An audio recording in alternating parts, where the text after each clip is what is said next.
for Devin's it's legacy not and phase. Shakur's legacy. To be honest, I got Devin beating Shakur. You know, no, it's a safer No, fight. it's He's not. not gonna No, get it's hurt not. next fight. It's gonna go to decision, and Exactly. I got Devin beating that. If Tank career retires now, what he don't got like what big win, what Tank titles, what resume is video better belts, than Devin. Ring Magazine, what he got? FaZe, you look Tank bad right resume now, is better FaZe. than You Devin. look bad right now. You look bad right now, FaZe. FaZe, Because take look, off your Faze, Devin as a Haney casual PJs. myself, as a casual myself, I don't care Damn, about y'all them jumping videos, phase. whatever y'all be talking about, whatever Bob order belts. I don't even understand that. I just remember the fights, who beat who, I'm when they sorry, fought. gang. Exactly. You know what I'm FaZe, saying? take Nobody off your cares damn about that, Devin bro. Haney Nobody PJs. Sorry, cares. Hey, gang. let me say something, Nobody Kadir. cares You been about up, that. Never done Respectfully. shit. Kadir, Oh, let me Kadir, go. All right, Go Kadir. ahead, we You can sis. been Go agree up. ahead, to sis. disagree. One mic, y'all. One mic. Let's just go. Go ahead, sis. This boy Kadir, FaZe got his PJs on, his Devin this Haney nigga PJs. Isaiah. Damn, Bro, Nah, let it Isaiah, shut the go. fuck up. Kadir, what's going on, man? Look, you been up here cooking. I need to sign you to 2 Cents Promotions. We got to get you signed, man. We got to get you. We need some new prospects. We need on the debate team. But look, I've been in and out of this because I'm out of town right now with my son. I'm not sure exactly what's going on, but how is okay? So apparently, Tank team called to Devin's team to make a fight, is what I'm understanding. Why are y'all saying that the Haney fans is copping pleas now? That's what I'm confused about. And why is FaZe saying that Shakur is a bigger legacy fight than Tank? That don't even make no sense at Let me all. tell you. I'll since tell you FaZe is right already now. shitting himself. If He you sees Ryan and Devin all over. if you stop their careers right now, Shakur would be a 4-division champion, 2-time lineal champion. Tank would be a guy that's 30-0. His biggest win would be Ryan Garcia, no lineal titles, never fought the best of the best at the division. He wouldn't be nothing compared to a Shakur Stevenson No, if bro, their you're careers chatting right ended now. now. So wait. Shakur fought the Oh, best let of the him best. No, hold finish. on, time out. Let him Let me. finish. So Hold on. Shakur. Listen. NHA, Hold relax, on. Let me NHA. ask the fucking question. So Yeah. Shakur fought the best of the best at the division. All I know is when it How was a many number one, champions did Shakur fight at 135? when it was a number 1 and number 2, Shakur fought the number 1 and number they fought. How many champions did Shakur fight at 135, FaZe? He didn't, but he's a Oh, 4-division he did it. champion. Oh, okay. Here we go. Here we So, go. so the 135-pound division is the only division in boxing that Hey, that Shakur gets is credit. way above Tank Davis when it comes to accolades. Way above Tank Davis. That's a Here fact. y'all go with Well, this accolade shit. tell Devin turn down the Tank fight and go fight Shakur. What's the argument? That's what I said. I said, fuck Tank. Go fight Shakur. Oh, well, hey, well, tell that nigga go fight Shakur then. Yeah, that's what I said. Does Devin feel like that though? I don't know. Nah, because I he just got got. Bill. He got Bill running over there to the What media happens, channel that he go what to. happens is when you Let let me this get up little in guy here, get on the man. internet and all of a sudden start running his mouth and then you start trying to see what he want to Wait, do. talking to who, Bill? Gervonta Yank G Money Davis? Hey, man, listen. G Money it is, man. It's G Money, man. I mean, he didn't broke it down to whereas he didn't went on another account and told you guys the truth. Listen, nobody go follow G Money because G Money might be telling you really how he feel because we couldn't get it out the other page. But I'm going to here tell you it's happening and it's real. And guess what? That Well, other you said. guy, we're talking, and this has then got the furthest it than ever got, Ness, is us talking. Wait, so what about Rockstar Shakur Stevenson? He had an interview where he wanted y'all to leave him alone. What's going Well, to go with that? well, I don't know. I mean, I heard that he said that he didn't want to step on Keyshawn Davis's toes, and now Tank Davis done stepped all over his feet, hands, shoulder, and arms. He done walked all over him as if he doesn't even exist.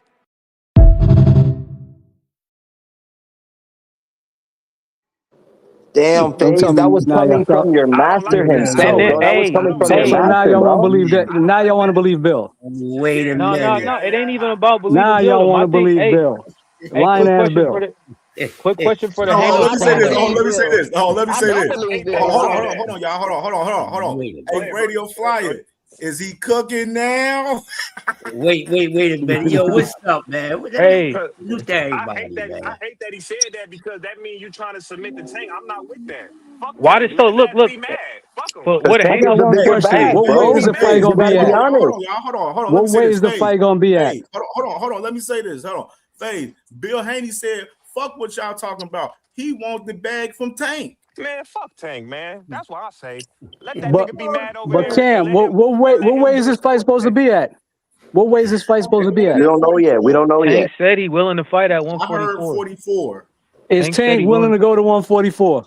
He No. said I that. He said he guarantee willing to go All to right, there 144. we go. There ain't no fucking NHA. fight. Y'all know that both of these motherfuckers are capping. NHA. NHA, stop it. Stop it, NHA. NHA, bro. That's going to get you clipped like yesterday. I don't dick ride none of them fighters. They both goofy. Come on, NHA, You dick bro. riding Devin right we now, need people NHA. with common sense. We don't need no. Wow, I just said they both capping. The fight is not happening. Some of y'all had two teachers in the Devin going classroom, down to bro. 140 and Tank and going up to 144. I mean, motherfuckers got to use common sense. I can't believe I'm saying this, but I'm with NHA on this one. I'm a believer when I see an announcement. Oh man, y'all crazy, man. Crazy. I want to say this. The crazy part, I don't even care. The crazy part, I don't care for the fight as much. It's crazy part, but I want to see if the motherfuckers take the fight. That's what I'm interested. Take a maniacs getting behind this shit like it's some real shit. Nah, but hold on, Cam. FaZe, relax, FaZe, because you over there with your Devin Haney James on. Cam, Dev got to take the fight though. How many times we gonna allow him to duck? Like I don't get it. You duck Ryan, Rody, and Tank. Right? What is we doing? Hey, FaZe, right now, FaZe, that boy right now, Devin on the road to be Duck of the Year right now. He's a Duck Rolly. Nah, hey, Cam, Duck of the Century. Cam, that's the biggest. He on the Cam, road that's the biggest duck in right history. now. Why you talking about all this motion shit? The nigga been biggest ducking fight. since Hey, this year that, 2026. What the fuck? biggest duck in history. Need a tune-up, bro. Please stop, man. Devin Haney out here really playing duck goose, bro. 15 months? This is the goose right here. And y'all Haney fans should be encouraging Devin to go get graded. You think he the best? Right now with the belt, a whole lot of shit going on. A lot of motion around Devin Haney. Rolling, Ryan, Tank. Nah, we ain't heard nothing from You're hella emotional, FaZe. FaZe, you're hella emotional right now. Hey, Cam. Hey, Cam. Crush. Let me get Crush here. Crush, man. Go ahead, brother. Get in here, man. First of all, I'm going to wait for it because D3 was here before me. I'm going to let D3 go, and I'm going to respond to some shit that I just heard up here. It's going to be uncomfortable for a couple of y'all. Not all of y'all, but it's fucking coming. Go ahead, D3. I ain't never. Hey, this is the problem that I have. Everybody that was fans of Devin Haney, fans of Tank Davis, boxing fans in general, this is the fight that we said we all wanted to see. We wanted to see Tank Davis versus Devin Haney. For years. Now it seems like Tank Davis reached out. Devin Haney acknowledged that he did. Bill Haney said they looking to make the fight. There's excuses why the fight shouldn't happen. We talking about what weight is it going to be at, who's getting 50-50, who's the bigger. But it does not matter. Like Keyshawn said, that does not matter. They are the ones that negotiating the fight. You have no say-so of what weight, how much money, none of that. Let the fight happen. If y'all want the fight, let the fight happen. Y'all making excuses why the fight can't happen. They don't want the fight. We want to see 20 to fucking. Hold on. Motherfuckers just ain't delusional. We know this shit ain't happening. If you got common sense. Why ain't it happening? It makes no sense. Why not? Why not? Who's budging on the weight? Is Tank going up to 144? No, that shit. Come on, y'all. That shit don't make sense for real. We gotta break it down. I'm just saying, like, no 2 cents. Tank went out the ring for. No, it's not that. It could happen though. You never know. But I'm just saying, it don't really make no sense. No, this is what I'm gonna say. I want to say this. I want to pass the mic. Say this, and then I want to pass the mic to Crush. If Tank pushing for the fight at 44, just like the man Devin Haney said he'll go down to 44 to fight Shakur, I don't want to hear no excuses. Cam. You got a point there. There will be a duck if he duck Tank at 144. That is a complete duck. Exactly, and if that's the case, that's what I'm saying. Like, I don't see Tank going up to 144 though.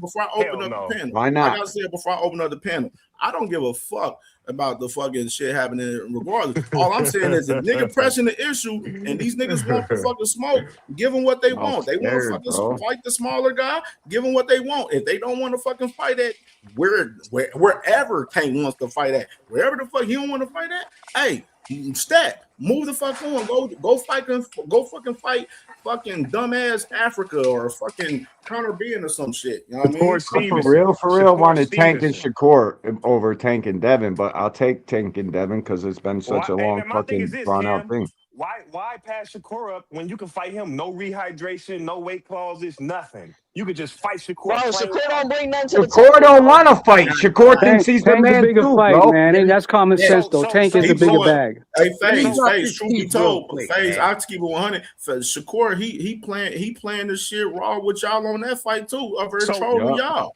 So He is been Devin- trolling the Haney's the whole so time two with that cents. fucking You bullshit. saying For real, Devin is for real. bigger than Shakur? You saying Devin bring more to the table than Shakur? Yeah, I'm for saying sure. Devin is gonna fight Tank In over a Tank Shakur fight. because Shakur don't bring nothing to the table. No, Bro. I said why do Tank not just fight Shakur because there's no way hydration, Because there's no weight Shakur clauses. thinks he's worth 50% of that fight. He's Oh not my worth God, a fucking man. quarter Hold of up, it. no. I don't know why I say you this. guys No, don't no, listen. no. Hold on, who? hold on, y'all. Hold Shakur, on. he never No, said that. Phase, I answered the question. Yes, he right did. now. Never said Shakur, that. hold on. Phase, Go Shakur ahead, want bro. to fight Devin, then Tank. He don't want to fight Tank right now. Devin cheaper, Face. That's what Yeah. Shakur Devin said. cheaper? Shakur Yeah, said he Devin want to cheaper. fight Devin, Stop it. T.O., all these other people before I Tank. guarantee Y'all you, just if making Tank up is shit. presenting Phase, Shakur, he'll take that over Dev. Phase, did you hear me say that Shakur he want to fight Tank last like Gary Anton Russell want to fight Shakur last? So who you think Shakur is complaining about the weight? Why would he not fight Tank at 135 or 140? He's That's gonna easier. fight Edwin or Rayo on Shakur Zuffa blowing smoke next. Mark screens, my bro. words. He blowing smoke screen, Phase. He's blowing smoke like I he think always Shakur. do. I think You Shakur saying rather why fight won't he? Tank than Why Devin. would he fight Tank Davis and why would he fight Devin Haney? Because it's a more dangerous fight by fighting Tank Davis. It's not Is as it? Yeah, you dangerous could get your as fucking Devin Haney. conscience Is it? snatched. it? Yes, not it as is. that's, dangerous. Is it? It is is. not It by any very stretch well of is. If you think imagination. now, Is you it? think wrong. Is it? Are you sure? It is. I don't It know. is. Much I don't more Bro, dangerous. Roach already disproved that.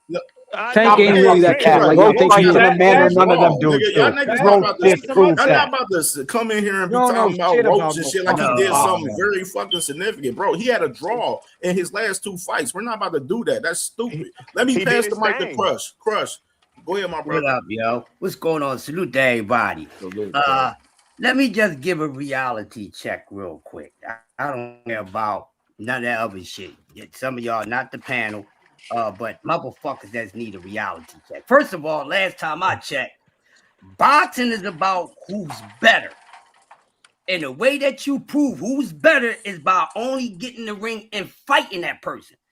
Boxing is not about who got the more accolades and what sort of title that came behind it. What is wrong with y'all?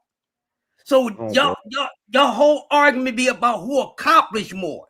It's not even about that. It's about who you can fucking beat. More accolades, more belts don't make you better than nobody. Y'all doing fucking accolades versus accolades, belts versus belts, and ain't no fucking fist going against nobody damn face. To The show real who's premise is better. to make as much money as you possibly can, fighting the Right. best competition you can. Right, let me finish y'all real quick, D1. Go ahead, Crush. Go ahead, Crush. Go ahead. Yeah, that's what I was just saying.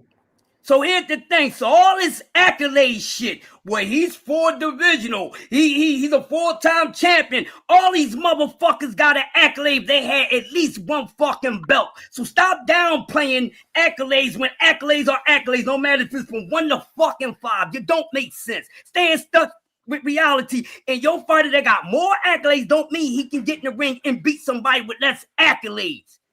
What motherfucking accolades Salido ever had, but he was the first one to beat the Matrix, and you motherfuckers give him no credit about that shit. None. Y'all do this shit all the time. So what I'm saying is your boxing knowledge is that question, and I'm gonna need your motherfucking brain investigated because your argument all the time is who accomplished more. That don't mean a motherfucker can beat somebody. I don't give a fuck how many more belts you have than me. Fight me and find the fuck out. I don't need to take your belts. You just need to take this ass whipping. Belts don't make you the fucking best. And every champion that had a belt was not elite level, motherfuckers. Some motherfuckers was C level. What y'all talking about?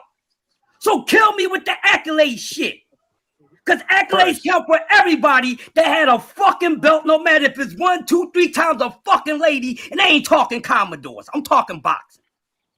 So please kill me with the more accolade and the lineal and all that shit. What the fuck are you at the end of the day? You so excited about somebody else. Oh, he's a lineal champion, this and that. What the fuck are you in your life?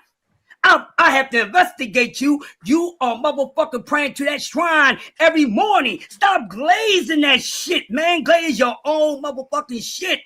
Follow the drip, follow the drip. And we will find your ass because you're constantly glazing motherfuckers for shit they shouldn't even be glazed for. Accolades don't mean shit. It don't make you better.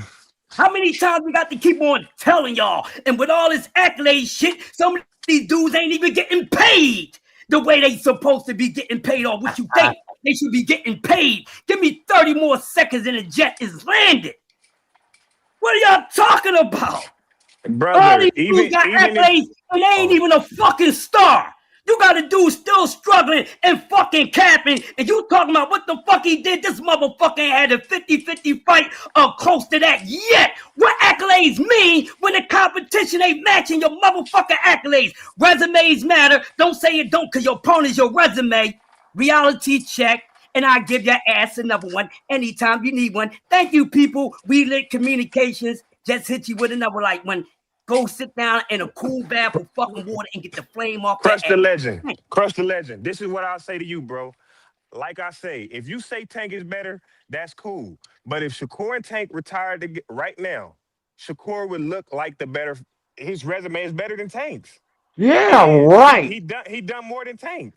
You're out your fucking mind, bro. You gotta go watch more boxing, kid. You don't know what the He's fuck more you're talking accomplished in what he's saying. He's definitely more accomplished than Tank. With what? 4 WBO belts that barely got no fucking lineage to them? WBO, WBC, Let me say this. I want to say WBO, no, all he got is one BC. Hold on, D1, let me say this. Hold on. Faye. Right now, a lot of people feel the masses feel Shakur resume weak as fuck with the fucking belt. Got a weak ass resume. So like I don't know on there where who been you outboxed be 4 at and different who you be times. talking to, but as far as what the people I talk to, as far as the masses, a lot of people feel Shakur resume And shit a lot of with all people the belts he think had. Tank resume ain't shit though. You know? Exactly. People feel Tank got the weakest resume out of all of them. Because you don't know shit about boxing. At the end of the day, the resume is only appealing to the person. I want to say this, FaZe. I think you forget who the fuck you talking to. CamJNetwork did a whole video breaking down all of these guys' resume from Tank, Shakur, Devin, T.O., Ryan, all of them. It's on CamJNetwork. Broke this shit down. You know what I mean? Think about when I talk resume talk, bro. I talk about the guys that you beat and what those guys that you beat, what they've done after. You look at Shakur, you look at Devin, a lot of guys that they fought hasn't done shit since they beat him, bro. That's just because they were so fucking young. He beat all the young dumb niggas. Who gives a flying fuck whenever age you were, bro? It don't fucking matter. Nobody gave a fuck about Shakur when he fought Joey Gonzalez like that. Fought a guy that he was scoring so for fucking years, and that was his Him and Joey Gonzalez was about the same age though. Same. He haven't done anything since. They got more undefeated more champions than all of them, bro. You guys just got a passionate hate for the little guy for some fucking weird reason. And it is what it is. Y'all just be glazing him too much. Listen, dog. Nah, you just. I like Tank as a fighter. Okay, CamJ. Tank best win was Ryan Garcia. You be a guy bullshitting. that your favorite fighter didn't beat. Okay, so Tank best win was against Ryan Garcia at 136. No, you can say Edwin Dos Santos. He got several. Bro. A lot of some of the fights that Tank. What, dude? Tank's best win is Leo Santa Cruz, knocked him the fuck unconscious. Fighters won't even fight some of those guys. Like in the knockout of the decade, a 4-division champion. Hold on. The fuck is y'all talking about? Like Tank fought Rolly Romero. We just seen motherfucking Devin Haney duck Rolly Romero this year. He fought Rolly Romero 4-2 fights. This is the thing. At the end of the day, the resume only matters when depending on how you look at that individual that he fought. If you don't think that individual is good, but somebody else think he's good, then you're gonna say that resume is trash. Somebody else gonna say no, that resume is good. 2 more. So it's all opinion based. Now you can look at the record and say, oh, he got a high record, or he got a good record, but it's based off of who you think is a good fighter. If you say he fought more good fighters than this guy, then you would say, okay, he got a better resume. But if you don't think those guys are good fighters, that's your opinion. Okay, who was Ryan Garcia's best win? Mario have the best win? Ryan Garcia ain't even his best win. Pedraza is Tank's best win, man. If y'all really know what the fuck y'all talking Ryan about. Garcia, He said Ryan Ryan's Garcia best best win win. is his best fucking Pedraza win. is his best win. I was like, No, the only he's fight he not. was in fucking Stop the the overwhelming cat. Pedraza ain't Bro. fucking all that. Leo Santa Cruz is a 4-division Bro, champion, he was a buddy. fucking champion. And that was the only fight that Tank wasn't the overwhelming fucking heavy favorite. Yeah, Tank was a betting underdog in that fight, but none of y'all even fucking acknowledge that. Never. I know he wasn't an underdog in that fight, but it was He closer, was. you know what I'm saying? It's better odds than any one of his other fights. He was a major underdog. That's because of how talented he is. He'll never be an underdog. Maybe in the coming fights, next coming fights, depending on how he looks. It's because how talented he is and the power he possesses. He'll never be an underdog. Y'all got to remember. I don't think y'all want to do that underdog talk because Shakur's never been the underdog in any of his fucking fights. So y'all he fucking probably won't be until he fights Tank. And Tank will never be the underdog in any fucking fight that he gets in from now on. Nah, you no, he wouldn't. Yeah, forget. That's why I said Pedraza is his biggest fight. Okay. Yeah, I forget that Tank only had like 16 fights, and prior to the fight with Pedraza, he didn't fight nobody in the top 25. So that's why he became such a big star. Yeah. Before Pedraza, he didn't fight nobody in the top 25. He fought Ricardo Nunez and knocked him out cold. And then that was it. Guys get knockouts. They box their way to victory in the 12 fucking round pillow fights. D1, but that's not the only competition. That's not the only aspect. That's not the only aspect of boxing, big dog. It's not. It's not, but it's a big part of it. Wait, hold on. Okay, so how many fighters in the top 25 did the other fighters fight? The other fighters knock out. A lot of these dudes weren't never. A lot of these dudes are always favorites. No, so I'm trying to ask. You said Tank never fought anybody in the top, whatever you said. No. He was saying He's talking about prior to Pedraza. How many other fighters? No, he wasn't saying it as a knock on Tank Davis. He was saying that's why he was a heavy underdog, because at that time Tank Davis wasn't a big name. He didn't fight anybody in the top 25. That's why he was a heavy underdog, because he went from fighting guys outside of the 25 to fighting one of the top guys in the division. That's why he was a heavy favorite. He's not saying it to was he the best guy in the division? He was just saying that's the reason why. Yes, Pedraza was the best guy in the division. He was a champion. Exactly. That's when he was the only time he was an underdog. Only time he was ever an underdog. And that's why Tank felt he was being set up by Floyd and shit. He was like, "Yo, I've been fighting them with bums. He's gonna throw me in with this live dog." That's not why he thought he was being set up by Floyd. He thought he was being set up by Floyd because Floyd knew all the challenges and issues he was having, and he was doing a little passive aggressive fuck shit to him to make him be having issues at the time. And at the moment you having all this shit going on, you schedule my biggest fight. He just felt he was thrown in the road. Favorable fights. All of these guys. You guys have believed your fucking hating narrative. The reason why all of these guys are in favorable fights, because these are the best guys of their generation. They're the best guys of the generation. That's why we want to see these guys fight. Y'all still trying to make an excuse why these guys shouldn't fight instead of saying these guys need to get in the ring. They need to get in the ring. Dude. If Tank Davis is willing to fight Devin Haney, what does the weight matter? It does not matter if he signs his name on the dotted line. It does not matter. It does not matter if he signs his name on the dotted line. Devin Haney signs his name on the dotted line. They were willing to get in the ring under those circumstances. It's no excuse. When you're willing to get in the ring under those circumstances, it is no excuse. No, it ain't no excuse. It's no excuse, because the same way he could say, no, I'm going to fight Shakur, is the same way he could say, yes, I'm going to fight Tank Davis. It's no excuse. We need to see these guys mix it up. We need to see them all mix it up. Devin, Shakur, Tank, Devin, fucking all of them. They all should have fought each other twice. This is the softest era of boxing ever. Ever. I agree with you on that, because motherfuckers rather beef on Twitter than actually get in the ring. Soft, NHA. These motherfuckers are soft, bro. I'm telling you, bro. I've watched decades of this shit. These guys now, I can't wait for Abdullah Mason and them to just take over and these guys funnel the fuck up out of here. I can't wait. I I, asked you this, I D3. hope he don't turn Hollywood either. I said, We'll if see, these bro. guys, We'll see. Every generation got a chance, bro. I asked y'all, I said, can this guy fight with all them court cases? And y'all said no. That's what I No, thought we y'all didn't say said. no. Who'd you ask that, bro? He's got I high asked paid Cam. I lawyers. said, Cam, If he can a does nigga go to can jail, he it's going to fight be with all for them? 2 months, You ain't 60 never days. asked me that. You never asked me that because You ain't he's never had asked me court that cases. shit. He has court cases probably within the last 4 or 5 fights that he had. He I had court know. cases He had lined up. cases pending all this whole time, bro. I Tank asked been one in of y'all that. bullshit his whole career, dog. The one time he snatched his girl up in the basketball thing, and the hit and run case was going on the whole time. He's been fighting, bro.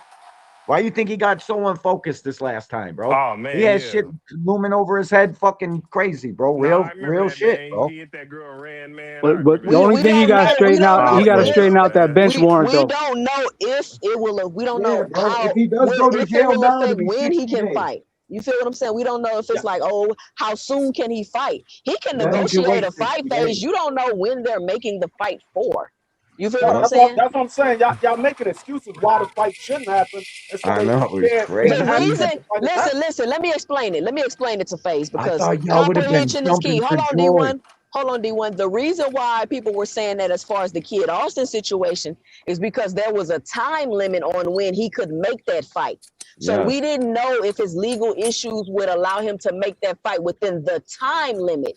If he tried to do anything else outside of that, there's no time limit on scheduling or making that fight. Does that help you out a little bit more, FaZe? And I told y'all that he'll get that motherfucker belt up before he fought Kid Austin. That kid got so much work to do, bro. I can't believe. And people are hating and trying to act like Tank Duck and Kid Austin. They're 10 fucking years apart. FaZe, does that help you out, FaZe? FaZe, does that help you out? It's okay for him to drop his belt? No. How could he fight if he can't? What you want him to do if he can't fight? So if he can't fight, why the fuck is he talking about Devin Haney? I just What explained are it. you talking about? Did you There's listen to what she a just time said? limit. Did A you listen to time what she limit just said? on fighting Kid Austin. Tank don't give a fuck When about he that can belt. fight, He's when he technically know when he he's know not he can even fight, the he need to champion. come out He's and in talk. Stop resets. talking if you can't fight. If you can't fight, don't talk right now. Wait. Of course Wait. he can fight. Right Why now, couldn't he I want to fight? see Once again, Shakur. you didn't hear nothing that she said. He ain't listen. She He ain't said listen. the reason they said that because of the I time limit heard that that, they but what I'm had to saying make is the fight. They right don't have now, a time limit to make the Devin Haney fight. right now for There is no sure, time limit. right now for Who's to sure, say? Devin. But hold up. Right now for sure, FaZe is Devin and hurt Shakur over can this fight. no fucking pillow Hold up, fight FaZe. between Hold up, Shakur and FaZe. Devin fucking Hold up, D1. staring Hold and up, D1. posturing to Hold up, death. D1. This is the Outta thing. here with that. We don't know when Tank Davis is going to have a court case. We know that he has legal issues going on, but if his lawyer said, okay, I got the court case pushed back to December, that means he can make a fight right now.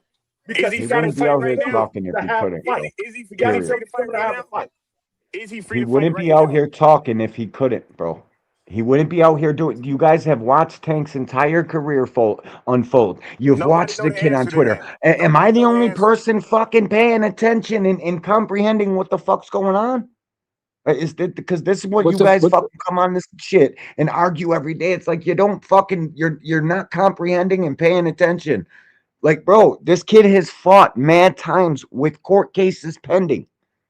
It's not fucking life or death court cases to where he's gonna go away for years, bro. The max his lawyers guaranteed told him you can go out here and pop shit, make fights, do whatever the fuck you want. He's gonna if he so what's goes to stopping him jail in from? Baltimore, it'll be 60 days max. I'm trying to figure Max. out what's stopping him from fighting It's not Kid going to Austin be. It's though. not going to be 60 days. It's not going to be 60 days. Time. I just explained it, y'all. If he I goes to get jail it. in So Baltimore, if he goes to jail in Baltimore, so he's going he can't ask the Wait a WBA minute. for an What's stopping extension. him from fighting Kid Austin is a bigger fight. Who the fuck wants to go? Let's be honest about it. Kid Austin cracking. Who the fuck's gonna go get in the ring, lace their fucking entirety, put that all on the line to fucking fight a young ass kid? Oh wow. No, bro. Stop Oh wow. Stop it. That ain't how. Oh wow. What the fuck are you talking about? Oh No, shit. hold on. He did it for Are you Rolly. serious right He now, did it FaZe? for Do you pay Rolly. We gotta attention? keep it. We gotta keep it away. He did it for Rolly. Hold up. You was just saying Tank Davis' resume is trash. So you want him to fight Kid Austin or you want him to fight Devin Haney? I know. You want him to Like, fight what the the better fuck fighter is wrong or with the these worst, guys, or the bro? worst fighter? They're hurt. They're hurt, Free. They're hurt over fucking Shakur and Devin not fighting. Here's a fucking newsflash. They were never gonna fight. Listen, They ain't fighting. y'all geeked out about Tank tweeting. He's No, 135. I have no He dog weighs in the in race. at 133 every time he come in. He I fights at 133. So what No, the fuck is he calling out 147, 175 He daring to pounds be great. Devin? He daring to be great, Faye. No, Daring he to ain't. be It's great. capping. They capping. Get the fuck Nah, out of here. that's That's daring to cap. be great. That's Once Fuck is you again, talking about? I have no Cap. dog in the race. I just want to see these guys get in the ring because they've been talking back and forth for the last 5 years. They've been 10, going back and Free. forth between each team, between the fan bases for the last 5 years, similar to what Earl and Bud did. Let Fucking these guys hard, get in the too. ring. Get in the ring. Get it Hard. on. Fucking the sparring all these years. Time Come on, bro. out. Y'all Johnson bounced any other fighter moving up in weight. I know. This shit don't make no sense. That's the thing, though. We know Tank's Man, not Bud, doing that, though, Bud man. daring to be great going up there and fighting Canelo. Right Bud now. daring Let to me be start the great. present. Hey, and it goes back to what I said earlier, FaZe. Yo, if y'all have a problem with weight situation as far as a fight with Tank Davis, fucking go to your weight class at 147 and fight the guys in your weight class. It's that simple. That's what I'm saying. I'm saying fuck him. FaZe, I'm FaZe, you got literally FaZe, but you're not adding the fucking context of this man Devin trying to fucking fight fucking Shakur at 44 right now. I mean, Shakur asked for it. Like, that's what I'm saying. Y'all talking all of this bullshit, bro. Real shit. It's all y'all sounding serious fuck. That's a more realistic fight, Cam, though. I want to know. No, listen to me. I'm talking. Hold on. Stop the press. I'm talking, y'all. You know what I'm saying? It's that fucking simple. Y'all niggas can't be fucking naive about this shit, bro. It's that simple. Yo, if y'all have a problem with fighting at a lower weight class than 47, then fight the guys at your fucking weight class. I don't know why this is still a conversation for real, as far as the weight, for real, honestly. I don't know why. So you got Rolly Romero finna fight T.O. Ryan trying to still fight Conor Ben. Shakur Stevenson is probably better than Devin. FaZe. Hey, FaZe. Let me tell you, FaZe. Hey, newsflash, FaZe. We wouldn't have this problem if he would have just tried to fight fucking Rolly and Ryan from the fucking beginning. Blame your guy. He tried to fight Rolly after he beat Ryan. I need FaZe right now. Real shit. I need you to hold your guy. I need to hold your guy accountable for not wanting to fight guys in his weight class. Cam J, when Rolly beat Ryan, Devin Haney tried to fight Rolly. Rolly went to Conor Ben. FaZe, come on. I'm so confused. Why don't you want him to fight Tank? I'm so confused. Like, FaZe, why you don't want the fight? Because I feel like Tank don't deserve a Devin Haney fight, and that nigga just mad. That's crazy. Nah, FaZe, you even lost me with that one. Yeah, you lost me there. You lost me there. First of all, his last two fucking fights. This man. The same. You talking about? He doesn't deserve a Devin Haney fight. The same guy that fought on Ryan Garcia's undercard last year. A guy that whooped his ass 2 years ago. He don't deserve a Devin Haney fight. He don't deserve a Devin Haney fight. That was a wild take. For Devin to stop That what was he's doing, crazy. fight with Shakur.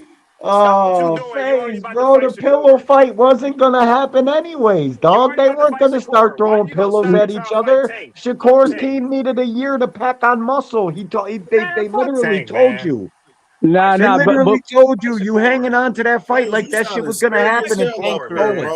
That shit wasn't happening, dog. But to FaZe's point, that fight was more realistic than a Tank fight. And the crazy part, this is the crazy part about this shit, FaZe. No, it wasn't. Especially you got more motherfuckers talking about they being about to sign a Zuffa. Tank is not going up. That's all internet rumors, bro. You gotta stop listening to the fucking internet. I ain't talking, bro. Shut the fuck up. My bad, Cam. I'm saying right now, in general, y'all, you acting scary as hell, bro, for this man, motherfucker. Devin, it's the same motherfucker right here, bro. Literally, that's trying to fight these smaller guys, and then y'all sitting up here wanting to complain to him, oh, he don't deserve it. Motherfucker, Devin, right now, they've been begging for a Tank fight for years, FaZe, and you acting naive about it. Now they've been begging for the Tank fight. He 147, and y'all want him to fight the smallest With guy. FaZe. FaZe, that's the problem. FaZe. The problem is with Devin. Your problem is with him. He's the one that want to fight smaller guys. FaZe, come on, FaZe. Read the fucking room. Read the room. If I could get one in real quick, there's been examples in history that smaller guys come up. Roberto Duran, Leonard, a whole bunch of history. Up in smoke. Do you want to go? You can go back in boxing history books and go do it. The Was the smaller bigger guys guy calling out the smaller guy? the smaller guy was calling out the bigger guy. Okay, well, this time it's reversed. Devin has literally got a fucking list with nothing but lightweights on the fucking thing. At the end of the day, Ray, you ain't gonna come in the chat. Hold on, let me stop the presses real quick. Ray, you ain't gonna come in the chat and act stupid in my chat today and want to be dick eating, nigga. Fuck you. Dick eat on another on a platform. Go dick eat on Radio Flyers platform, nigga. What he say? Yo, but y'all Devin Haney fans been saying I'll be on. Y'all know I'll be on that timing. Y'all Devin Haney fans been saying for years Tank Davis need to reach out to Devin Haney to make the fight. Well, he reached out. Y'all still talking about, he's going to fight the smaller guy. So what difference does it make? How are you guys saying Tank better for Devin was Haney? clout chasing? That's better for Devin Haney. What difference does it make? Devin Haney has the advantage. Always does. And y'all not gonna give him no credit if he go out there and beat this guy. How you gonna tell me what I'm? Are you kidding? He gets the most credit to beat Tank, bro. It's a fight that's been brewing for a decade, bro. All right, so all y'all gonna wear Hanos t-shirts after he beat Tank? No. Nobody t-shirts. And that's the I problem. would give him his credit just like I did for Ryan Woodley. Hold on, let me say this. Because FaZe making a good point. FaZe. And this is why, and this is why y'all cry when somebody win a fight and we're like, all right, cool, that's a good win. And then y'all saying somebody not giving them credit because they don't want to stick their Johnson down their throat. Don't nobody got to wear no Hanos t-shirt if he win. If he win, he get credit. People can move on. No, you don't. Yes, y'all do. No, you don't. That's what I'm saying. Y'all take it too far. Y'all take this shit too far. Hey, hold on. Let me stop the presses real quick. Let me stop the presses. This shit I'm about to say right now. This shit about to get ugly. No more sleepwalking. Just drop the $20 bounty on FaZe. This shit about to get ugly. I'm already knowing how this shit about to be. All right, bro. I love you, FaZe, bro. I love you, bro. You my brody. I like FaZe too, bro. I like FaZe too. Y'all just been jumping him for no reason. Jesus Christ. I know what type of fight. Nah, he been crying, bro, for days now.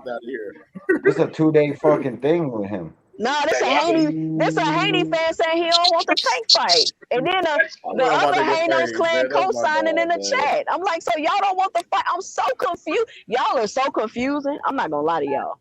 Y'all are so confusing. That's what I said in my video early this morning. I'm like, y'all been asking for this fight. Why are y'all trying to not have the fight? This entire thing is like a soap opera from like the Days of Our Lives or God in Light from back in the day that my moms used to watch. It's just it's crazy. I mean, I got like a 40%. I have a 40% chance this fight can actually happen. That's what I'm giving it right now is 40%. Because no, I think it's more than that. Because this time, that like now we got the fucking A side of the equation fucking really going for it. I don't think it's and once that happens, it's on the B side to take the fucking contract, bro. We know for a fact Tank is going after him. You got more faith in me because just I hear you. Just. But bro, there's no like bro, when you want to beat somebody the fuck up, there's no limit to what the fuck you'll do. If Tank really wants to fight, he'll give him the fucking purse demands. He'll give him whatever the fuck he wants it just to get him in the ring, bro. And that's what I said. You don't know how bad he wants it. He don't have to do that. Make no mistake. He does not have to do shit but offer that man one contract. As far as I'm concerned, Devin doesn't take that fucking offer. He's a duck. But that's what I said in my video I did this morning. I said it comes down to which one of these guys really want to fight. If Tank Davis really wants to fight, he'll give Devin Haney whatever he asks for. If Devin Haney really wants to fight, he'll give Tank Davis whatever he asks for. It comes down to, do these guys really want to fight? Nah, D-Free. I got a problem with that, D-Free. It doesn't matter what your problem is, what my problem is. It comes down to the two fighters. If they really want the fight, they're going to make it happen. Yeah, That's and now what we y'all saw. fucked up. Did y'all forget about the Earl Spence and Bud Crawford? Yeah. If they really that's why want you to fight, shouldn't. they're going Boxing to make it fans happen. got very short memories. They don't fucking comprehend them well. motherfuckers on the same wavelength stuff. That's like me saying. Crazy, bro. That's like me saying Listen, this is some bro. bad girl, and that I really want to try to get with her, but I'm gonna give up everything she's asking me to give up, and then she burned me. I'm like, yo, what? Well, but that's you. That's you. Yeah, but You now they pissed Tank off, bro, talking that mama shit. But Them corny that's tweets about you Tank's wouldn't mom. do. That doesn't mean that's what he wouldn't do. That's what you wouldn't do. You put yourself in their shoes. You're not them. You got to understand that these guys are fighting for themselves. They're not fighting for you. They're fighting for their legacy and their pockets. So whatever they feel is a reasonable offer, they're going to say, okay, that's reasonable. Let's go ahead and make the fight. Okay. You said reason. I thought you said, well, just give Dev what he wants. No. I'm saying it comes down to, and I'm not saying give Devin the bigger purse. I'm saying it comes down to if he really wants to fight, and he said, you know what? Ain't nobody taking this fight from me. I'm gonna make sure this fight stays right here, and we're gonna make this fight happen because I want to punch him in the mouth. That's what it's gonna come down to, and it's gonna same thing for Devin Haney. Man, I don't care what weight class he said we fighting at. I wanna get him in the ring to show everybody. I told y'all this dude couldn't beat me. That's what it comes down to. It comes down to, do these guys really want to prove in front of the world what they've been saying online? Hey, Flyer, you up there putting that little bullshit link in my comment. I want to shoot him, come bro. Get your starter pack. I know you got your starter pack over there, man. Your UGG boots, rainbow flag, baby oil. You know what I'm saying? You got your Diddy, you know what I'm saying? Motherfucking love mixtape album type shit, you know what I'm saying? You know what I'm saying? Yo, the Uggs is crazy, yo. He literally killed a brand. Devin Haney took Essentials and drove that shit into the ground, bro. The owner of Essentials is sick. Starter pack off. Hey, Cam. Y'all know I'm hey, Cam, you know the one thing. I'm gonna keep fighting, but if they do that, I know they some hoes.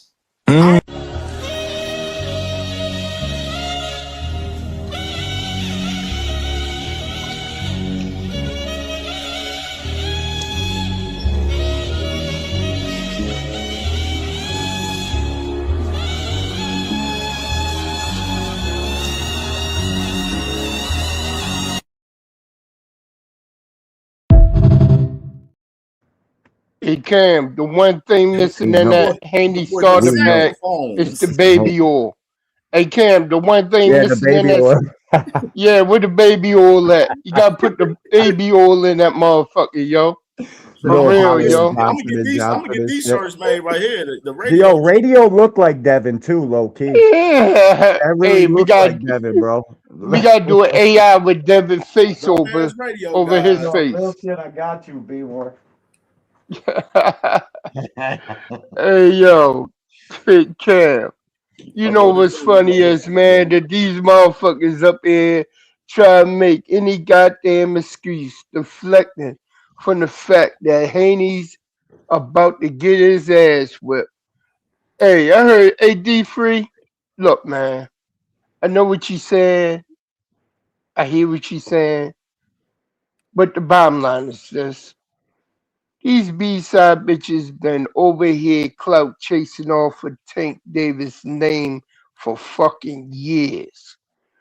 Ducking them and trying to proclaim that Tank don't want to fight them. Nah, man. Nah, that shit over with. It's get down or lay down. Whatever Tank put up on the motherfuckers that the parameters gonna be, whatever he say the parameters for this fight gonna be, whatever the split is, however many rounds, who walk out first, who get to wear what, I don't care. Plain and simple, y'all motherfuckers gotta get down with it and agree to whatever Tank say. Plain and simple, yo. A side don't bend over to the B side. You know what I mean? The A side don't bend over to the B side. Tank I is the mean, one, not the two, baby. He the in one, not the two. in They the got to perfect do world, that's not whatever he want. in the No, perfect world. That's right. that's how it is. No, That's I'm how it saying, is I'm in I'm saying, boxing. in a Yeah, perfect but world, that's true. But see, that is. at the end of the day, what you just said at the beginning of that statement, these guys been clout chasing his name, saying he don't want to fight. Now he might say, "Man, I don't care nothing about the money. I'm gonna make my money. Yeah. I I want to don't get give him a in the fuck. ring. I want to get him Yep. in the I ring." want to beat their ass. Give them what they want. Make this fucking fight possible, and that's where I think He Tank's at right probably now. at that point. He's Nah. probably at Yep. that point because we never Did you heard win? Tank Davis talking about, "Hey, we can fight at whatever weight." The only place Tank already said he'll fight these motherfuckers at 144. That's what he was going to give to Shakur. That's what Tank going to give him. But don't think you're going to come in this motherfucker Ooh, I ring like that. 160, 165. Oh fuck no.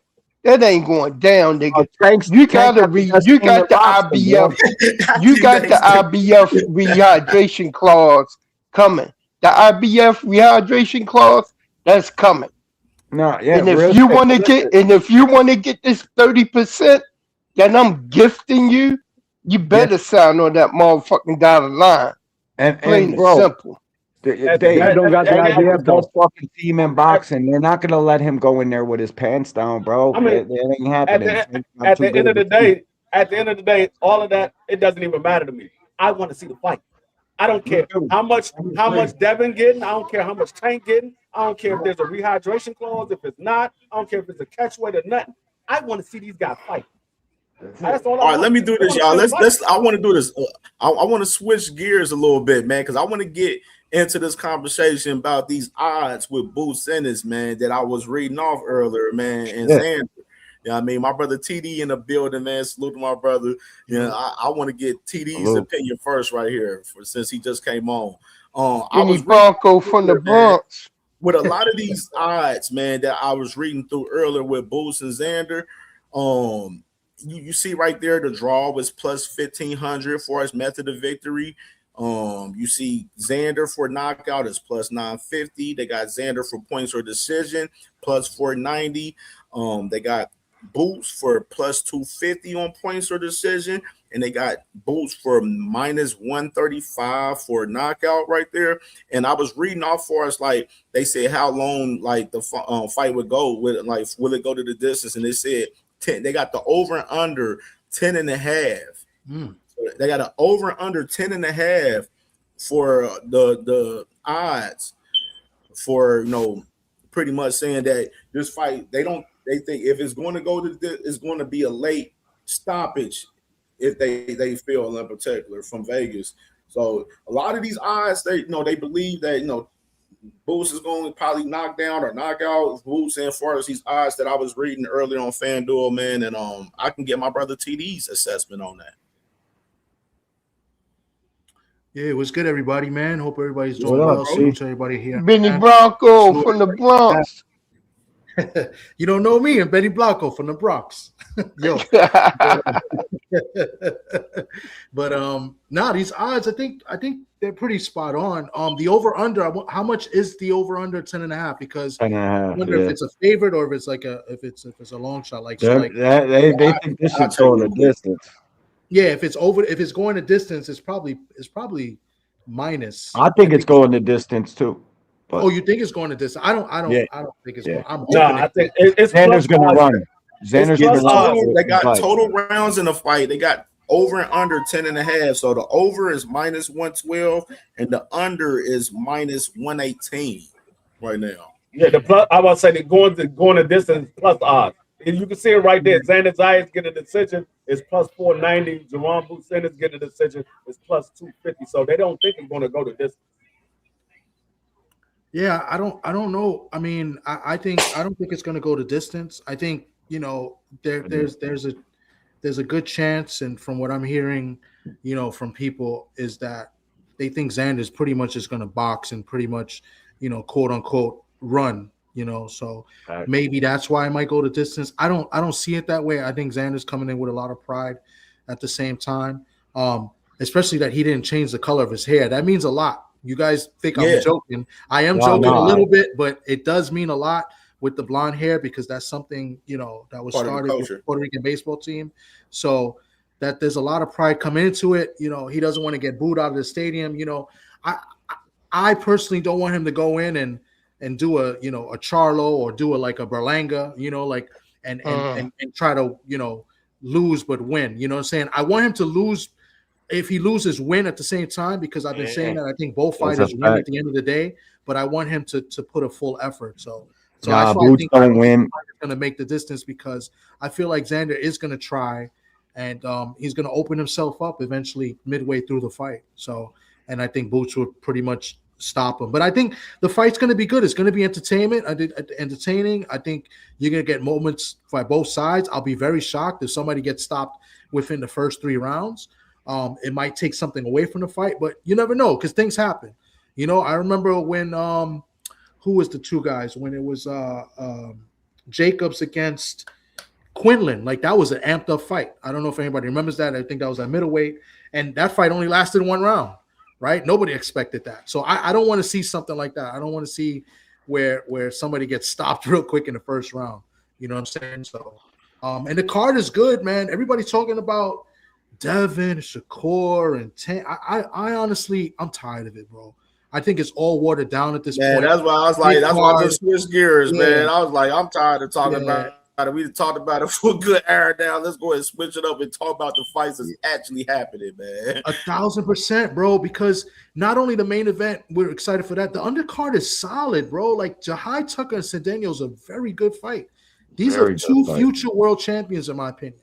Emilio Vargas is the co-main event against Bryce Mills. I don't think it should be the co-main event, but it's very intriguing only because I've seen Bryce Mills as much as I've seen Emiliano. Bryce Mills is a solid fighter, but he's also a dirty fighter. Bryce Mills, I know him personally. An elbow, bro. I think Jahai Tucker gonna lose his match. I think Jahai Tucker gonna lose. I got Cedeno on that one too, bro. Me too. They got the odds. I'm looking at the odds for that fight right now. It's even as hell. They got slightly edged to Jahai Tucker minus 182 to Yuri Cedeno's plus 136 right now. So real close for us that fight, far as the odds. Yeah, it's interesting because Cedeno's good. He can box, but he's a little bit of a pressure fighter.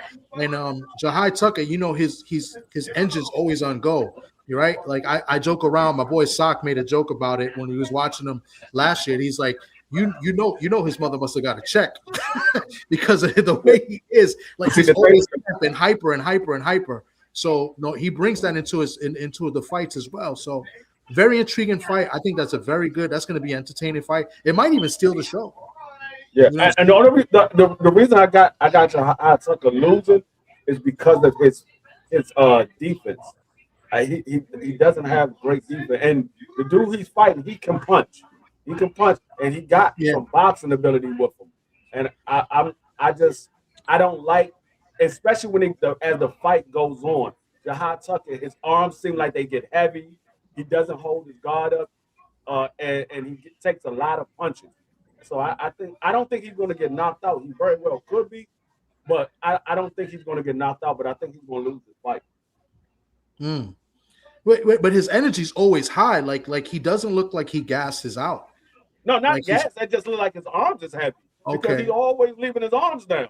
I'm like, no, keep your guard up. And that's just him because I think he's very athletic. You know, he's very gifted athletically, but that could be his downfall too. You know what I'm saying? Because in the fight that I saw him last year in Jersey, that was a good competitive fight until the later rounds. I thought he ran away with it. Go look at that. Truck Simpson? I think he fought. Yeah, he fought him too. But yeah, no, that's he lost. That was Jahai Tucker's last fight. That was a good fight with him. He won the fight against Truck, but that was a good little fight from both guys in that fight, man. Jahai put on a decent performance to beat Truck System in that fight. Yeah, see, I went back and looked at that fight, and I looked at the fight that he lost, and he still has the same flaws that he had in the loss that he had in his last fight. And I'm like, I don't see him winning this fight if he fights like that. I don't see him winning. All that leaving your arms that it's gonna happen the same way that it happened in his loss. He's going to be there to the end. He's just going to get beat up. He's going to get outpointed. No, I mean, hey, you could be right. It's intriguing. I mean, I'm gonna tell you, the other fight that's intriguing is this Whitaker Rivera. I think if Popeye is taking this fight seriously and trains well, I think we could see an upset. I mean, Popeye is no slouch. Really? He's just been very inactive. So I wonder how he is. I'm gonna try to get Ice Scully on They the got show. the odds for Thursday or that one, Friday. TD. They got What's the odds for that? They got Ben Whitaker minus 1,800 to Rivera's plus 720 right now. So I'm gonna try to get I'm gonna hit up Ice Scully in a little bit because he works in the same gym with them. He knows him very well. So I'm gonna try to get him on Thursday or Friday and see what he thinks because you know what I'm saying, that's a long shot. And this he's not a bum, but inactivity kills you, and then who knows if he's just there just for a check and he lays down. So 1,800, wow. I picked Whitaker for the decision. I don't think Whitaker's going to knock him out. I think he's going to, because Popeye is a decent fighter. He is a decent fighter, but I just think Whitaker is too athletic for Popeye. I just think he's a little too athletic. And the inactivity and the awkwardness of Ben Whitaker. Now Popeye could come in there and do like the guy did that Ben Whitaker end up having to rematch him, and he could punch him in the mouth, and Ben Whitaker said, "Okay, I'm not playing no games in here. I gotta fight him straight up." So it could be one of those moments, but I just think Ben Whitaker's going to win on the decision. I don't think it's going to be a knockout. But then you're looking at Whitaker as the only good thing coming out of the UK. Yeah, but the thing is, I don't think much of Whitaker and Popeye. I mean, he's 35 years old, 35, 36. And it's been a while, but I'm looking back at he'd been in the ring with Badu Jack, and that was a very close fight. He lost very close, so that's what I'm saying. He's got the ability and the skills, and Whitaker is still kind of green to me. So I mean, but damn, 1,800 tells me that something's in the works here because that's a lot. That's big. So I wonder if he's there to lay down. I don't know, but I'm gonna definitely talk to Ice because he's worked with him. And they're in the same area and stuff like that. So, but we'll see. Very intrigued with this fight. Yeah, man. And they got Emiliano for his fight. He's minus 1,450 over Bryce Mills plus 650 right now. Bryce Mills. Yeah, that sounds about right. Yeah, I got Emiliano for a knockout. I do too, obviously, but I don't know about knocking him out. I don't know, man. You're not knocking him out. I don't think he's gonna stop this dude, Mills. He's not. He's definitely not knocking him out. I don't think he's gonna stop Mills. I promise you that. Yeah, I don't think so either. I'm sure he's gonna have a following. This kid, I think Top Rank sees something and they want to get Emiliano Vargas in that spot to get one of those titles. I think we're gonna get him out of there. I think we're gonna get him out of there. Yeah, they moving him up. I know Bryce, bro. Like top 3. I know Bryce. I personally know Bryce. He's gonna have to. He'll have to kill that kid. It's gonna be one of those moments where we're gonna say, "Why the referee stopped the fight? He was still swinging." Probably. It's gonna be one of those moments. That's a famous Top Rank moment. Top Rank always have those moments where you wondering why the referee stopped the fight. Hold up. Bro, this is a big step up for Emiliano. This is a huge step up. That's why it's gonna be. I know so. It's time. Let me ask y'all. I want to get the vibes about Emiliano. Let me ask y'all. How high are y'all on Emiliano? Do y'all see him very high? Emiliano is I like Emiliano. I'm gonna put it like this. I'm as high on Emiliano Vargas as I am on Virgil Ortiz. I'm higher on Emiliano than Virgil Ortiz. No, I'm actually higher on Virgil Ortiz because he's been in there with better competition. Hasn't been in there with competition like that yet. He hasn't been in there with competition. I heard you say that, but this is a big fucking step up for him, bro. This Bryce Mills fight, bro. He just don't have a profile like TD said. It's that time. But see, the thing is that it's time for Emiliano to step up into that position.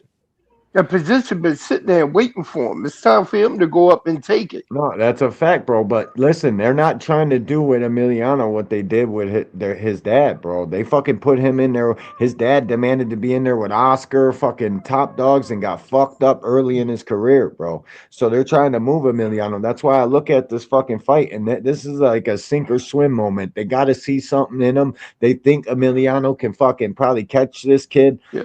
You know, having tough weight cuts. They're bringing him down a little bit, like. Emiliano is better than he's better than his dad was. Let me ask this even more. He's better. Do y'all see Emiliano being like one of those guys that's top at 140 and beating the top guys at 140 right now? Yeah. I think not right now. Not right now. But once he get that belt and he got to step up and he get that belt, he's coming. He's coming. Develop, man. Without a doubt. You gotta put him in tougher fights. That's what they're trying to. 140, I'll tell you that.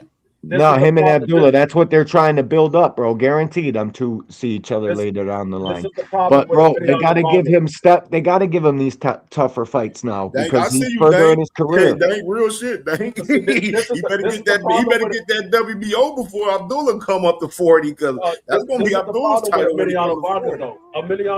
that WBO strap don't mean shit to me. Vargas hasn't fought C-level opponents yet. This guy's still on D level. He's still on D level. He hasn't fought C level. So I can't say that Emiliano Vargas is going to be any of those guys at the top of 140. Yeah, bro. He don't know what. Like, we gotta see. That's the problem. That's the one problem with top ranked matchmaking. Do we see Emiliano beating like Gary Anton Russell? No. They're apart. Mercado's a good fight, though. Those type of guys, Adam Zim, Tito Mercado. No, not Mercado neither. But listen, if he gets in there with Tito Mercado, he's getting stopped. Yeah, of course. Right now he gets stopped, but I do think he can develop into a fighter. I just don't think he's got the crack in the mean streak his dad had. I think he's a fucking privileged kid. He grew up in the suburbs, fucking a lot. You know what I mean? I ain't gonna. Man, I can't go down on that boy privileged like that. kid. So I mean, I look at him a little different. I'm sorry. I disagree a little bit. I agree with almost everything D1 said because he knows who Bryce Mills is, and I do too. I think this is a very tough fight. I don't think he stops him either. I'm very shocked they matched Emiliano with this guy only because I know this guy's pedigree. This guy got an MMA pedigree too, right? And that's what I'm saying. Like he knows how to use certain things, you know what I'm saying? And I didn't like the way he won that knockout first round against Ampante, you know what I'm saying? So I do think Emiliano was good, though. That's the only thing I disagree. I don't think he's privileged because his other two brothers are knuckleheads and don't take the sport seriously. Emiliano, I believe, takes the sport seriously. It's a test. We're going to see. I see the talent. I'm not saying he's ready now, but I think Emiliano is going to be good. I think he's a future world champion. And I think this is the fight, bro. This is the turning point for the kid. It's either sink or swim. This is why it's such a big step up. I know how tough of a kid he's fighting. This kid is fucking coming to fight, bro. No, I promise you. There's nothing else. I agree. He will get there. And he's gonna have a lot of fans there too. I'm saying right now, within the next year. No, not yet. Not right now. Of course. Prices for Syracuse. He will get there. Of course, not right now. If you're talking about within the next year or so, he's not ready for none of those guys. None of those guys, but he got 2 years. He got 2 years. That's why the WBO, I don't look at it the same, bro. Not everybody can compete for that belt. They'll give that belt to every top-ranked fucking fighter coming up that Bob wants to put in position to fucking become something more. That WBO strap's bullshit, bro. I hate even. I want to say this right with Emiliano. My thing is he right now, for us, what I've been seeing is like Top Rank is just like cruising him through, you know what I'm saying, gradually and shit. I haven't seen like crazy competition with him as far as the fights that he's been having. You know, this Bryce Mills is more of a step up than I've seen in recent time. But I'm saying this, I'm not seeing Emiliano with some of the competition that he's faced, like the last guy that he fought. It took him like 9 rounds to stop dude. And I thought he should have got dude out of there earlier for real. In my opinion. He was playing with his food in that fucking fight for real. And the other fight before he won by decision. I'm just not seeing like Emiliano opposing his will on the ops that he's fighting. That's my thing where I'm just like, I'm not crazy about him for real. You know what I'm saying? I'm seeing if he fights a guy like Adam Azim or Tito, you know what I'm saying?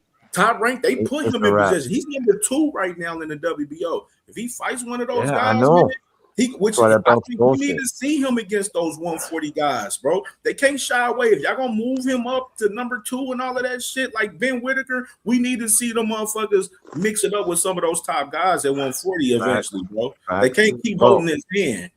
Bro, we got to stop giving them so much game. Gotta stop giving those. You gotta stop giving those. They gotta stop giving them those top ranked tomato cans. That's the one thing I dislike about Top Rank is the fact that they will overfeed you those tomato cans. And we know what they are, what they call it. They call it the Top Rank matchmaking system. Is it me or is he cutting That's the problem with it, is when it does that. When they do that. You know what I mean? They gotta start stepping these guys up quicker. You know what I mean? You gotta start testing them more. You gotta feed them more. That's what I'm saying. They gotta feed them more. You know, because we seen what happened within the last generation of fighters to come out of Top Rank, the Shakurs. You know what I mean? Most of the Shakur, see, they like to go ahead and say Shakur is a 4-division champ. Yeah, he is. How many of those championships came by? Hey, we're gonna have Shakur fight for this belt against this person, and not actually the champion who was holding that belt. You know what I mean? The only champion he beat, Valdez. Valdez just got that belt off of a Hail Mary knockout of fucking Burchell. Oh, you forgot what the belt that he got at 130. Against what you would call him, old man, the guy who he used to fall with over and over again. Let me ask you this: Does Emiliano beat Sabril Matias? No, nope. He gets stopped. No, he don't. You know, you know what? Man, if Matias is the same, we don't know. That last knockout could have fucked him up because that was a dog fight, boy. Damn. He left a piece of himself. I don't think Emiliano Vargas is ready for that type of dog fight. No, he's not ready for. This is my thing. They've been baby feeding them. That's why. This is what I want to understand. If we're naming all of these guys, as far as these guys at 140, and we talk about Emiliano can't fuck with these guys, then what they gonna do with him if he can't fuck with any of these guys at 140 for real? No, he needs to start getting better competition. So that's the thing. Yeah, exactly. He needs better competition. And this is the perfect step up for him. They taking him from prospect to contender too fast. They haven't built him up to get a contender. Like what they did with Abdullah Mason got built up to contender. Right. Emiliano Vargas is not getting built up to contender. He's going from prospect straight to contender. That's what they're doing with Emiliano Vargas because of who his father is and because of his star status. They made him a smaller version of Ryan Garcia. That's what they made him. They're trying to. They're trying to. They're in the process. I wouldn't say that because there's a lot of skill that Emilio has at a younger age than what Ryan Garcia had. I think what the problem is, like I was saying, Top Rank's matchmaking system, I wanted to see Emiliano be tested a whole lot sooner. You know what I mean? And just gradually take tougher competition gradually rather than just getting feed these quick knockouts. I'm like, come on. That's the worst thing. That's the worst thing for the fighter. What they should have did was put Emiliano Vargas in there with somebody like Naive Albright. Yeah. Yeah. I like that fight. Exactly. Exactly. He You always see what call I'm for that fight saying? free, but he'll Hey, mess around and D1, we beat. He'll see mess around and beat D1, we artists. see where we come. You see where I'm coming at though. I want them to see stiffer competition younger. You know me coming along. The same way, but they went on in this last fight, as Cam can attest to when it comes to Scooter I Davis. was about to say that thing. He Put got him a in there with Frank Martin too. Put him in there with yeah, Frank Martin. exactly. Put him in there with somebody tougher that he gonna have to dig it to see if he can get it out the mud with him. Put him in See there if he with can Jermaine get it out there. Ortiz. Put him in there with Jermaine Ortiz, Aaron Barbosa. He can fight those guys. He can fight those Exactly. guys. Those guys are Exactly. not the top of the division.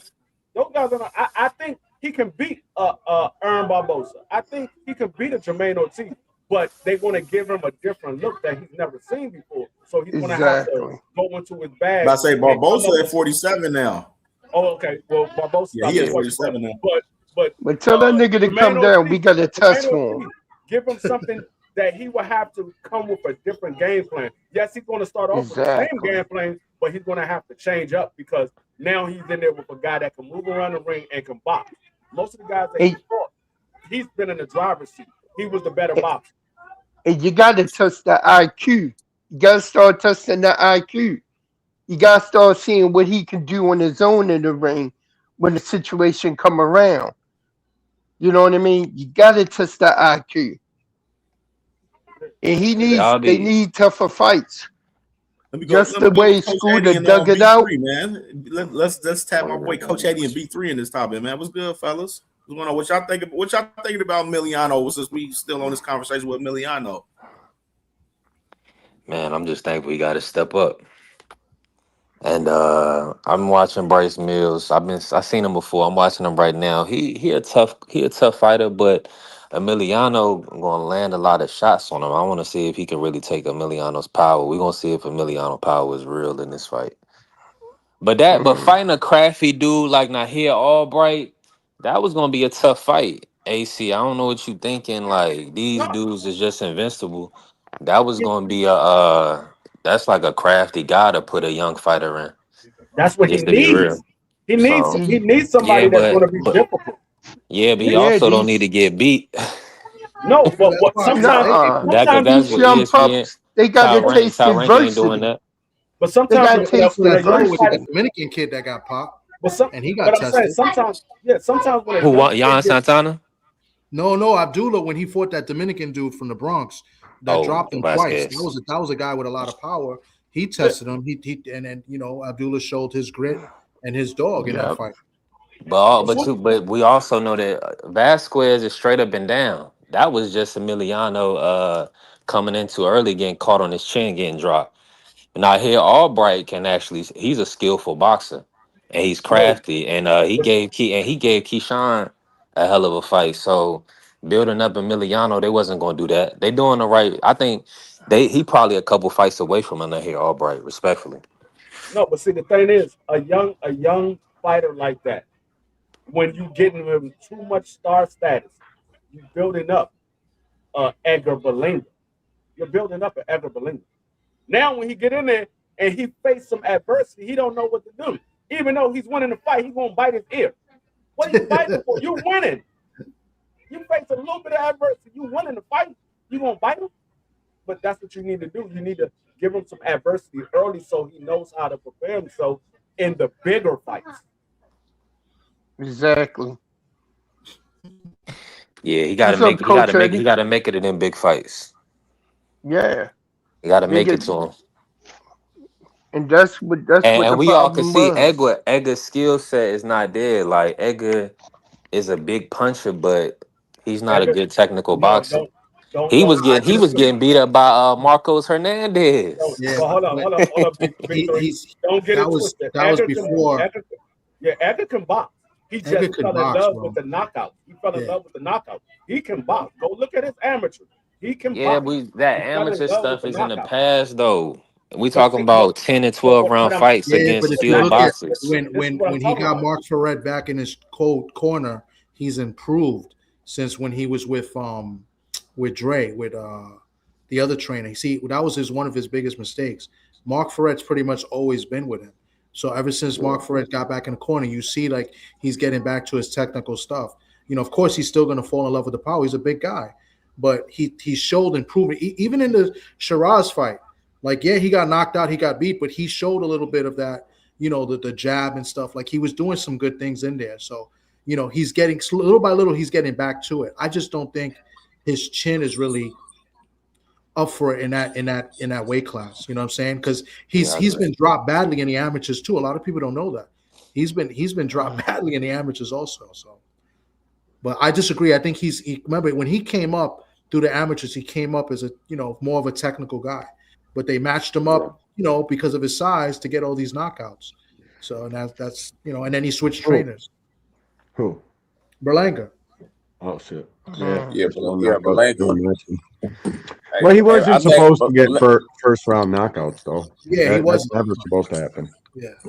Yeah. What's up, Coach Eddie? What's up, Coach Hey Eddie? man, what's good, Coach Eddie, man? What you think about Emiliano, Coach Eddie? Hey, it's nepotism, man.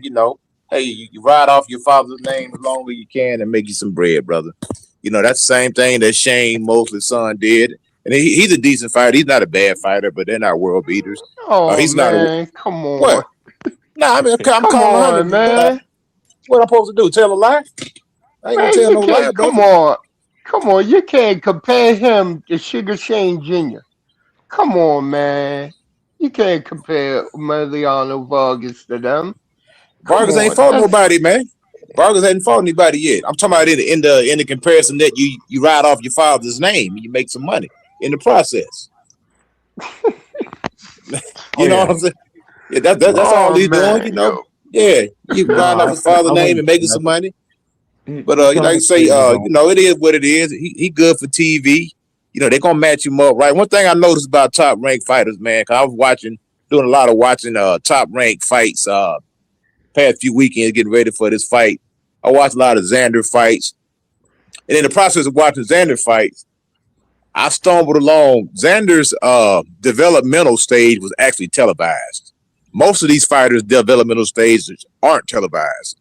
So what they did with Xander, they brought Mexico to Xander and they televised it. They did. Most fighters go to Mexico to build a record. They actually brought Mexico to Xander. You sure about that? Because I've heard you say this before, and you're 1,000% wrong about that. But go ahead. Well, whatever you want to say. Like I say, you don't believe me. Mexicans, right? That's what you quote. He fought 80% Mexicans. He fought a lot of different. Bro, he fought a lot of Mexican fighters. If you don't believe me, look, it's on YouTube. Talking about the Mexico style. Listen, man. See, you listening to respond. You ain't listening, brother. Devin Haney. A lot of these fighters do it. A lot of these fighters go to Mexico to build their record, not just Xander. A lot of them do. The only difference is theirs aren't televised. Xander's was. That's all I'm saying. His developmental stage was actually televised. You don't believe me? Go to YouTube. It's like 18 of his fights. They're all televised on Top Rank. Every time this kid stepped in the ring, he was televised. Again, Coach, I'm not disagreeing with that. And again, it's not that I don't believe you. I know. You're talking to somebody that knows, that watched Xander fights. What I'm saying is that you made a statement that says Xander's 80% of his resume has been Mexican fighters, and that's how it's been up. And that is not true. Are you sure? You said before. I've heard you say that. That is not true. Are you sure about? Are you sure? Are you sure about that? Mexican fighters. It's been about 70%. Bro. All you gotta do is go to BoxRec, man. Bro, he only got like two black guys on his resume. What are you talking about, bro? He's fought about. I did literally. All right, man. Well, you did. You lying, bro? 6 or 7. Anyway. Yes, you are. He fought a lot of Mexican fighters. I'll name all the fighters, and we could count it, and we could do the percentage if you can do math. All right, you go ahead. I'm gonna fall back because this dude just want to argue, man. Go ahead, man. Y'all go ahead and cook, man. You trying to spin a narrative? All right, bro. All right, there you go. Like I said, you acting like an attack dog. You just want to argue, man. You want to argue about something. Am I lying that you said 80% Mexican? Am I lying? You didn't say that? It's been a lot of them. Jesus, my deep. Bro, you acting like we in that dang courtroom. Are you prosecuting me or something, brother? What's going on, man? Are you a prosecutor? God almighty, man. No. You know, now wait a minute. You said you bought the beer at 8:00. Oh, yeah, I did. Now, bro, you acting like a prosecutor. Are you good, man? No. Are you good? I'm a foul back. Y'all go ahead, man. Go ahead, bro. Bro, when you say 80%, you're trying to put a narrative that all he fought is Mexicans. Come on, man. You're not speaking to some idiot, bro. You're speaking to an old man just like you, bro. Come on, man. Don't do that to me. Yeah. Hey, listen, I just looked at the resume. It's about 50% Mexican. So we got so you put a little bit of juice on the coach, but I understand. It's he's spinning Out of narrative. 23 fights, he fought Quincy, he fought James Martin, he fought Dan Karpinski, he fought Larry Frias, he fought Patrick Teixeira, He's not Slava Mexican. He's Spooner, not Mexican. and Abbas Badal. Yeah, I'm naming all the non-Mexicans. Spanish names and assume they're Mexican. That is not true. There was some Argentinian guys on there as well. Hey, Latino, whatever the case may be, you know, and I may not be politically correct or whatever, but hey, I seen the Vasquez and the Martinez. Yeah, you're Latin descent or Hispanic. But coach, or are they the same? Or are they the same thing? You talking about a style in comparison to what he's going to face with more so like a boxer. Unless you actually to see their style. I mean, you got Afro Latinos. I mean.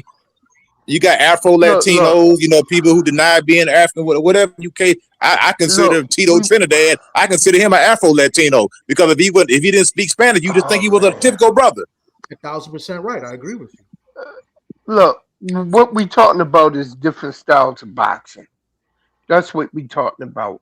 And the geographical region of the planet doesn't dictate what type of style of boxing that particular boxer brings to the table.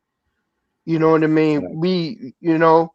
Come on, man. We can't go out like that. I get that, and you're right, and that's what I'm saying. You can't look at the last name and say, "Oh, he's just a flat-footed Mexican that he fought," and that's pretty much how it sounds when you bring it like that. And Top Rank matches you, and that's not true because mostly all fighters get built up the same way. You're gonna get cupcakes. Well, they did the same thing with Shakur, but you were so quick to jump in. You ain't let me cook. You just wanted to. Hey, look, I understand you with Xander. No problem. It's cool, bro. I was gonna get on Shakur Hammer too. They did the same thing with him. They do the same thing with all these fighters. Devin Haney did the same thing. They did bring Mexico to the top rank. They did televise his freaking first 10, 15 fights. Most fighters don't get their first 15 to 20 fights televised. Xander did. They built him up to be a freaking darling. What are you talking about? These are the facts, man. Xander fight been televised. This dude got goddamn televised with 4 round or 6 round fights. He was televised. Let me ask you this, Coach Eddie. I got a question for Coach Eddie. Let me ask. Now, Coach Eddie, do you believe, like, as far as leading up to this fight, do you think Top Rank has built him well going into this fight with Boots in as far as the fights that he has had in recent timing? I think Xander's a good fighter. I'm not taking that from him. He's a good fighter. And like most good fighters, blue chip fighters, they are usually overmatched. They're way better than the people they're in the ring with. Xander has been way better than everybody who's been in the ring with, in my opinion. And those are the facts. So I don't know if he's going to be ready. By the way, I'm picking Boots to win this fight. I don't think he's going to be ready. I don't think he's seen anything like Boots. And just looking at, both guys, being objective, just looking at him like Xander has a lot of good attributes, but I don't think he's quick enough. And he don't like to fight on the inside. His first instinct is to grab and hold when things get uncomfortable, and he does a lot of movement. Seemed like he gassed out in the Bass fight. I mean, the Baru fight. I can't pronounce it. Did you see him fight on the inside in the championship rounds of the Bass fight? Because that's what I seen. He had to dig in. Because I think it was more that he had to fight on the inside, not that he wanted to, because the dude just kept coming.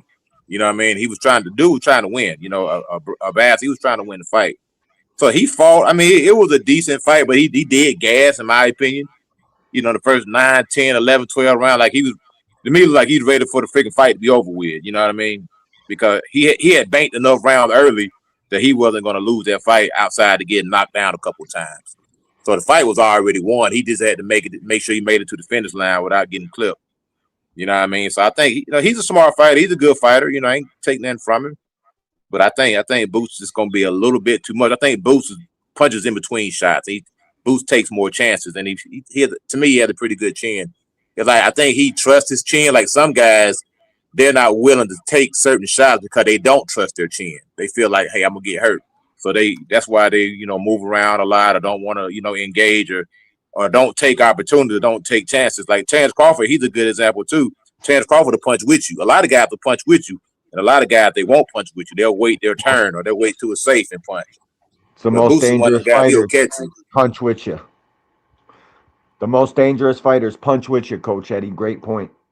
A lot of these guys won't do that. True that. The majority. I think that's another thing of the problems has been. I thought he was going to With finish. the But I didn't mean to cut him decline off. of television, free Let me ask the rest television, of y'all. boxing. Let me ask the rest No of y'all. tough fights. What do y'all feel? Do y'all feel Xander has been built well going into this fight for his Boots Ennis with the competition that he's faced? I can ask everybody that question. I think Xander got some good competition leading into this fight. The last 4 fights been real fights for Xander, bro. But let's not forget who's matchmaking these fights for him from fight 1 to fight right now. Fucking Brad Goodman. They couldn't get in the way of this fight because Xander wanted it, bro. Both guys want it, so they can't get in the way of that fight. But they wouldn't advise Xander to fight no fucking Boots right now. They got literally the best matchmakers in the game come from Top Rank. They know how to test you, what guys to put in there with you that you're going to make you look fucking fantastic, bro. And they give you a WBO strap to make it all look fucking great. They know what they're doing over there, bro. They've been building these fucking fighters one after another, after another, after another. We're going to find out if Boots is really who we think he is and if Xander is too, because this joint's a fucking tough fight, bro, for both guys. I've been watching nothing but both of these dudes. The Boots fans think this is going to be a walkthrough for him, and I just don't see it like that, bro. And I'm a real Boots is my favorite fighter, bro. But I don't see it being as easy as people think, bro. So my thing is this, right? Take my favorite fighter. I hear what everybody's saying, and I agree for the most part. I agree Tank, with you, Boots, Coach, and Benny on are my everything three. you're saying. What I was just saying is just the way it comes off, like it makes it look like he's fought like Latino bums, let's put it that way. But I agree with you saying. I think this whole thing with Top Rank and matchmaking, I think they're the best in the business as far as protecting their fighters. But the question is has they built them enough for the moment that he's about to have this weekend? I'm going to say yes, they have done a good job, especially with the last 5 fights that he's had. And that's including winning the world title and defending it once, right? His last 5 fights, I think they've matched him well to build him up for this. The only exception to this is that we here on this panel all believe, and a lot of other people believe, that Boots is just a special fighter, right? I think Xander was built up for this moment to fight maybe any other fighter as competitor or any other world champion, right? But we just believe that Boots is just special, and we're going to see this weekend. And I believe it too. I'm one of the people that also believe that Boots is special. I'm picking Boots to win as well. I'm a big Xander fan. I love Xander, right? I'm rooting for Xander to win. I just don't think me cheering is going to make him win this fight, right? So I'm just saying, Top Rank has done that, but eventually they build you up and they get you to the stage. Maybe they weren't finished with him. Maybe they were still building him up. It's Xander that wanted this fight. Oh, don't mistake what I say, though, bro. When they build these fighters, bro, they know how to make a complete fighter at the end of the build, too, bro. Mm-hmm. They're putting these fighters through the fucking test they need at the time they need them at. These guys are the best in the fucking business at doing this shit, bro. You got to be honest about it. They know what the fuck they're doing, bro. Well, at this venture this time of his career, Xander being 23, it's just like the Brian Norman loss. The Brian Norman loss didn't hurt him. So when you lose when you're young like this, so right now this is this is what you call a calculated risk. This is like at the freaking crap table, and you're just gonna go all in. If you win, cool. If you don't, oh well, you still got time to rebuild. You gotta see something, bro. Calculated risk. You know what I'm saying? It's a calculated risk, and the money's good too. You got. I think Xander's biggest payday up to this point, allegedly, I'm gonna say with that reportedly, is about $350,000. I think he's making it anywhere between $4 to $5 million for this fight. So he got $4 to $5 million reason to take this freaking fight. Because if he wouldn't fight anybody with boots, it would probably take him 4 or 5 fights to get that amount of money. So that's one reason he's taking the fight, because the freaking money is freaking astronomical. It's generational wealth he's gonna make. Not only that, it's a freaking rematch clause also. Yeah. So he's getting 2 fights out of this deal. 2 fights. So he probably walked. Unless Boots goes out there and knocks him out in 2 or 3 rounds. But if it's a good fight, competitive fight, he's going to activate that rematch clause, because there is a rematch clause in this contract. So we probably going to get 2 fights, via unless he goes out there and gets get Lima, get first round knockout like nobody wants to see it or something like that. Which I don't think that'll happen, but it's boxing.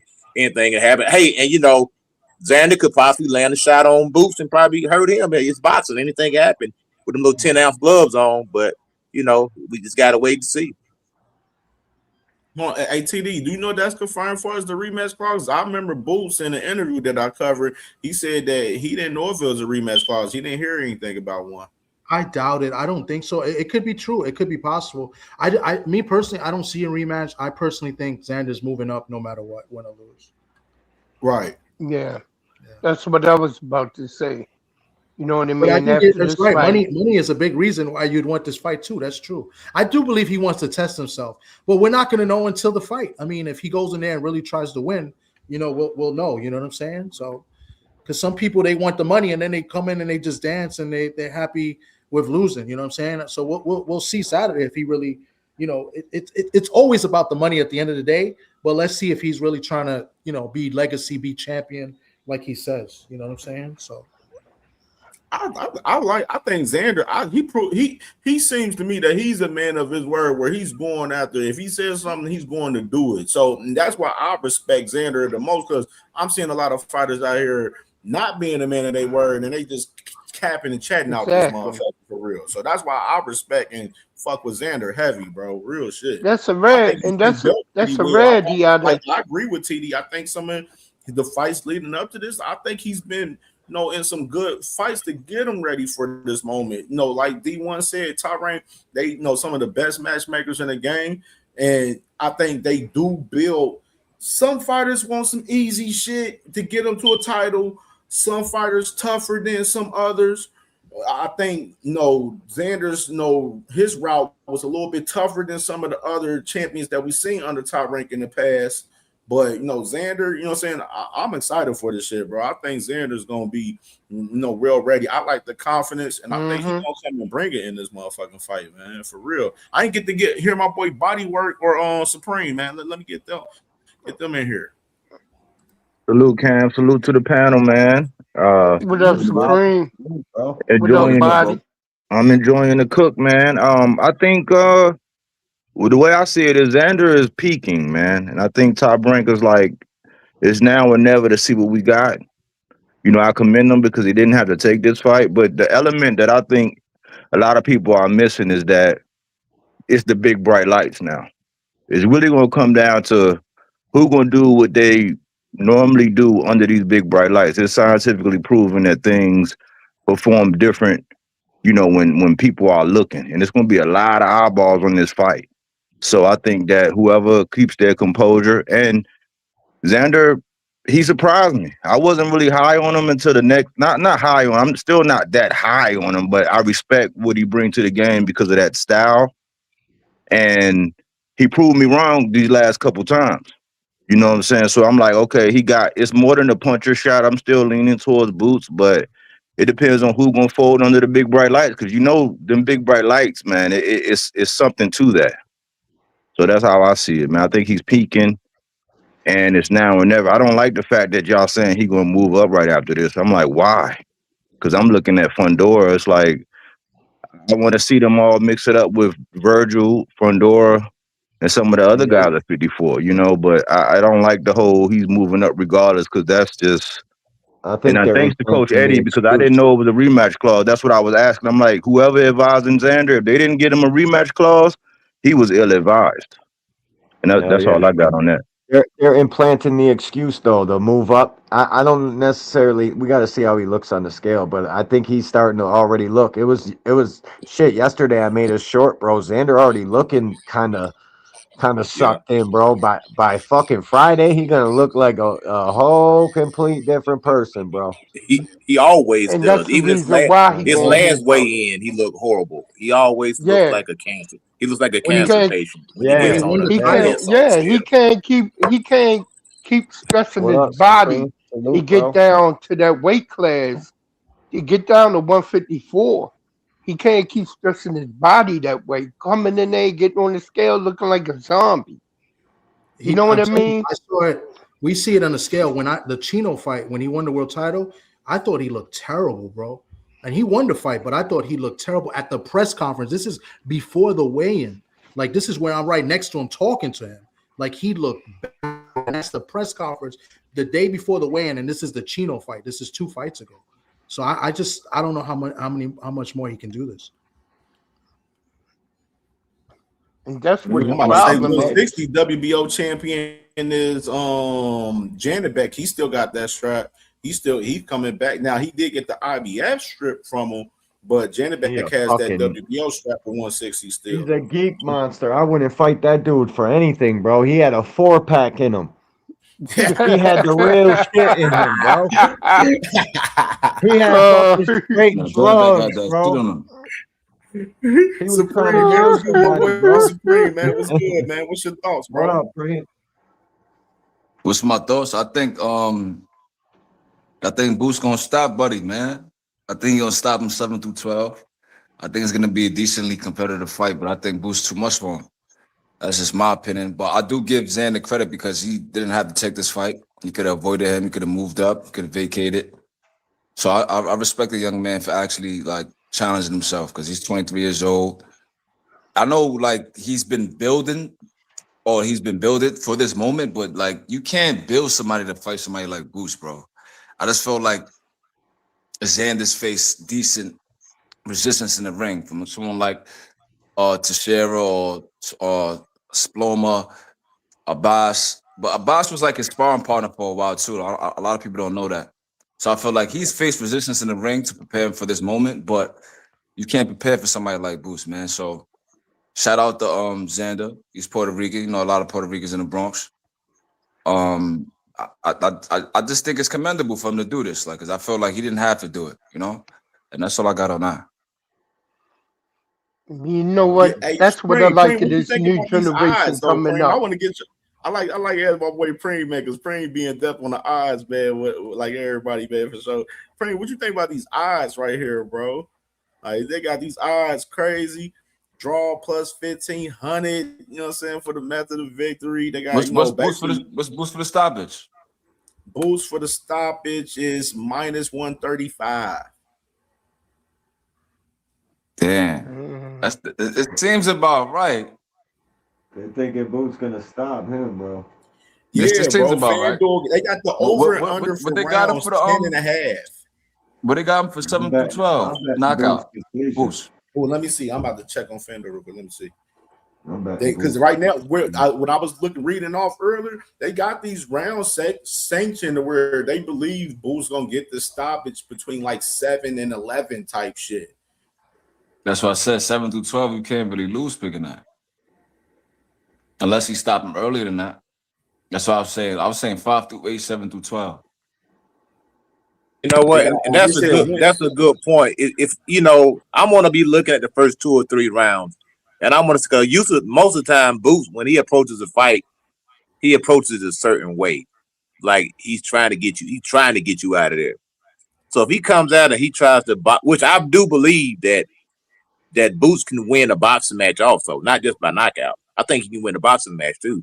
I think he has more past the victory than Xander does. Xander, to me, is going to have to stick, move, tie up, stick, move, tie up, rinse and repeat, and keep doing the same thing over and over. I don't think Boots will allow him. I think Boots is going to put a lot of pressure on him and make him fight on the inside. And to me, that's where Xander is lacking at on the inside. Now, he's not saying he's a bad inside fighter, but he's lacking in that department, in my opinion. I want to let y'all know the number. They said on FanDuel, they said when will the fight end? They got round 1 through 3 plus 1100, round 4 through 6 plus 550, plus round 7 through 9 plus 300, and round 10 through 12 plus 480. So like I said, that 7 through 9 and that little gap plus 300, that's kind of where they kind of at for us winning of this shit. That's why I see it between 6 and 7. I see that, but I plus think 1600 on both fighters get knocked down. Plus 1600. I don't see it, even though it's a possibility. Because for us now to be knocked down, here goes the odds for us to be knocked down between both guys. Xander Zayas minus 142, Boo Sanders plus 690 right there to be knocked down.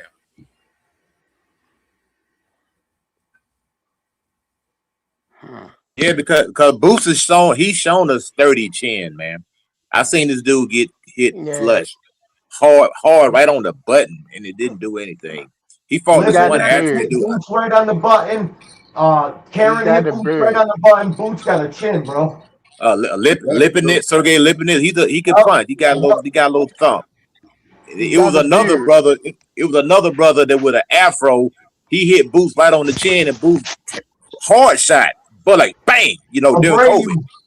Yeah, and he came back and hit him with an uppercut, and that shot was hard. It knocked sweat off Boots' head. He hit him flush and didn't do anything. Yeah, the dude said like he got a good chin, man. He said like he got a good. Now I seen Xander get hurt by a Roy Jones fighter, Buckle Xander, with an overhand. I was there against the German fighter. Yeah. Yeah. He did the stanky leg. He had spaghetti legs, man, for a minute, man. Oh shit. He did the stanky leg. The German fighter. Yeah. Yep. He stuck that leg Wasn't out that there dude and a he was 160 hitting the pounder? stinky leg. I think he did come down in weight. His Spolmer He came down in weight. or something like that. Yeah. 160 pounder, 154. Yeah, he had him. He had Xander. Xander gonna end up being in survival mode if Boots don't get him up out of there. Punch too. Not gonna lie, the stanky leg is crazy. Like when fighters get hurt, like when you see a fighter get hurt and like you see them like trying to survive, I don't know. Like to me, it'd be hilarious. Like it's not funny, but like damn, bro, like they can start hugging and shit like that, start moving around. Hell to me, it's funny. Man. That's when the shit getting real. That's real. Like they start dancing around, just that lateral movement. I don't like, but you know what? The craziest knockouts is the ones when motherfuckers get their dick strings knocked loose. Whereas look, the top of their head just pop like motherfucking Leo Santa Cruz. That shit was scary. That boy was down for a minute on that canvas. Oh yeah. Let me ask That y'all this. Deontay Wilder knockout. Let me switch gears. I want to ask y'all about this fight because I was talking about it earlier and I seen people in the comments and everything. What y'all think about Rolly and T.O. right here, man? They talking August 15th between these two guys right now. Rolly knocked T.O.'s head off, bro. I'm disappointed in T.O., man. I'm disappointed in T.O., man. I'm disappointed in T.O. He disappointed me so bad, man. He put his hands in his pockets, man. I'm like, I didn't want to see T.O. for another year and a half. I ain't even gonna lie to you. He talked all that shit and he was being a joker and all that. And I'm like, man, dude, I got Rolly. I'm pulling for Rolly no matter what because I don't like what T.O. did, man. Everybody can see he didn't put his best foot forward with Shakur, and he got Shakur riding high. It's like, he didn't sell out, man. He didn't go out on his shield, man. And so I lost some respect for T.O., more respect for T.O. after that, So I like Rolly in that one, man. I'm glad Rolly got a fight, man. And I'm just disappointed in T.O., man. I'm not a believer. His power has been the same since 35, and I used to be real high on T.O. Listen, bro, there's some things you can do against Rolly and some things you can't. And literally having giant tells like Teofimo has, Rolly will knock his head off, bro. It's easy to see, too. Especially if he keep that damn lead hand down. He keep fighting with that lead hand down. Come on, man. Yeah, he gonna bust T.O. the fuck up. Damn. Rolly gonna beat this kid up and make that win look like shit. Yo, it'd be crazy, right? What if Theo whipped Rolly ass? It's crazy because I think I'm the only one that would pick Tio. Wow. That would get him back on the fucking. I seen people right today track. when I first talked about it earlier. People was like, "Hey, Rolly trash. I think Tio gonna beat him." I said, "Bro, this is an even fight to me." Easy money, I'm bro. more so leaning Rolly a little bit money. because Tio. This is his first fight at 47, and he ain't look good, man. bro. He too much inconsistency for It's Tio a for me weird to fight. trust I'm not him to gonna beat lie. Rolly. Rolly It's ain't kinda as hard much to- of a trash fighter as motherfuckers think he is. Seriously. Y'all It's the falling for power. the fact that he be acting stupid? Yeah, Keep thinking that. Keep It's the thinking power. that. He But been a I student don't think Tio is a 147 pounder, man. Like he's in a like precarious situation because like he obviously is like having like trouble making 140, but I don't think he has the power to translate and be a force at 147, in my opinion. Yeah, Man, he Tio like is like, Cambosis. He like Cambosis at 40. He don't have the dimensions. yeah. He don't have the dimensions for 47, bro. That's not Abdullah Mason. He got more of the dimensions when he get up there with the long arms and all of that. And Tio's power ain't been the same since 35, man. So I think Nope. he's out of his league. And trying to tussle with Nope. Rolly gonna put his ass in the presser and then go upside his head, man. Cause Rolly, he got a little dirty fight, but Rolly has matured, in my opinion. Like Rolly ain't the same Yeah, Rolly that got knocked yes. out and put on stilettos by Tank. That's not the same Rolly. He been in there with Joseph Brown. You know, he got a new coach with Salas, who's Salas is more different. technical. You know what I'm saying? And he been sparring with them guys and sharpening It's his crazy. tools. Like Salas, the Rolly Cuban is coach, is not mature. even Cuban. Huh? I said Salas is like a Cuban coach, but he's not even Cuban. You sure he's Cuban? You sure he's not Cuban? Nah, he's not Cuban, gang. I think he's Venezuelan. He's Dominican. He's one of them. He I know he's not works Cuban. with the Dominican fighter too. But He's Dominican and Portuguese, bro. Okay. Yeah, Damn, he's I not thought he Cuban. was Cuban this whole time. Dang, hold on. Let me say, That's dang, crazy, why right? this is my thing. Why has it got to be a fan base believing in Rolly to win over Tio? Why has to be a fan base thing?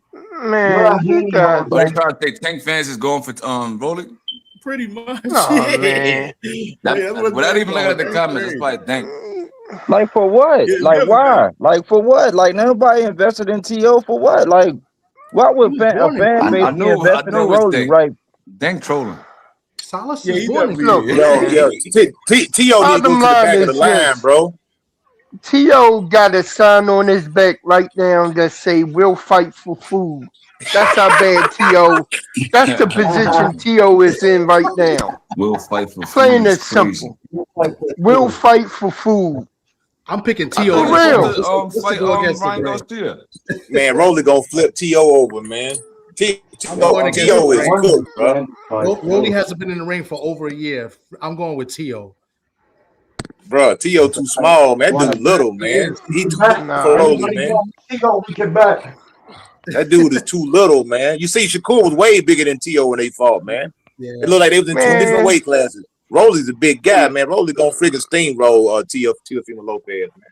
That I man don't know if they can't go stay fight, out bro. of the way of That daggone is kind of true. Shakur jab, taking that damn brittle hand jab for goddamn 12 fucking rounds. And you think you're gonna go in the ring with somebody that got the power of Rolly and now learning how to use his jab and box? Oh, come on, man. His I'm still footwork taking got Tio. The man. takeover. Nah, I think Rolly, Rolly's a big favorite in this one. But the inactivity might be a factor. Yeah, that's what I said, TD. The Tio inactivity might be from Rolly, favored in him that not one. fighting a year. You got Tio Yeah. coming in first fight at 147, bro. It's still like, you know what I mean? It's a edge Rolly in it, you know what I'm saying, as far as that, a little bit, but because I'm just not sold on Tio 100% off of just the inconsistency, bro. That was a shit show performance he put on versus Shakur. I literally thought he was going to do better than that, bro. I ain't think he was gonna be like that. I did too. Didn't throw no fucking punches, bro. Yeah. I would say it's a The only thing, Well, I man, tell let me you say this this. real. Hold on, let me say this. real quick. Real side, it's like 50. Go ahead, B3. It's like 50-50 to me for real. I say 55-45 Rolly, in my opinion. Go ahead, B3. Man, You listen, know what? Tio and Rolly? this is sad as I got hell. Rolly winning that 70-30. I get. You know what?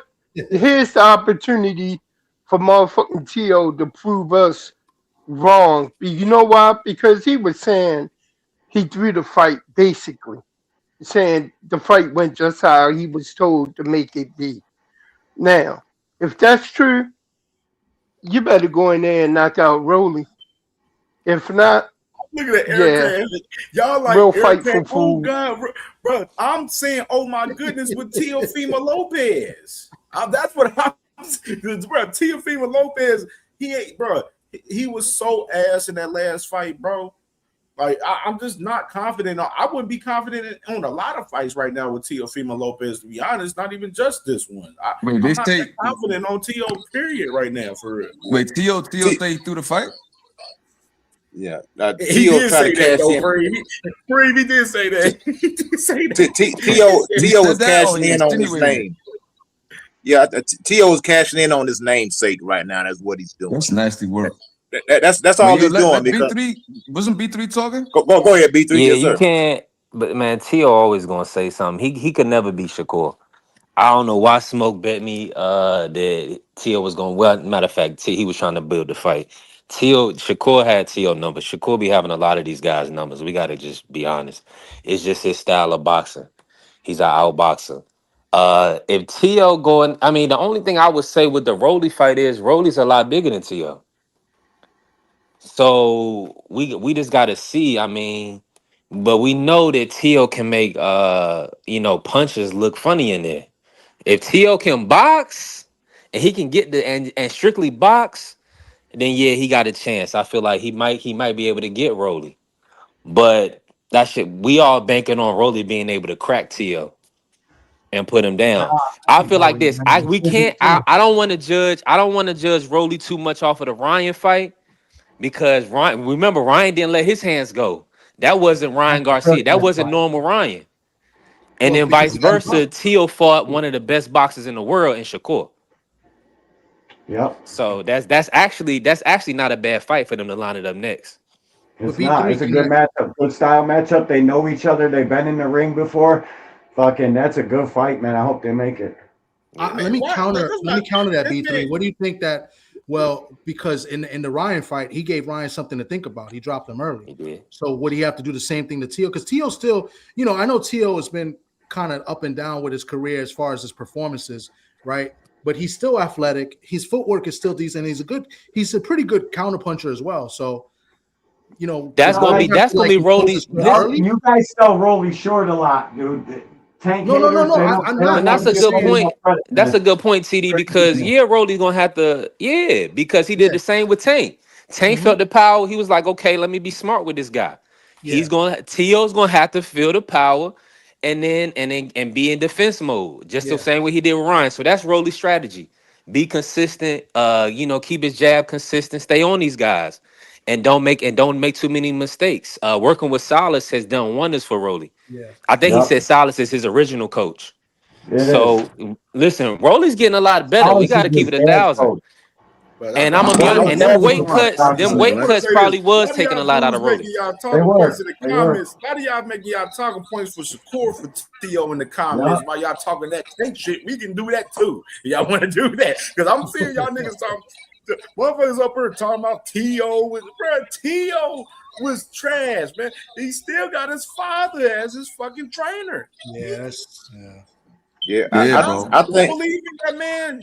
Fucking Teofimo Lopez Sr. that we seeing that was drunk at the damn fights at Shakur fight last time a few months ago. Come on, what are we talking about here, bro? Y'all putting too much gas on Teofimo Lopez. Yo, why nobody want to fight my man Rohan Polanco? Like, man, because Rohan Polanco had a hiccup. He was on his way, but he missed weight. Well, he didn't miss weight. He got sick, and that kind of slowed it up. He was supposed to fight in the Abbas Baru card, but he got sick, and I think it's because of the weight. So he did fight recently, so I think he's got to kind of wait in line a little bit more. But I like Rohan a lot. Supreme, I just watched that fight for Rohan. He went 10 rounds. It was I was expecting him to get that guy out of there, but he fought Alex Martin. Yeah. We got to see. You think he gonna have to go to 154 TD, or you said it was just I hope not, because I don't think his power translate up there. Yeah, I don't think so either. You know, so I just Especially don't. with I the don't. 10 I ounce don't like the gloves. fact that this guy is a gym rat and a guy in the gym a lot, and you know him struggling with the weight that fight. I mean, because they're not going to tell you that. I mean, when a guy calls out sick, pretty much called out sick, you know, comes in sick, you know, after the weigh-in or the day of the weigh-in, it's basically That's usually what it means. Yeah. I didn't see for that Alex Martin fight. Hector Bermudez wasn't his trainer, so I don't. So I wonder if he left Hector or something. Or maybe that was I just mean, he is Dominican, man. You know, that nigga probably eating all type of shit. You know, it could be that. Yeah, but that usually happens after they get like a big payday, right? That's the MO on Dominicans. Like after they make it big, that's when they kind of like fade away. Except for Adames. Adames kind of proved like, you know, he's still Dama's been proven. Yeah, but he Afro Dominican though. It don't matter. I'm trying to see how does how does T.O. keep landing all these fights? Because in my opinion, he doesn't deserve them. The man's got cooked. He should be in the back of the line right now. He kind of do deserve him. I ain't gonna lie. Because he has one of the best managers in the game. I'm saying, but it's like to me, exactly. He has like the best manager in the game, bro. Like it's smoke and mirrors, man. Because this dude, man, to me, the punches are starting to hurt, man. T.O. always get busted up in all his fights. Look at his face after every single fight. So those punches are starting to hurt right now. Yeah. You know what I mean? Like I say, he's cashing in on his namesake while he can. Because in all due purposes, he should be at the back of the line. That, you know, the way he got cooked by Shakur. Not with that manager, nigga. Yeah, he got a good manager. I'm saying, and shout out to him. But just off the boxing ability and the performances, he should be in the back of the line, bro. He should be like disappearing for like 14, 16 months, works, bro. It does work. Nah, that's not how it works. That's like if your agent is Rich Paul and you had a subpar season. You think he's not gonna try to get you a max contract? He's still gonna try to do that for you, bro. So if he got a good manager. You got a max contract, whether you deserve it or not. That's just how it works, bro. Like he got a very good manager who has a lot of you know, he got Africa, he got Belanga, he got who else? He got TD. You got a couple other people. You said manager. That's the only reason, because of his management. It ain't based on his. It's not. Hold on. Let me say this, coach. It's not only the manager. Even though managers is running boxing, it's these janky ass sanctioning bodies. Because of course if you got a name, they're gonna let you put your guy wherever you want to put your guy if you can pay for it. And we see with Jay Prince and Keyshawn. Keyshawn ain't fought at 147. They got Devin damn near about to have to drop his belt. He ain't even fought at the weight class. So it's really these sanctioning bodies is kind of janky as hell. Yeah. I would like to see Brian Norman fight the winner.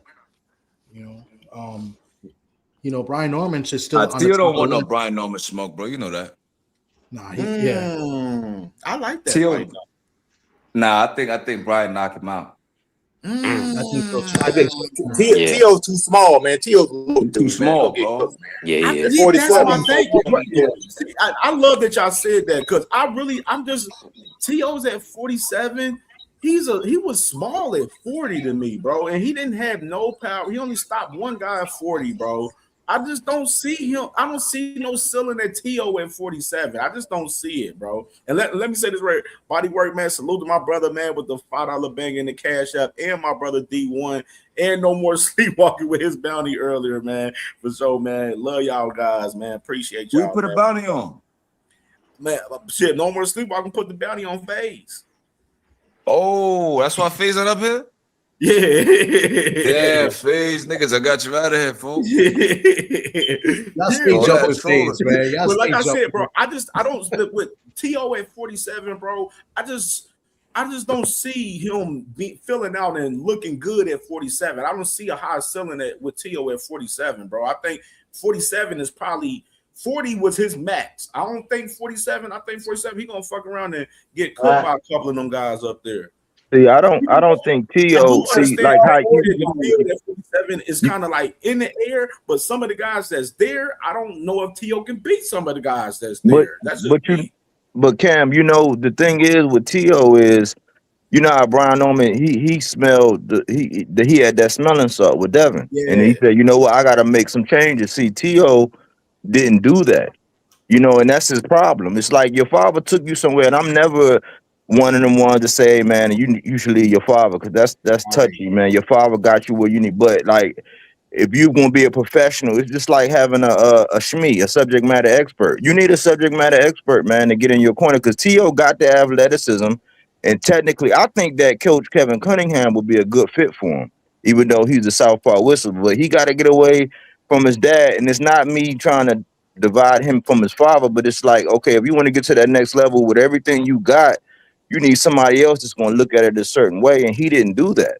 So he's sandbagged just by going by the tutelage of his father because his father could only take him but so far. He got him to greatness, you know what I'm saying? But it's time to move on to somebody that, like, when you see Earl moving on to Rodney Shields, when you see these other guys getting with, you know, like when you see Brian Norman getting with Ronnie Shields, you know, T.O. got to do that in order to go to the next level. But his, especially with his dimensions being what it is, he's not a, typically when you look at the 47 fighters, they got long arms. They might not be the tallest in the world, but they at least got long arms. You know what I'm saying? He don't got that.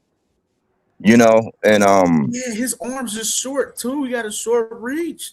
Keep going, buddy. The body work. You cooking right here, bro. Yeah, but that's why he got to go. You know, it's like, you know, keep your father there. Like the same thing Brian Norman did with Senior. Because I didn't like how Senior acted. I don't like how he threw Brian Norman under the bus. But Brian Norman is smart. He's a throwback guy. You know what I'm saying? That's why I think he still got a high ceiling. But he said, look, I need the machine that Devin had. I need to go get a better coach. T.O. need to do the same thing and keep his father along for the, you know, that calm voice in the corner. But you got to go with the guys that Ronnie Shields had, like Holyfield and shit like that. Like you got to go with somebody that's been in that moment, like, you know, like how Teddy Atlas is, or Antonio Tarver, or somebody, you know, of that upper echelon that's gonna take you there. Until he do that, he gonna be the same old thing. But the only thing about Derrick James is he was training a whole bunch of drunks, man. And I'm gonna tell you this from a boxing experience. No, you got guys who don't want. No, you didn't. No. He didn't say he trained all drunks. Training a whole bunch of goddamn drunks, bro. Nah, and I'm gonna tell you, you got we gonna keep everything 100. We ain't gonna all put it on the trainer.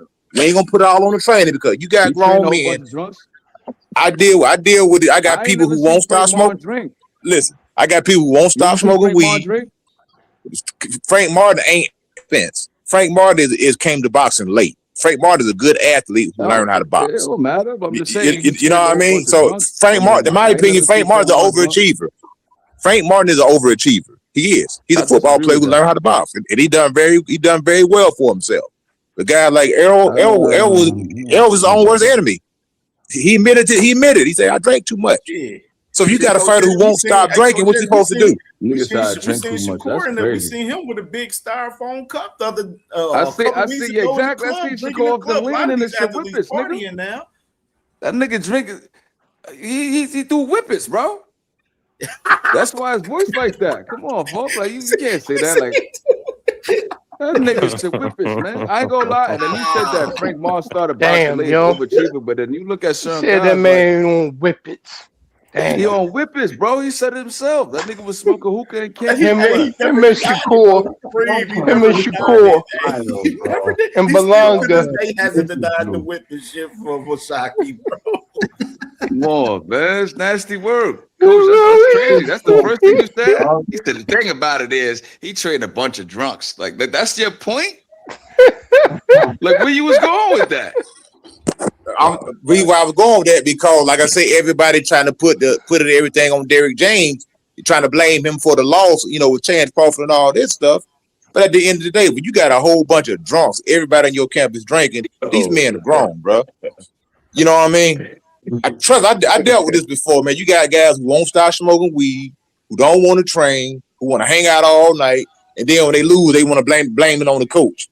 See, fighters, I'm gonna tell you something about fighters, especially when you've been with a fighter for a long time. The first thing they don't want to pay you. First of all, they don't want to pay you what they're supposed to pay you. So then they'll leave you and go negotiate with somebody else. Most of the time, when these fighters leave, hold on. Why that sound familiar? It's over money. Why that sound familiar, Coach Eddie? Why that sound familiar? You got fighters that don't want to pay you, and then next thing you know, they want to leave you. Go somewhere else. That's how I go, bro. Then they start saying you doing whatever you doing for the wrong reason. Exactly. I'm just throwing it out, and I ain't saying it's just him because that is a pattern of fighters. Danny Jacobs did it. I was about Triple to say G Danny did it. Jacobs. Yep, that was a good These one. guys start making money. Carissa Shields did it. Carissa Shields did it. The guy that's been with you the whole time. You got to remember, when you a boxing trainer, you giving up literally 20 years of your life for free. These dudes ain't paying you a dime, brother. And then soon they start making some real money. Oh, it's your fault. Now what? It's your fault. Why is it my fault? You the one who won't stop drinking. You the one who won't stop getting arrested. You the one who won't come to the gym. You the one who don't want to listen. You the one who don't want to jump rope. You the one who don't want to do this. It happened with Wilder. They want to blame the trainer. Hey, Eddie, you know Coach what I mean? Eddie, it might be the delivery, but you cooking, bro. You them, cooking, bro. I didn't like you that. can't say, That Derrick I can't say James shit, cooking man. because, like, you look at Derrick James, right? He made Charlo undisputed. He made on Spence unified 3 times. Like, it's not like they got their first big payday and left this nigga, bro. They've been on multiple pay-per-views, bro. Yeah, and it's not like one person left. Multiple fighters. But they're not getting. They probably ain't getting their customary 10%, and these guys probably ain't making what we think they making either. You know what I mean? I'm just telling you, a lot of these fighters, man, it's easy to give a guy 10% when you only made $100,000 or maybe $1 million or whatever. It's a whole lot harder to give a guy 10% when you made $30 million. Like, what? I got to give this guy $3 million? Oh Lord, hell, I ain't giving him that much. The trainer don't get 20. It's hard to give a man $3 million. Wow, I thought the trainer got 20%. Nah, the trainer customary used to be 10%. Manager gets 20. These fighters are getting robbed, bro. Manager gets 20 and the fucking trainer only gets 10. That's fucked up. That's some sad shit. That's fucked up. That's a different conversation. But like, I think Spence gave James a flat fee, and then after like the pay-per-view sales and all like the success and all that, I guess he wanted like to renegotiate it, but Spence wasn't with it. But I can't blame Spence. I can tell you right now, I can tell you myself, as far as Derrick James, Earl Spence, I even reviewed the paperwork on my channel last year with all of that shit. That man, DJ done got paid every fight, and he done got bonuses, bro. So, far as what Coach Eddie was talking about, far as like some of the fighters playing some of the trainers, that's not pertaining to them because Derrick James was getting his bread and he was getting bonuses. He got a bonus after the Bud Crawford fight last year. So I don't know what that whole argument for. Yeah, how much money do you want, my nigga? That in particular, because DJ had no argument. He been getting paid.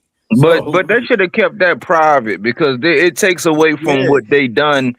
Like, he got Earl to 3 straps. Like, it should have been private because he got Earl to 3 straps. We're not going to take away from Fighter of the Year. They're not going to take away from Robert Garcia if Bam go in there and get his ass knocked out. They're not going to take away, but only us do that. You know what I'm saying? So that's one part that I didn't like.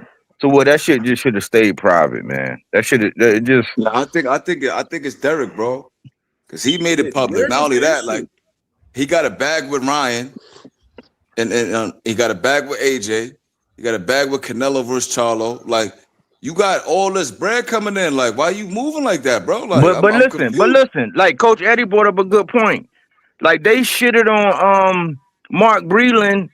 Like, when he got him to like 42-0 with like 41 knockouts or some shit like that. Like, whatever it was, and then it was all Mark Breland fault. It was the same shit with the Earl Spence thing. It was like Groundhog's Day. So I don't agree with that shit, man. No. When you can go in like when you go in like Wilder and say I'm not running today. All I want to do when JD's come in and say all I'm gonna do is hit the pad today, and he be like, all right, well shit, what you gonna tell Wilder?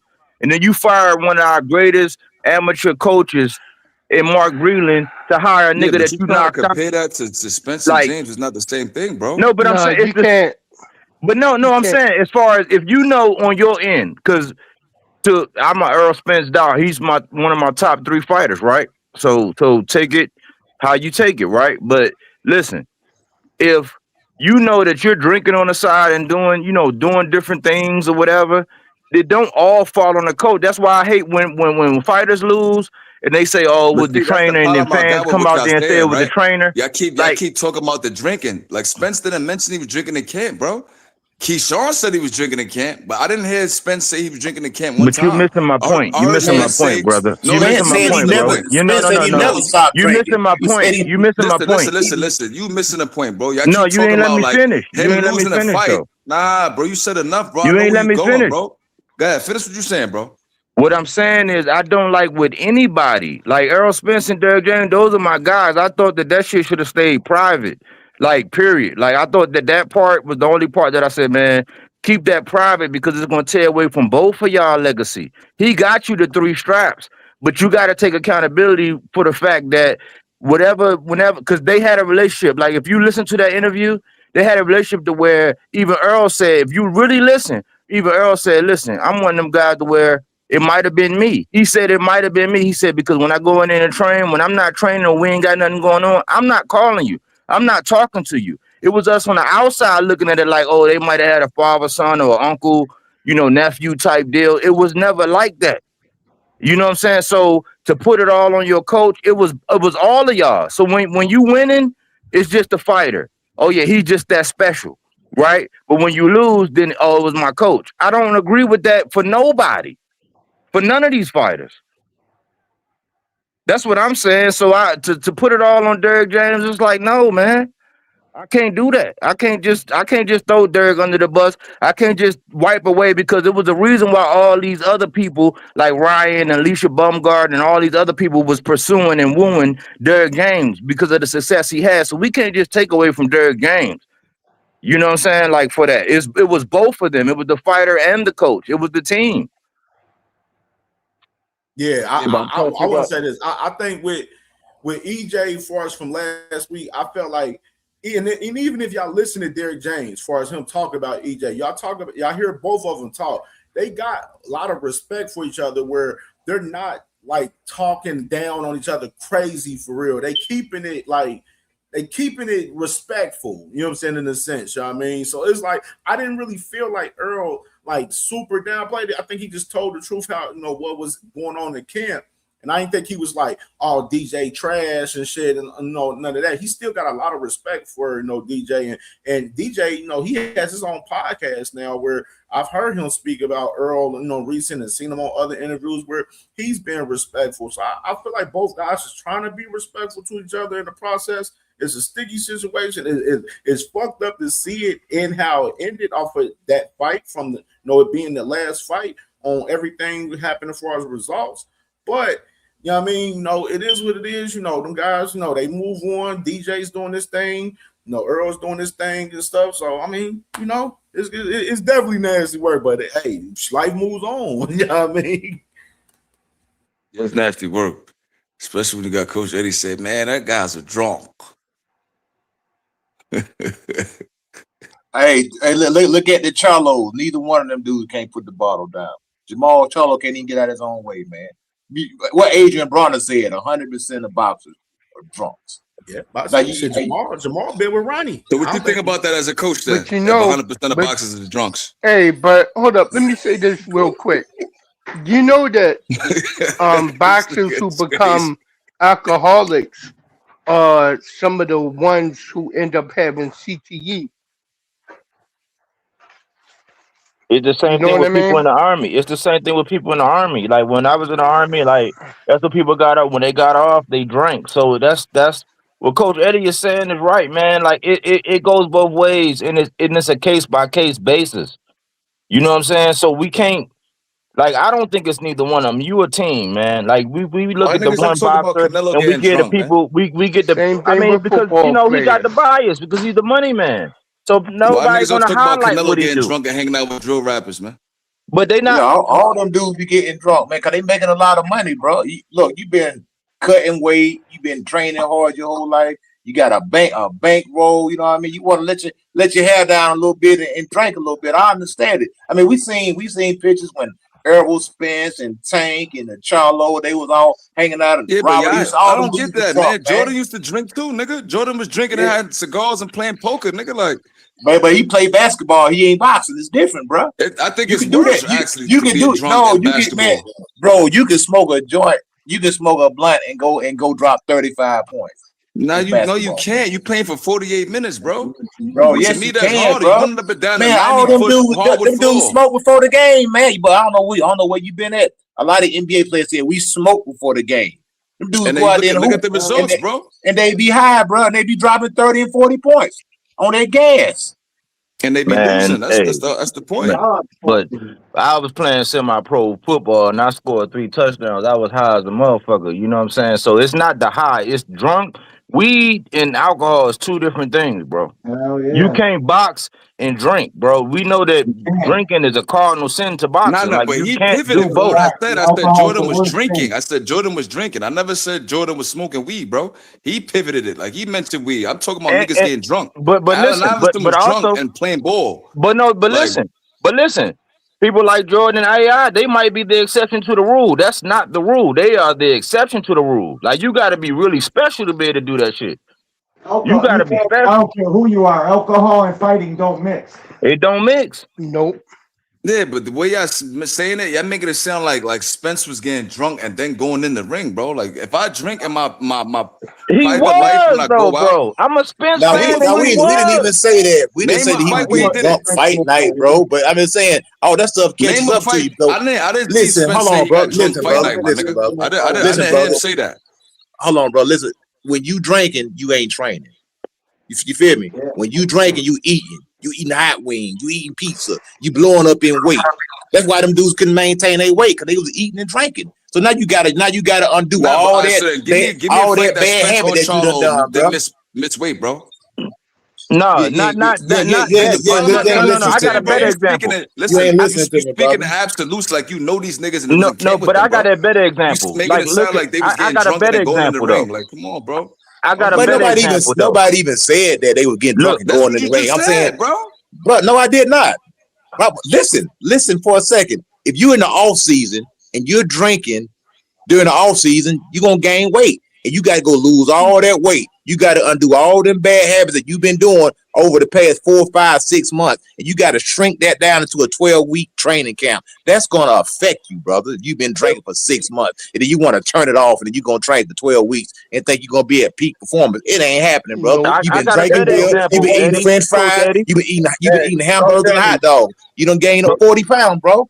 But Coach Eddie, I got a better example. Like if you do a reverse timeline on Tank, if you look at Tank right now, if you look at Tank back in the day versus now, you can see the difference. Like when you look at old pictures of Tank, you would be like, damn, this some Benjamin Button shit. When he put that bottle down and he really stayed focused, it's totally different. Like that's why he's able to weigh in at 133, you know what I'm saying, for a 135 fight. Like you can clearly see what it does. You know what I'm saying? Like it's science. Once Tank became a gym rat, and he put that bottle down and stopped fucking around with AD like that, he became a completely different fighter. Exactly. And his longevity in the sport is now longer.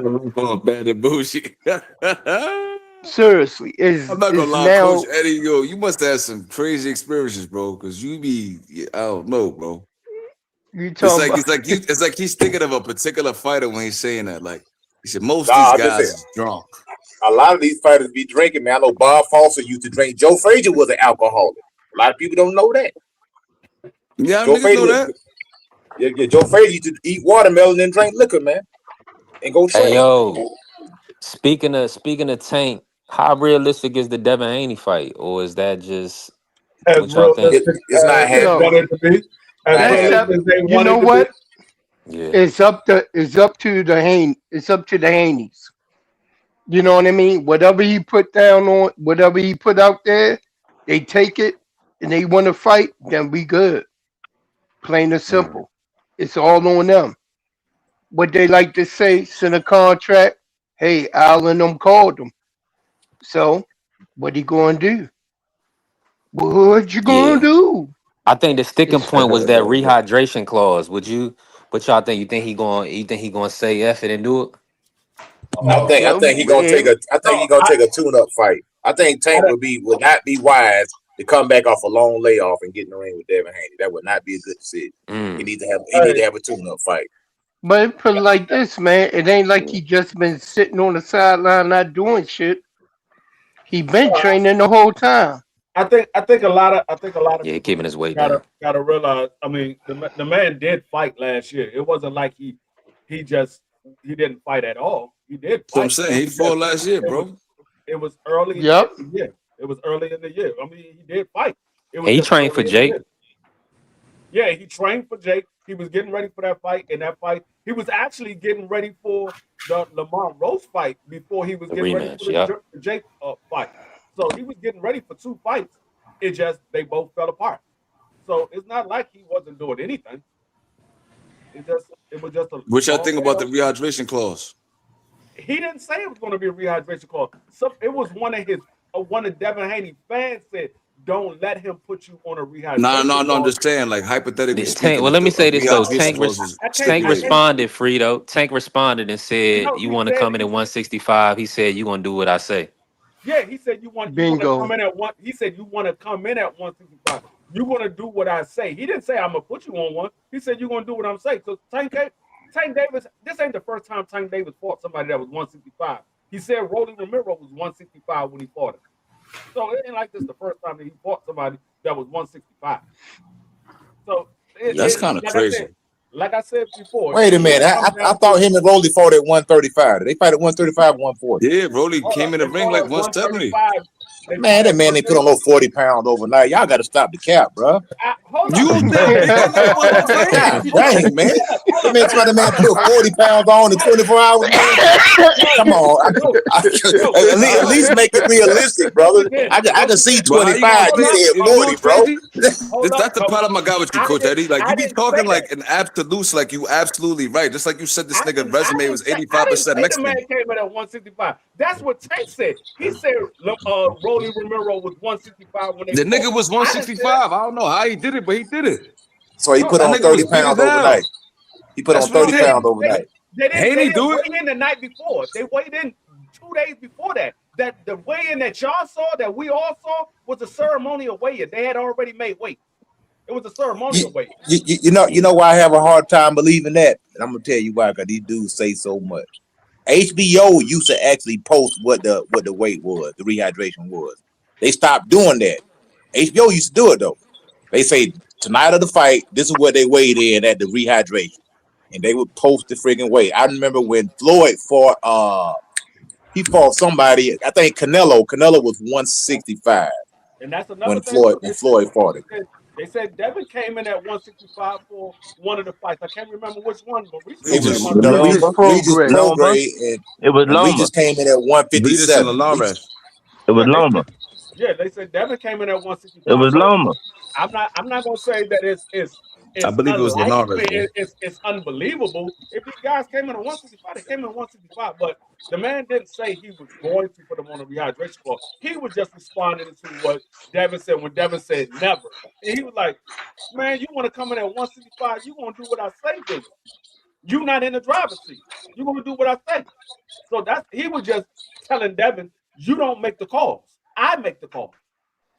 But hey, it's funny though. Now that I'm looking at it, that Tank was like that. If Ryan would have made 135, then There wouldn't have been no rehydration. It wouldn't have been. It wouldn't have been. He yeah, said if my you made phone went out. Yeah, they 135, wouldn't have been rehydration. So it makes sense for the Rolly fight. But now Devin then put it out there that he gonna fight Shakur to catch weight. So we just got to see what happens because I don't think Tank gonna fight him at the full 147. If That's he what I said do, He earlier. fighting him at 144. The right, man exactly. Devin put his So it's gonna be the man 144 Devin put most his likely with a foot in his rehydration mouth, clause. man, with the And fight. Tank is Like already Devin, it 147 shouldn't have been now. no reason. Devin, literally, like I said earlier, that man, Yeah. he I talking mean, about I'm gonna be honest fighting with you. Shakur at As a 44 and boxing fan, I all just want to that. see the fight. I B3 don't want probably to can't hear see me. nobody like struggle to get to the ring. B3, But I don't think Devin can gonna you hear struggle me? to get to the ring. No, B3 can't hear. Yeah, he probably can't hear me. I hear you, Free. Yeah, bro. No, I was saying Cam was talking. You couldn't hear Cam. Oh, he Oh, my probably bad. I can't hear can't hear me. Cam. Let me He can go hear out. y'all. Yeah, he can hear y'all. You probably can't hear me. Yeah, bro. Yeah, I Fucking. think Like I Devin said, shouldn't I even want to say entertain this, that Coach. I fight. want to say this. Like I said this earlier. As far as Devin Haney, bro, that man trying to fight Shakur, man, the smaller guy, bro. You know what I mean? At the catch weight of 44. If Tank pushes the fight for 44, you obviously seen the man fucking Bill Haney and them jump on this shit like, oh yeah, they called. Oh, fuck Shakur. They basically said fuck Shakur. They said fuck Shakur pretty much. And they like, oh yeah, we gonna talk to motherfucking Tank now. Fuck Shakur, pretty much. You know what I'm saying? And if that's the case, if Tank is pushing for the fight at 44, hey, like I said, do as you fucking told and take the fucking fight. I don't want to hear no excuses from the Haney fan base because y'all motherfuckers over there, y'all been fucking talking about fighting these smaller guys. Y'all ain't talking about fighting Rolly, Ryan, no guys at 54, none of that shit that's in y'all weight class. Y'all want to fight the smaller guys. So like I said, since y'all want to do that shit, fucking fight Tank, do as y'all fucking told to take the fucking fight, flat out. That's where I'm at with that. It goes to Tank Davis too. If Tank Davis take the fight, he don't put Devin on the rehydration clause. You can't say, "Oh, the man came in at 165, 170." Exactly. You can't say that. The man knew what he was doing when he signed the line. Exactly. Tank run this shit, man. No, Plain and simple. What I'm saying is, Tank sent the offer. Whatever Tank say go. A side over B side. It doesn't matter what it is. Who paying for the fight? That's who said the rules. Whoever paying for the fight. When they make the fight, we already know that, Coach Eddie. That ain't even a question. So like, that's all I'm saying. That's not even a question. Either side when they make the fight, I don't care what the weight is, what if there's a rehydration or not. There is no excuses once they make the fight. You sign the dotted line. You go in there. If he beat you, he was the better man. If he beat you, he was the better man. It ain't no excuse. I just hope it's not a rehydration. I just hope it's not. Like it'll just be way better. It'll just be way better. Hey, real shit. I don't even care if there's a rehydration clause on this fight. Devin shouldn't be trying to fight the smaller guy. That's on him. I don't care. This fight ain't gonna happen, bro. If you don't like, he shouldn't be trying to fight the smaller guys. Fight fucking at 47 or 54. That's his problem. I don't this care. fight don't happen. I don't want to hear no excuses from the Haney fan base on this shit at all, for rehydration clause or not. He shouldn't be trying to fight the smaller guy. He should be fighting at 47, Ryan and Rolly. So I don't want to hear none of that bullshit from none of y'all. No real. This fight ain't gonna happen, brother. I don't even understand. This fight ain't gonna happen. That's why as a Devin Haney fan, I don't believe in none of this bullshit. If you didn't want the rehydration clause, y'all might as well go out here and protest the IBF. If you don't want a rehydration clause, go protest the IBF. But here's the issue. Even this. I'm gonna tell you why, and I'm gonna tell you even further reason why it's not gonna happen. Is building them these bitch ass niggas want 50-50 on the fucking fight. They're already pricing themselves out as an excuse. I mean, come on. I'm just like they did with Rolly. Played for this fight. Just like they did with Rolly. Don't bring no turkey. Man, Turkey out of shit ain't paying for shit. This is a PBC party, baby. Ain't got nothing to do with this. No, this is a PBC party. Last time I checked, PBC work with Turkey Al Sheik. Last time I checked, they not working. Look, hold on, be more. What PBC and Turkey paying for the fight, two different things. Hold on, let me say this. Last time I checked, fucking Turkey Al Sheik don't give a fuck about Devin Haney. That's the last time I checked. He ain't been planning no vets around fucking Devin Haney recently. This fight ain't gonna happen, brother. We getting up in the arm for no reason. This fight ain't gonna happen, man. It ain't gonna happen. I don't believe. You're a real pessimistic nigga, bro. Like ever since you've been on the panel, I haven't heard you say nothing like. Bro, why would this fight happen? Why would this fight happen? Why would it not happen? Because these dudes been talking about fighting each other for 10 years and they ain't did it. That's why it ain't gonna happen, brother. I mean, we've seen talking about this fight for 10 years. Man, Butter Spence do the same thing. But this is the first. We seen Butter Spence, Pacquiao, and Mayweather do the same thing. Wasn't like this though. Bud Spence wasn't like this. Bud Spence. It was probably worse than this, bro. No, that shit just really happened once Bud got up to 47. When it was at 40, it was just a wish list fight. Like, yo, what if Bud would go up there? You talking to a real Bud fan like that? So all I'm saying is, when it got turned up, is when Bud went to 47. Errol Spence was on ESPN. He was with Mike Carpenter. What's the black dude that want to be political? Stephen A. Smith and a couple of other people, and they kept on asking Errol, like, look, what's going on with this Jeff Horn fight? He like, yo, we trying to make that fight with Jeff Horn, but we don't know if we can get it. And he said, okay, if it's not Jeff Horn and that fight should go to Terrence Crawford, who's the guy? Like, how do you want? He's like, look, if Bud get that belt, we can make it happen. That's when all of this shit was really going on. When Errol was backstage, when all them dudes was backstage hunting down Jeff Horn. And when Bud got the fight, then Bud wanted Manny Pacquiao or Keith Thurman. So the Errol Spence shit wasn't there because Bud moved up for 2 fighters only, Manny Pacquiao or Keith Thurman. He couldn't get the fight, so he went to the next best thing. Bullshit, the other guy who was talking. You telling me he moved up to 147 to fight Keith Thurman and Pacquiao, and Spence wasn't a part of the equation? He said it, bro. That's what he said. He said it. Keith Thurman was the man. He said it out of his own He said, mouth. That they was the asked him when he actual was when he equation, had his undisputed fight. When he had his undisputed fight, they said there's a guy up there by the name of Earl Spence. He was like, Earl Spence is not the dude. Keith Thurman is the dude. Keith Thurman is the dude. Like everybody knows that, bro. Yeah, that's what he said. Everybody knows that. Yeah, the timekeepers This is not unified. something So we making up. This is what he that said. makes sense. No, this is all I'm saying is at the end of the day, no matter how you look at it, and even if they're asking for a 50-50, that's just Now your niggas believe what Bud says. You supposed to put your best foot forward at the beginning of the negotiations, and then you settle on what you can live with. And at the end of the day, if they're asking for 50-50 at the beginning, it's just the negotiations. Let the negotiations happen. Let's not get in the way and say, no, you don't deserve. Listen, at the end of the day, we've been asking for Devin Haney or those Tank haters to say, look, fight Devin Haney or fight Shakur Stevenson or fight somebody that we can say blah, blah, blah, blah, blah. And that's coming from the people who don't like Tank. Now, Tank is aggressively trying to go after these people. He aggressively tried to go after Shakur. What did Shakur do? He ran to DAZN. There's videos of him saying that fight could be made on the same date that they had for Lomachenko. Andy Purewell from boxing, whatever, from the UK, really got Shakur to expose everything. Shakur went a different direction. That's how you got Lamont Roach in the picture. So let's always remember how we got here. Because you can argue all the dumb semantic shit in the world, and you could be as reactive as you want, but the facts of what actually happened, what trains you took to get here, what road you took to get here, it all says at the end of the day, it's still more than one way to get to the number 5. How you get there don't fucking matter as long as you get there. And that's the thing with boxing fans, we got to accept. And when you've been watching boxing as long as I have, that's something you just accept. There's many ways to get there. I don't give a fuck how you get there as long as you get there. All this came out. That's exactly what I've been saying. I did a whole video on it. Exactly what I said throughout the entire video.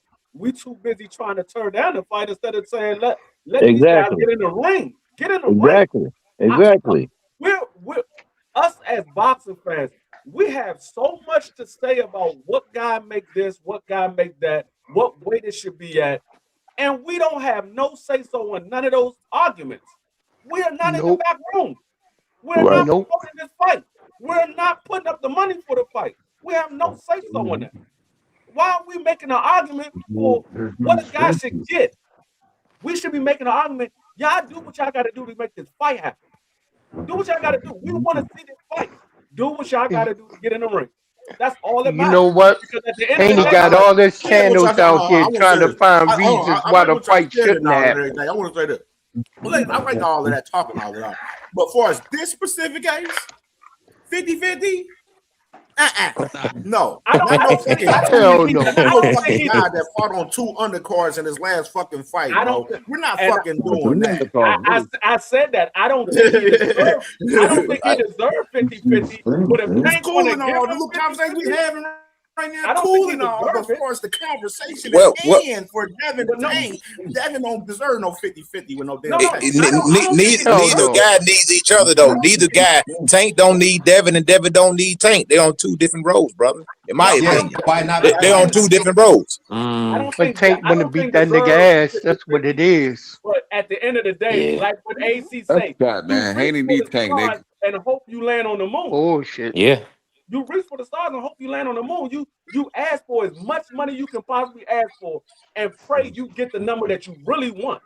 You pray that you get the money that you really want because he probably want somewhere around 40%, hoping that Tank Davis don't give him 30 or 25. Yeah. He probably want he ain't taking no 25. I seriously doubt that. That's like a nigga thinking he went into the. He took 25% of Tank was Hispanic. When you want a certain amount of money, You ask for more than what you want. Nigga took 22% versus Cambosis. You can negotiate That's where I was you actually going want. with it right there, Frame. I about to say he took a low ball offer for fucking shitty ass George Cambosis. Bro, that was like 7 years ago. He wasn't even a champion then. Two different. He's Devin in a different position now. But He's in a Cambosis different was position, bro. Nah, man.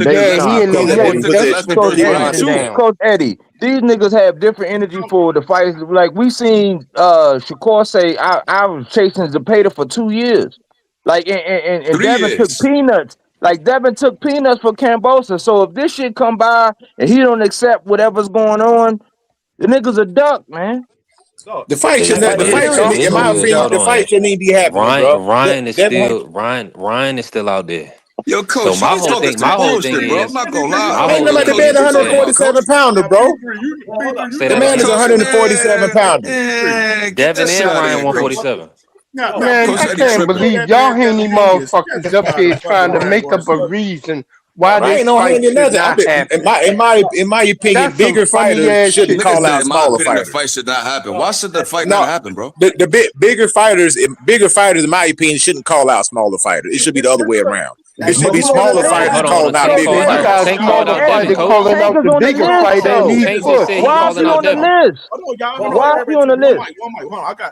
Hold on, Coach Eddie. That's what we've been seeing from Devin Haney the whole fucking time. And that's what I'm saying. I've been watching boxing my whole entire life. I never ever seen a bigger guy look down 3 weight class and say, I want to fight that guy. It's usually the other way around. A smaller guy is looking up and saying, I want to move up. I want to fight that guy. Coach Eddie, why is Tank on the list? Why is Coach guys in his weight class? Why is Tank on the list, Coach? Tank is on the list because he's little. That's why he's on the list. He's small. That's why he's on the list. So when they come to an agreement, and it is what it is, and they both sign the contract, what are we crying about? I ain't crying about that. I'm gonna watch it. I'm gonna watch the fight. Hold up, Coach Eddie, because at the end of the day, Devin Haney wasn't going at Tank Davis. He was trying to get Shakur in the ring. Tank Davis reached out to him. So all that, he's calling out the smaller guy, whatever, it doesn't matter. Tank Davis reached out to him. Let's make this fight happen. So no, that motherfucker said Tank Mama was a man. Hold up, B-Mo. But I remember vividly that the Devin Haney fans said, oh, Tank Davis ain't going to come to 140. Everybody said Tank Davis won't move to 140. Well, Tank Davis just said, let's make this fight happen. So at the end of the day, regardless of what happens, let's get the fight. Let's get the fight. Why do we keep trying to say, oh, this fight not going to happen? Why you don't want it to happen? Because whether we say it's going to happen or whether our opinion has no bearing on this fight. We can wish for something all day long. That don't mean it's going to happen, brother. We the paying public. It do matter, Coach. If your opinion doesn't matter, why are you making an opinion for it to not happen? Ooh, bro, we've been asking for certain fights for 10 years. Have they happened? I've seen dude's been arguing online. Hold on, man. Dude's been arguing for 11, 12, 13, 14, 15 hours on 24-hour live talking about why we ain't got this fight. This was goddamn 10 years ago, man. I don't hear that nonsense, man. All right, so Coach, why are you making an opinion for it to not happen? Coach, why are you making an opinion for it to not happen if your opinion doesn't matter? Why are you making an opinion for it to not happen? That is an excellent question, and I'm just trying to play devil's advocate in between.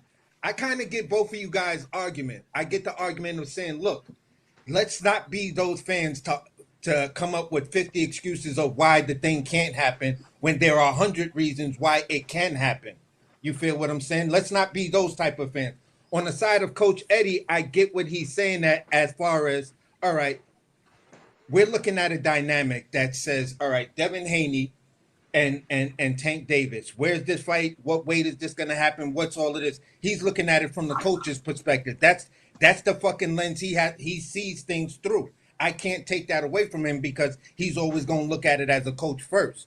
What is being stated though is Devin Haney and Bill have said over years that Tank Davis has always been on their list to fight.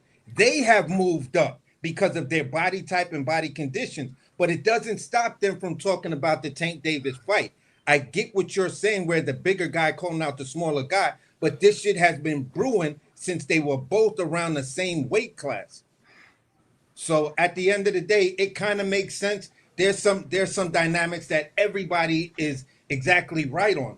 You're killing it. You feel what I'm saying? That this conversation is off the chain. You feel me? But at the end of the day, the realistic parts of it is D3 is making a realistic point that if why are we giving more reasons of why it doesn't happen instead of giving reasons why it does happen when, like I just said, and he quoted me on it, there's more than one way to get to 5. You can shoot for the stars, but you'll always land on the moon. Because if you shoot for the stars, you're gonna burn up and die. The Icarus effect. You can't go but so high knowing who you are. And what Coach is saying is basically this: the realistic part of you saying this, and we as boxing fans are looking at this fight and saying, all right, Devin Haney, you have Rolly Romero, who we know you just ducked. We have Ryan Garcia, and you don't want to fight Ryan again because you're claiming he has whatever, but Ryan hasn't shown none of that. Not in the lead up to the Barrios fight, not in anything he said or done after the Barrios fight. He's been quiet. He's been a champion. Shakur tried to drag him down to 47, but him and his compadre and David Benavidez said, "Don't fucking do that. If this dude say who they claiming he is, have him come up to see you." At the end of the day, bro, we all are making excellent arguments, and this cook is live as fuck. And that's just the way I'm seeing it. But the disagreements are real. We have to look at that and then look internally and say, what are the filters we're looking at these fights through? And if we can land on, all right, yeah, I do have a little bias because I'm a coach and I'm always going to see it from the coaching aspect. I have a bias because I'm always going to look at it from the fan base. I think my role, and when I come up on these panels, I try to be what the fans want. And sometimes we see things that the content creators may not see, but hey, it's like, bro, look at this, man. Keep an eye on this space, because even though I don't create content, what I do know is this sport of boxing.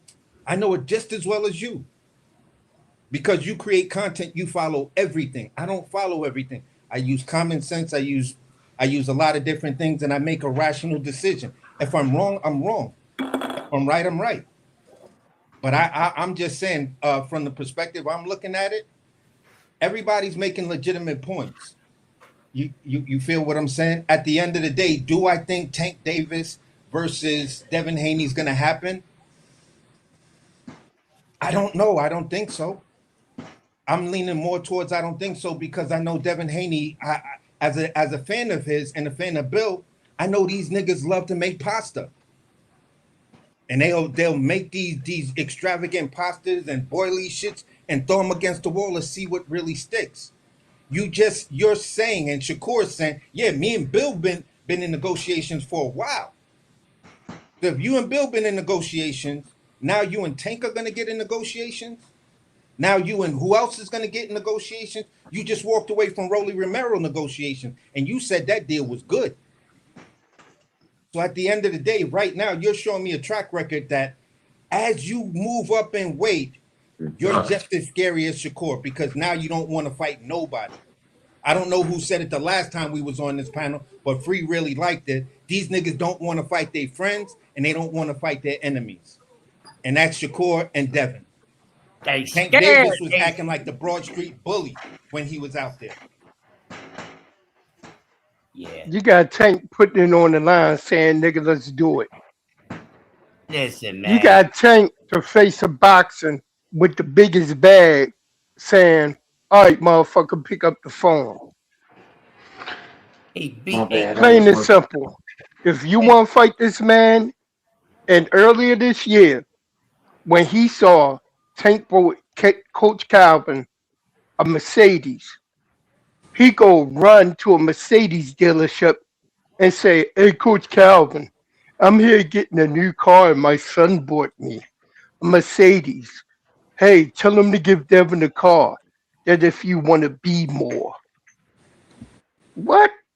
If he wants to be more. Right?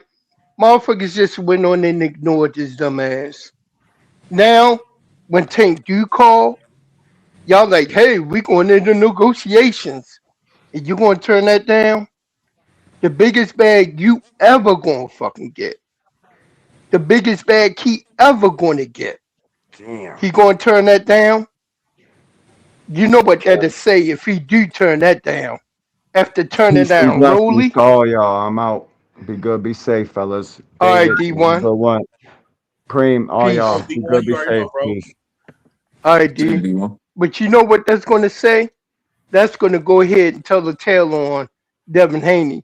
Cause this, bottom line, Devin is between a rock and a hard place. He don't have a promotional company that he can put a fight on. He ain't got the capital, or he not trying to go ahead and use his LLC DHP to get that loan so that he could put on his own fight, or even bet going 50-50 on a split on a card with another promotional company. He don't have Turkey no more.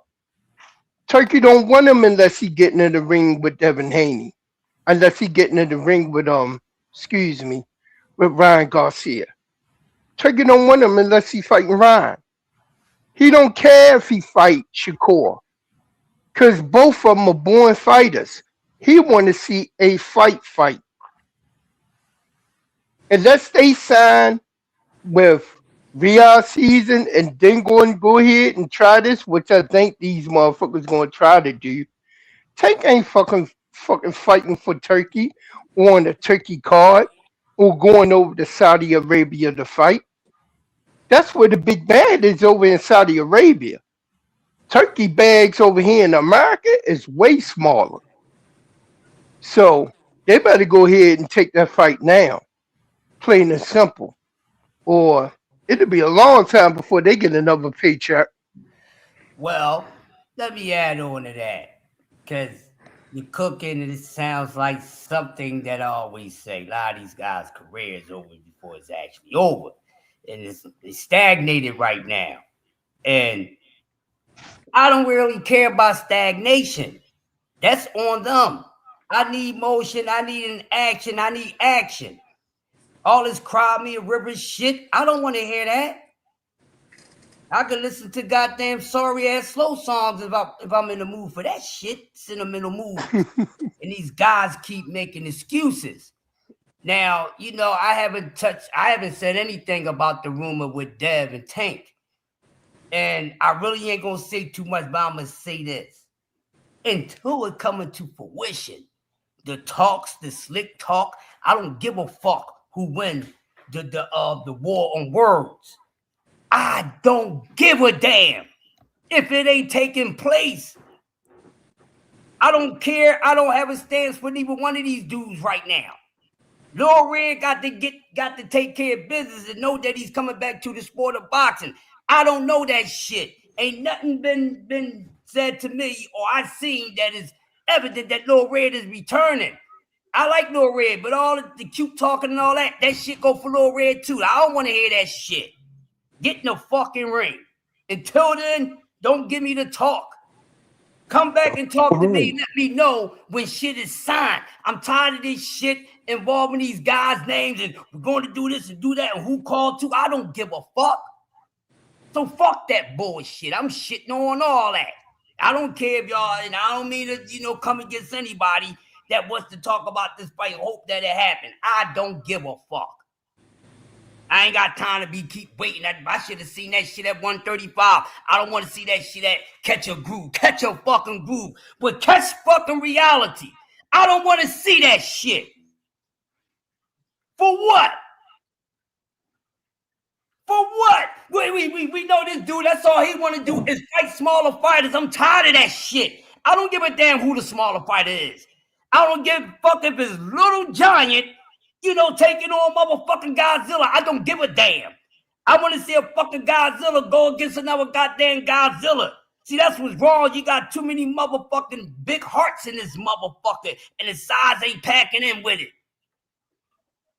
I don't care about that. I'm tired of this dude always about to get in the ring with somebody smaller. I don't give a fuck if it's Tank. Y'all, that shit is overcooked and turned the fuck out. Turn that shit the fuck off. A wet dream they ain't gonna come true. Forget about that bitch. and deal with your bitch that you have in reality and enjoy that reality nut. Because other than that, this bullshit is just bullshit. I don't give a damn about that. This is just another gossip talk. I don't give a fuck who's involved.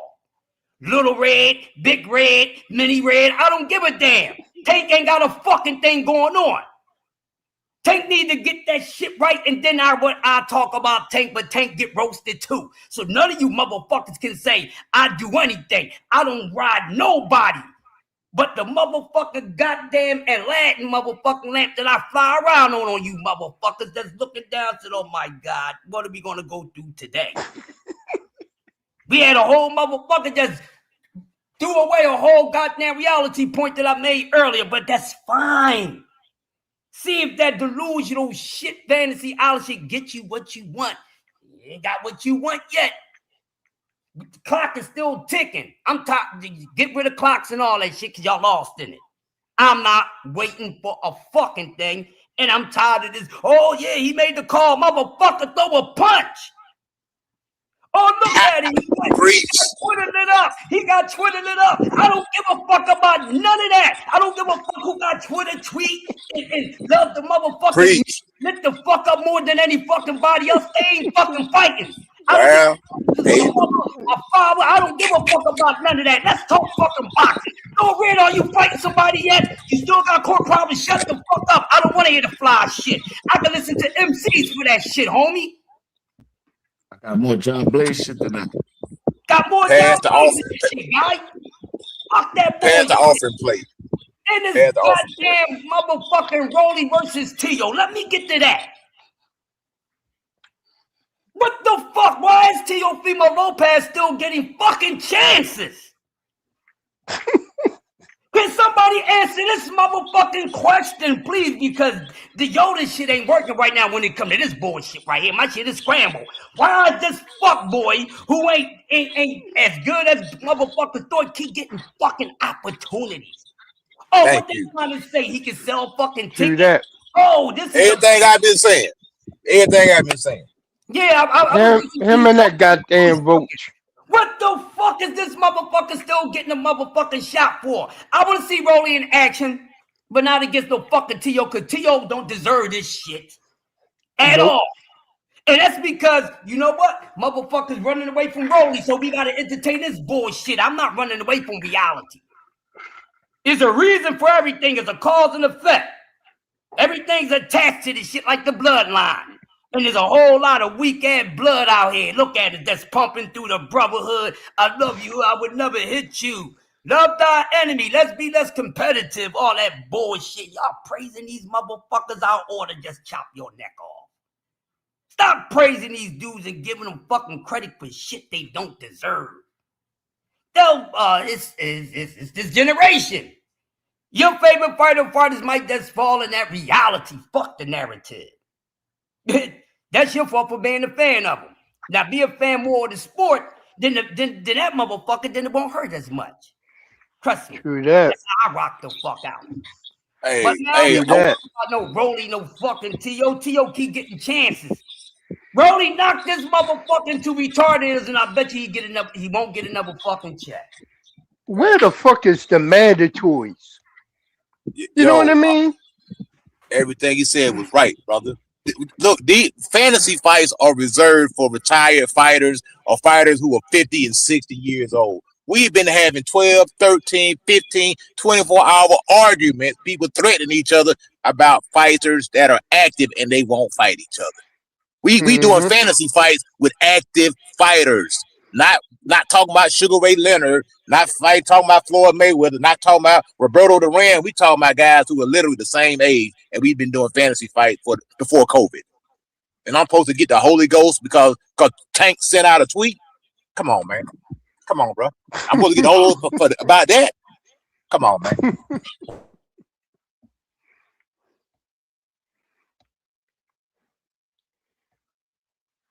Can't make scrambled eggs without breaking some shells. can't make scrambled eggs without breaking shells. And shit, that's what I said, bro. We seeing there's a lot of fucked up shit in boxing, bro. I've been seeing, bro. Real shit. Fucking that. My thing is with the Haney fans is the fact that they over here doing all of this extra shit and they don't want to acknowledge the fact that Devin is going after the smaller guys, bro, and not trying to fight no big guys at all, bro. Like the one time we seen him fight a guy his size, he got the fight done with Norman and everything, even though some people feel like he was a bigger fighter in that fucking fight. But that one other fight that we seen 2 years ago didn't go so right. You know what I mean? And I'm just reading the line that he don't want to fight, and Devin doesn't want to fight anybody close his size because he's fucking scared as fuck. Or his age. His size or age. Because even his tank is so small, they'll jump on that fight in a heartbeat because Devin could just move around and probably freaking win a boring decision if you just move around. Because Devin's a big guy. He's way bigger than Tank, man. Way bigger. It's gonna look crazy. The option's gonna look crazy in that fight. This dude's like, I don't know, Tank is just a small dude. I watched the fight, but I don't see why Devin is a big guy. I'm not a fan of big guys calling out small guys. You know, if Tank wants to fight Devin, do it at the full weight. That's old school. If I'm a small guy, I'm coming to your weight class. I'm not asking for no catch weight. I'm not asking for no rehydration call. I'm coming up there and I'm gonna beat you at your best. That way you can't make an excuse. Nah, but why y'all be saying old school when Ray Leonard put Danny Lonzo on a rehydration clause, bro? And the catch weight. Huh? Hey, well, you learn something every day. You ain't know that? Exactly. Hey, I don't claim to know it all. I didn't know he put a rehydration clause on that dude. I didn't know that. That's a fact. Learn something every day. Mm-hmm. But like this, when he called out, he said, all right, we can do it at 144. Do it at 144. He was going to go to 144 for motherfucking Shakur. Plain and simple. Those are the terms. If the rehydration come along, we'll see afterwards. If it's by IBF standards, we'll see. That's cool too. Plain and simple. You know what I mean? Go ahead, sign on the line, and let's get the fight. You know, the Devin Haney list is starting to sound like Jake Paul's list, though. You know, Jake Paul had Tank on the list, and he went all the way from Tank all the way to heavyweight. He went from lightweight to heavyweight. So Have you noticed when you look at Haney's list? You look at Haney's list, you notice that he ducked just about half of that list this year alone. Half of the people on that list he ducked. They added some more people to the list. That fictitious list that they got, I think they put Sebastian Fundora on the list and Xander and Booth. Hey, do yourself a favor. Go to the Barclays Center this weekend and sit in the front row and raise your hand. Be like, hey, I want next. Do yourself a favor. You said you'll fight Xander, right? You said you'll fight Xander. Go raise your hand. Say, I want next. He said he'll fight Boots too. And Boots gave me easy catch weight. 152. But he turned that shit down and ran. Bottom line is this: Devin Haney's a bitch. Hey, hold on. Let me say this. Ain't that crazy that he's willing to go down, but he won't go up? Mm-hmm. Bingo, Cam. Bingo, Cam. That's why we can't let him off the hook, Cam. Y'all really, y'all hang on his clans. Like, y'all really be fucking with this dude. Dude be moving fraudulent as fuck, bro. Like, that's how I don't understand how y'all don't see this shit. And y'all literally defend this shit every day. Like, I don't see how y'all do that shit, bro. It's been plain as day. He's always been doing that. He's a cougar hunter. Either they old as fuck, and you gonna get the legacy off of fighting the old as fuck nigga. Now, a nigga that you've been clout chasing this whole time. And I'm not gonna rest on this. I don't want Tank to do it with a rehydration because I think skills pay the bills. Right. So I don't want him to do that, and that'll be my gripe on Tank if he do the rehydration because we see how that works. They was open to let Shakur do it. All the Shakurians were saying, okay, cool, it'll be all right if he do a rehydration. Why? Because he's a smaller guy, and now we keep hearing all this acclamation talk. But now Tank's saying, let's do it. Let's do it. I don't give a fuck what they agree on. I don't want the rehydration, but if they agree on it, I'm not gonna hear no motherfucking excuses because skills pay the bills. But it's clear that Devin and them, they either cougar hunt or it's the smaller guy because just like Shakur, when they really want to fight these guys, and it's the telltale sign.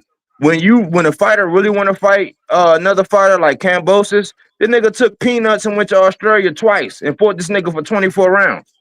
So what's gonna be the excuse? When you really want to fight somebody like Shakur, who wanted to fight Zepeda, chasing this mandatory for 2 years, that's acceptable.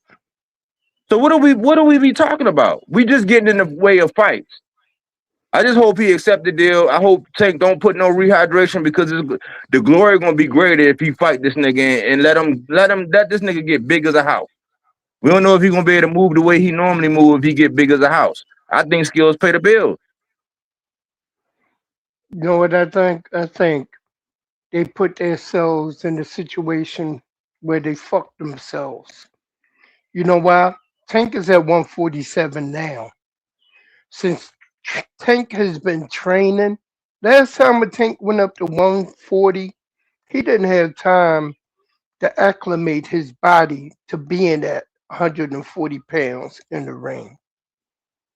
Now, over the last so-called year, whatever, since he been training and got up a little bit in weight for that J Paul exhibition, I ain't calling it a fight, I'm calling it an exhibition. That's what it was. That exhibition, he has got used to being walking around at this weight, training at this weight, working out at this weight, being in the ring at this weight, working on the speed at this weight. So you think he's better then or better now at that weight? He's better now at this weight at 147 walking around. And he been training ever since all this year.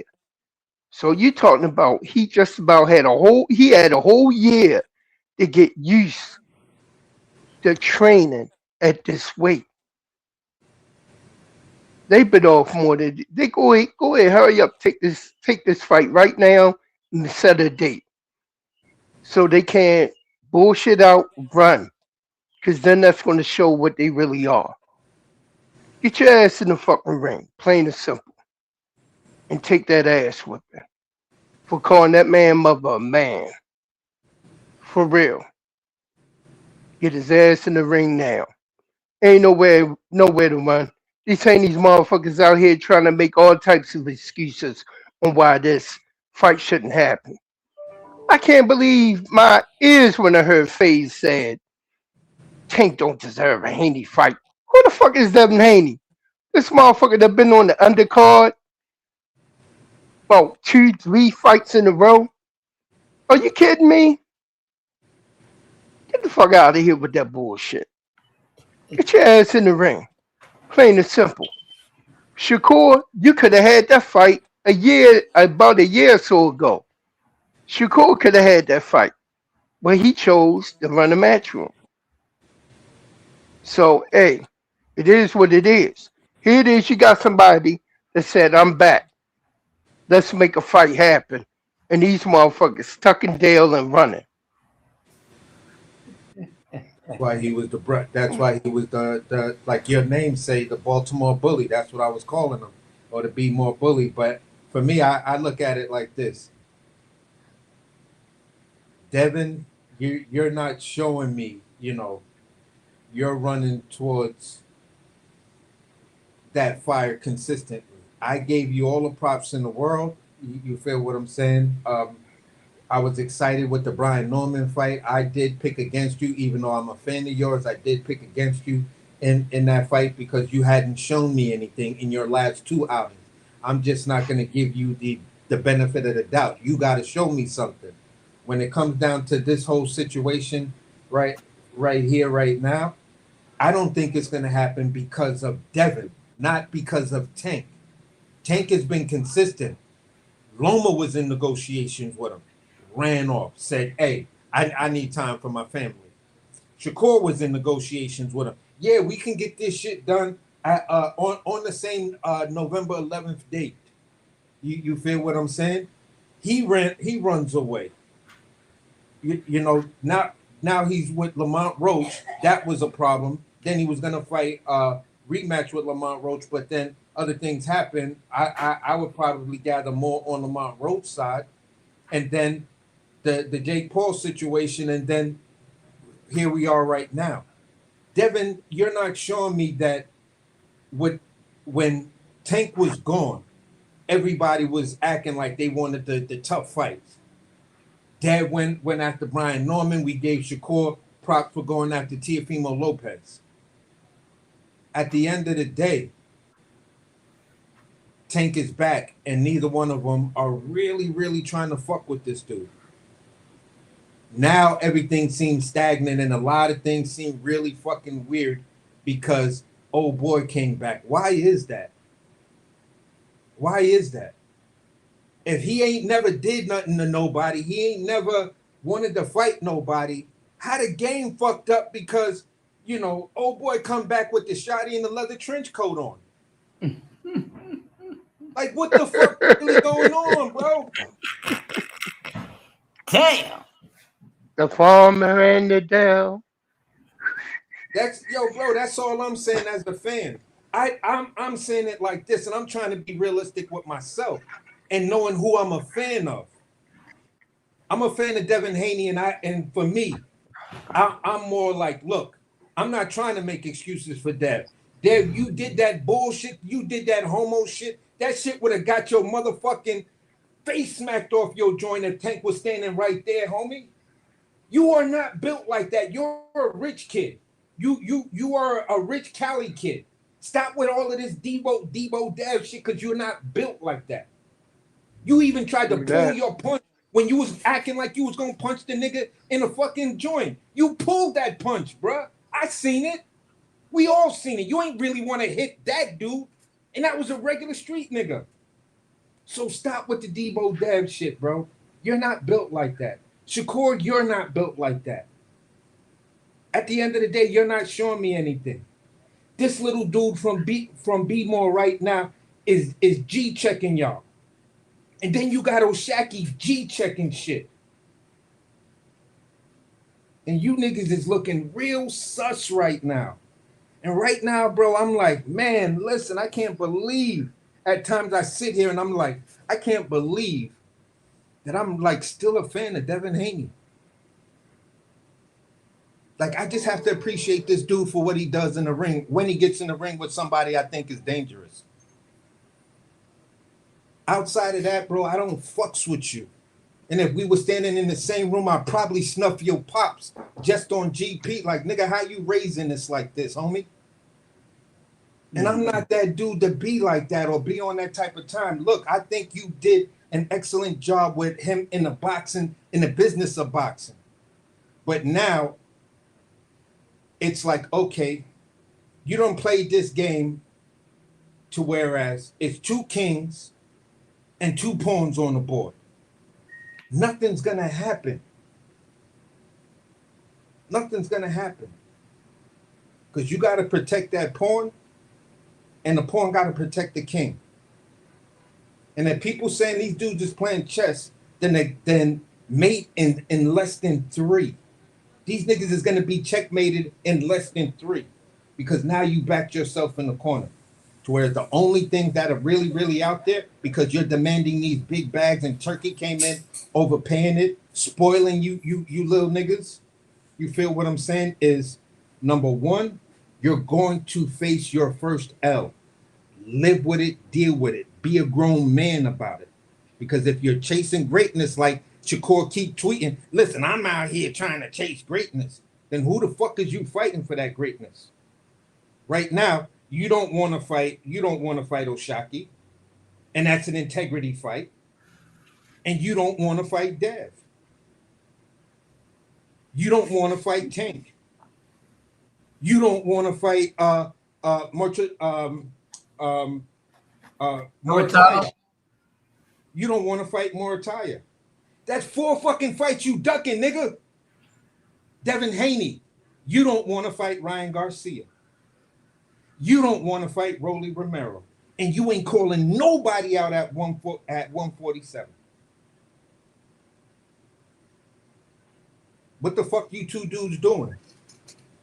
I wish Brian Norman would have won because it would have been better for boxing. I wish Teofimo would have won because it would have been better for boxing. Damn. That's some real shit, AC. You kicking it. You're killing it. To say that he wish Tio would have won, it would have been better for boxing. Listen to what he just said. Wow. That says a whole lot about what the F is going on with the goofiness in the sport of boxing. And Bubs and everybody's in the chat killing it. But Bubs said something a second ago, and I want to add on to what he was saying. You know, everybody can be a bad MFer, but know your limits. And with that being said, he just gave me a light bulb. I think that's what these guys are doing because they know they limit. It makes perfect sense because we all as human beings know how far we will go and how far we can go. Even we know we can go further. Sometimes people are like, nah, that's it. But we know how far we can go. And we know there's some lines, fuck it. Because that is the energy of these guys right now.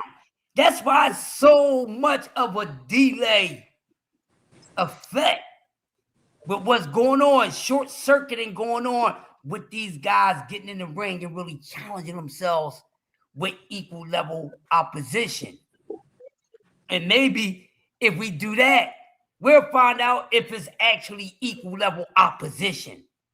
Because from the eye test, we can tell. But fight night, it might be something totally different. And these guys know their limitations. No matter what we see, they know it better than us. They're the fighters. Everybody can agree that Rolly Romero is one of the most unskilled fighters. But one thing you got to understand about Rolly, he's supposed to be. Look when he started. So when he started, from the age he started where he's at, he's damn good far as that. Fuck what you talking about. But these guys don't even want to get in the ring with him. And we all can say he's not one of the best of the damn best, but he's damn fucking dangerous. Not the most skilled, but he's fucking dangerous. And what makes the logic even more dangerous about that, the man got with someone and made him a little better. So that's even more of a risk with these dudes. That's why they not saying anything besides, that's just Rolly. He just got power. We ain't got to worry about nothing else. You know what I mean? But when it comes to someone, I'm going to use Lil Red, for example. Everybody know he got power. We ain't got to worry about his power. We ain't got to worry about that. We ain't got to worry about nothing else. We can deal with that. But when it comes to Rolly, oh shit, now Rolly got some skill. Oh shit, I don't think I want to do that. Because I've been exposing myself the whole damn time. Hopefully the buyers is buying that. I've been exposing myself the whole time. I've been fighting people much smaller than me. I have damn near 40 fights, and I don't have no more than 5 future Hall of Famers or A and B level fighters on there. So they know what they're doing. They know what they have done. You think they just finding out about this mess that we cut up on every goddamn day? They know it. Because we doing it and we talk about it because they the reason why they doing it. So these guys do know their limitations. This is the reason why they want to protect that. Oh, don't go. Don't leave me. I love that. Oh, I love that hoe. Don't let me go. Oh, because they limitation. So you cannot get up here and parade and tell people that you're the greatest, the baddest, the meanest, and all that when you're limited yourself. You're purposely limited to yourself because you fear of falling short of a challenge. And you don't want to be exposed to the damn world. That's what it is with these jokers, man. They getting on my damn nerves. Let's go this weekend and let's go July the 4th. Ohio players stand the fuck up. This is the shit I want to be talking about. We got exciting week boxing coming up. What's up, bro? And this is why when we do our breakdowns, we always throw in this little caveat. What would be best for the business of boxing? Now the proof is in the pudding is the fact that T.O. is going to go against Rolly. Now we don't necessarily want to see that shit, but for the business of boxing, it would have been better for T.O. to win. Why? Because we know we could have put it on the shoulder that T.O. because T.O. was trying to fight Boots. T.O. was trying to fight. He's getting ready to fight Rolly. So sometimes it's not who you think gonna win. It's gonna be like for us as boxing fans, what's gonna be better for the sport? Because it's crazy that we hate T.O. right now, but he's gonna go fight Rolly. But nobody else want to fight Rolly. So that's best for the business of boxing. So had he won that fight with Shakur, we would have got a Boots or we would have got a Rolly. With these other guys, it's like once they win, that's why I'm nervous. I ain't gonna lie, Crush, and I know you big on Boots, but that's why I'm nervous for this fight this weekend. Because my question to the panel right now is, if Boots win, are we gonna get a Fundora, or are we gonna get what? We gonna get a Josh Kelly? Like, are we gonna get him? What are we gonna get? They work for the same person. They both in Metro, so you gonna get Josh Kelly, of course. Okay, so but what would be best though? Would it be best for us to get a Fundora? Because you can say, oh, Fundora with PBC, and you can discount him and this and that. But if we get if Xander win, will we get a Fundora? Or will we get a Josh Kelly? Nobody left. Because there's nobody left. Okay, so that's why I was saying, in our analysis, we always break down what would be best for the business of boxing. So whoever wins is not just, okay, we like this guy, we want this guy to win, but what's going to be better for the business? Like, are we going to get the next fight that we want after this? Or are we going to act like, oh, I'm a world beater now, and I ain't got to fight nobody? What would be best for the business is if Boots beats this guy, then if he beats Josh Kelly, he goes into the Fundora fight with 3 belts, and Fundora ain't got nowhere to run. Okay, I can agree with that if we get the Josh Kelly. But remember, Eddie reneged on the Josh Kelly because Josh Kelly already had Boots signed on the contract. So I hope that's what it is. If he go do that, yeah, okay, cool. So then you'll have 2, then you'll have 3, and then Fundora won't got nowhere to run. But can we count on that? That depends. But all that shit depends on what he do Saturday. He got to win Saturday first. Right. He got to win Saturday first. We got to stop putting the cart before the horse. We got to stop giving motherfuckers credit for fights that they haven't fought yet. Look, I'm going to say this and I'm going to say it now. I don't think it's Fundora running. I think what it is Fundora going to go ahead and get these last fights out because he's about to retire. He's about to go and become a doctor. You know what I mean? You forget going to Harvard. That motherfucker. You forgetting that motherfucker got a brain up there. He about to get the fuck up out of boxing. Okay. Plain and simple, he about to bounce out of that. And that's my point. You making my point for me, David. So if I'm getting ready to retire and go to school and learn some shit, if I don't have to fight Boots, I'm not gonna. If I can fight somebody else, I will. But if that's the only guy I gotta fight, then I'll fight him. But other than that, I'm not trying to fight that dude. Sheldon, let me express it like this. This is why me and Body on his channel we're talking about what's best for the business of boxing when we're talking about making fights, and we're not talking about the actual mechanisms. We're talking about from the fan base, what consistently, who has the appetite for smoke. Abdullah Mason winning constantly, it's good for the business of boxing and the fan base because he has an appetite for smoke. When you look at what Xander did, right? And you look at basically negotiations around Xander, right? You can say it's the top ranked diet, you could say whatever, but that diet actually works because it's produced a hell of a lot of champions and unified and undisputed champions.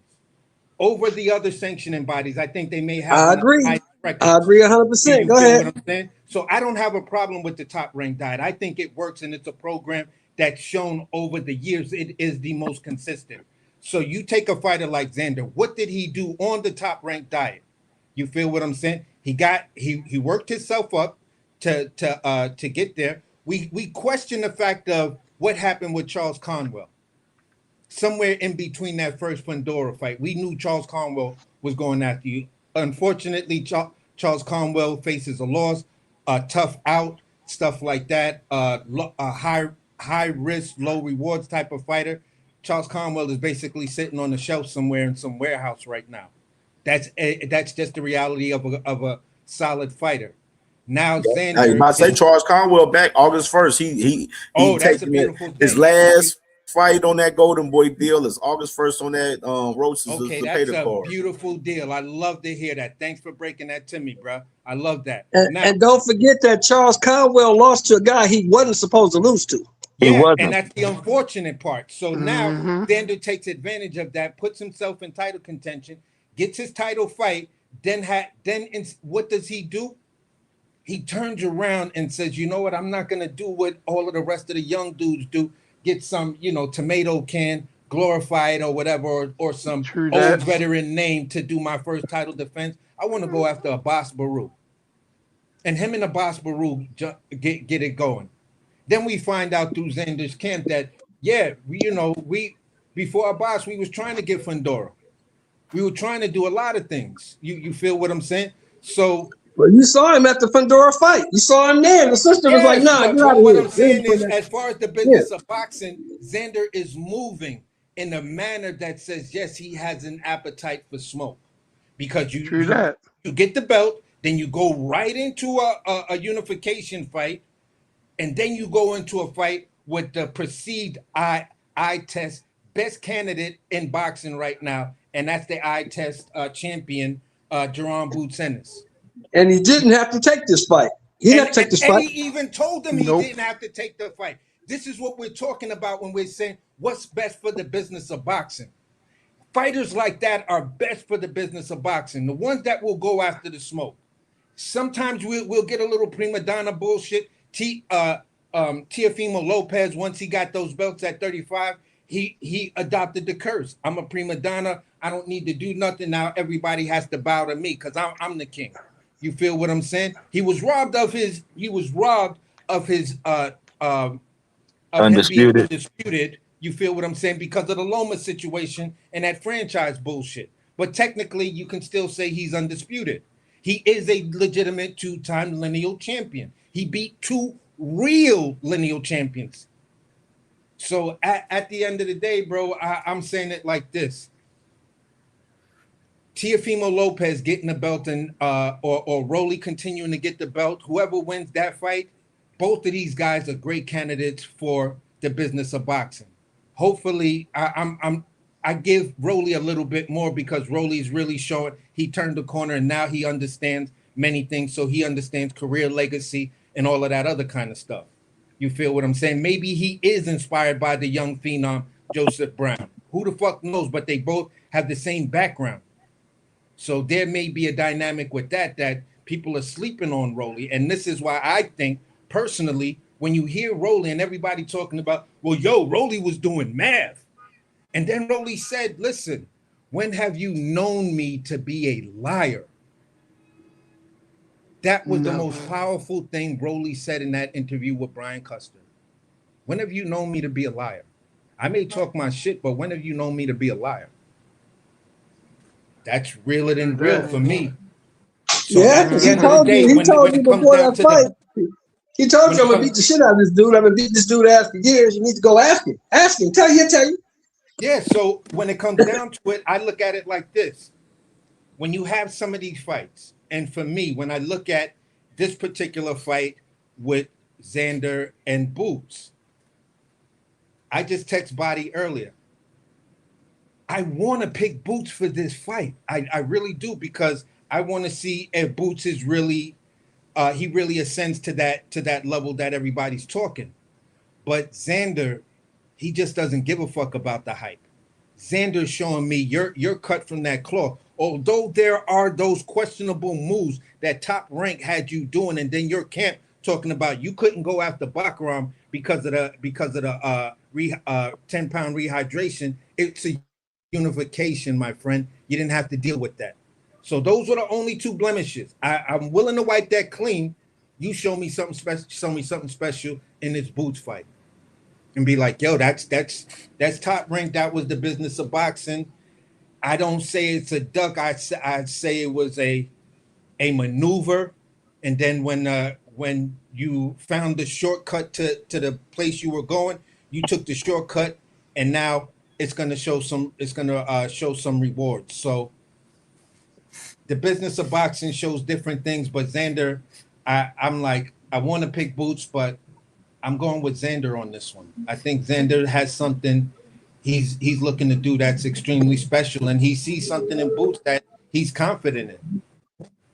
So I think Xander, the type of fighter he is, and the talk around Xander and stuff like that, the way the Puerto Rican fan base will hold Xander accountable and shit like that, I think he's the better, for me, if we're talking about who has the better appetite for smoking and shit like that, I'm gonna say Xander. I think. How old is Xander? Huh? 23. How old is Xander? 23. He's 23 years old, right? And he's been in the top echelon of professional boxing for how long? At least 2 years. 2 years. About 2 years, about a good two and a half No, I years. mean he got signed at 16, so they've been building him since then, right? They've been building him since then. Yeah. I would say like 23. And they've been building him since then, correct? They've been building him since they signed him. Yeah. Why would he think anything else but I'm gonna win? He's never been told anything else but he's the best.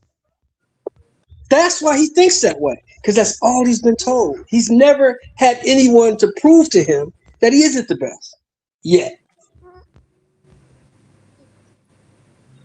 That's why I like to fight, because both of these guys believe that they're the best. They both believe it.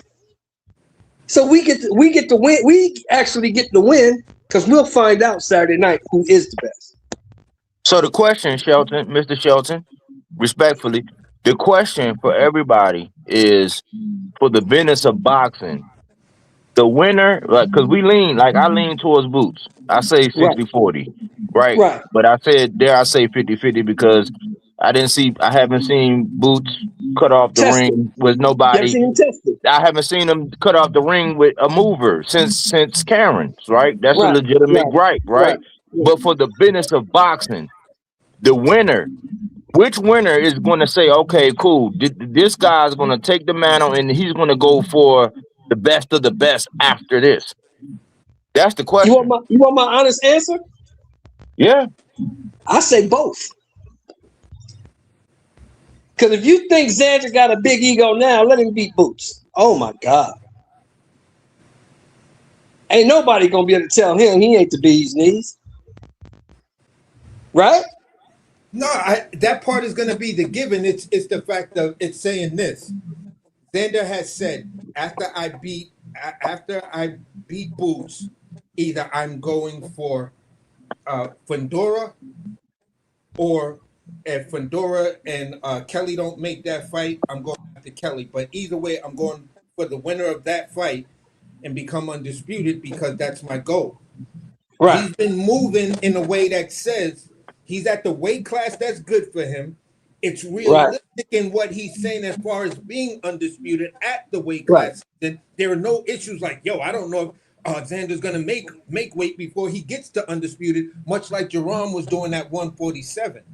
Right. We knew you was on the clock, homie. That's why we were like, bro, you got to get this shit going, homie. Nice, you could take over 47. Because you're growing. Yeah, you're a big kid. You're growing.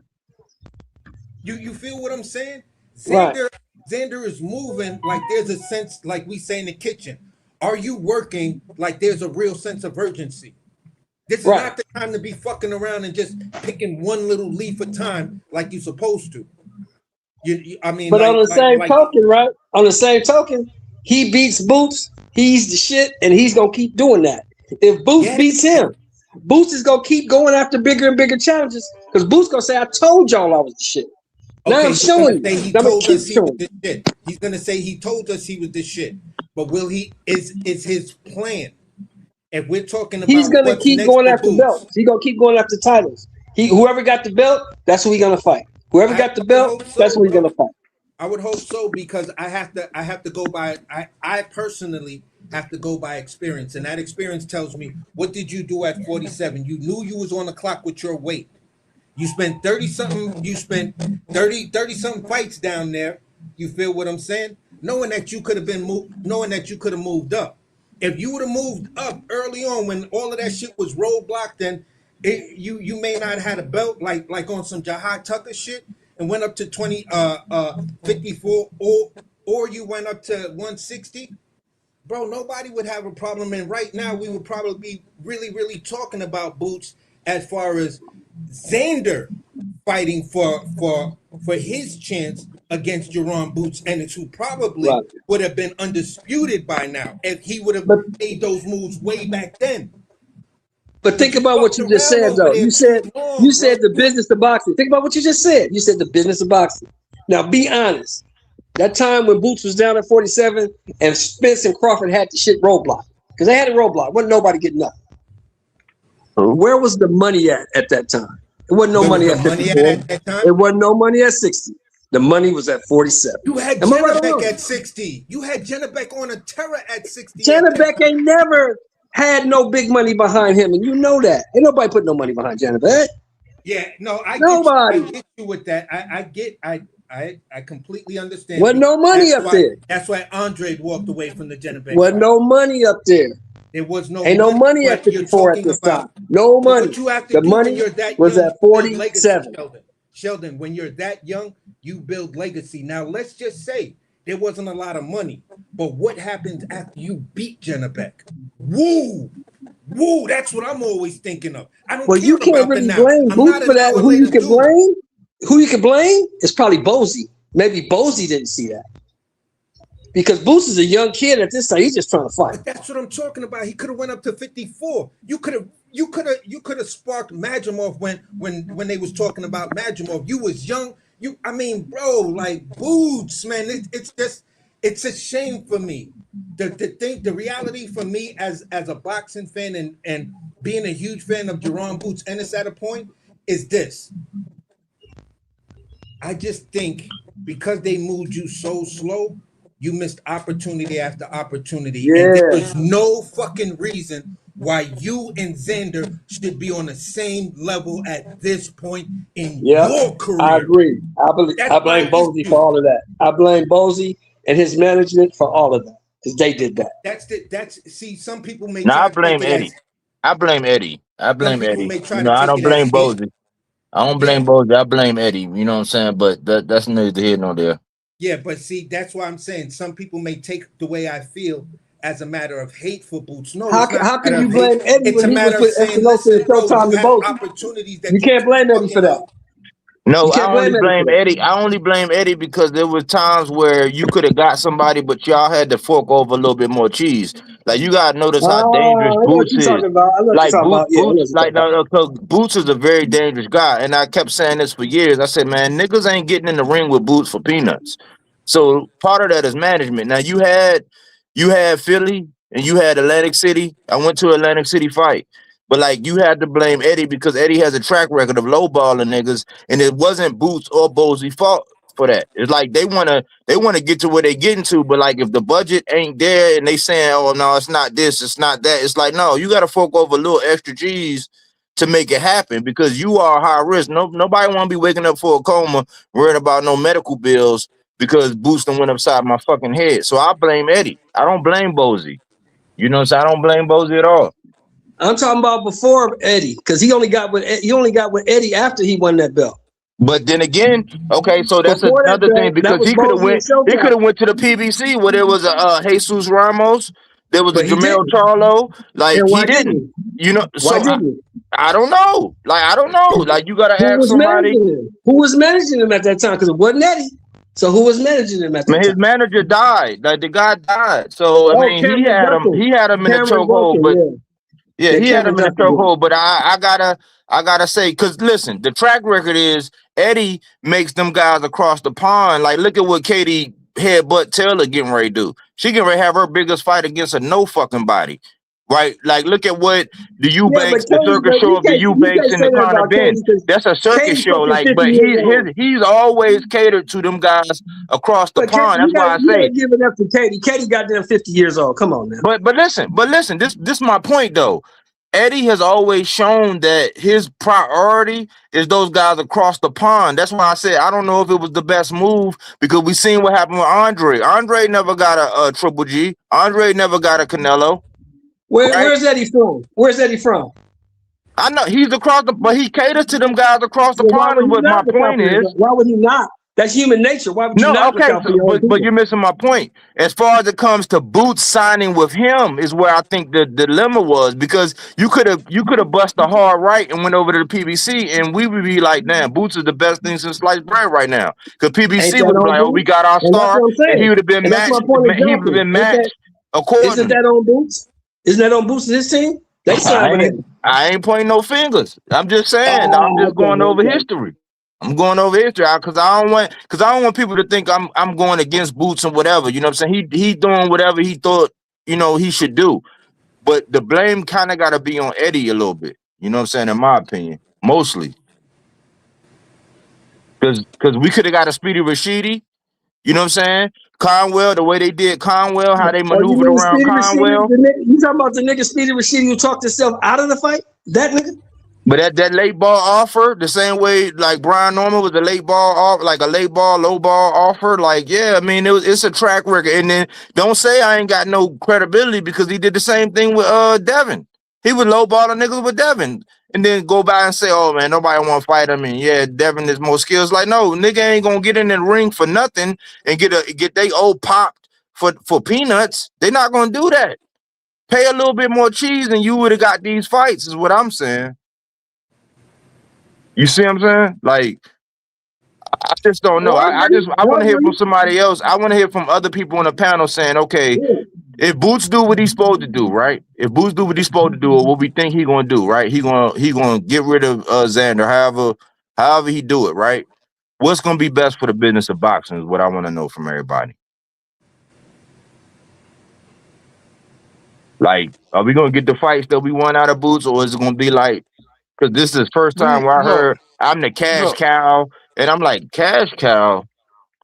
Like, wow, like before. Look, if we don't get the fights y'all want to see out of Boots, it's only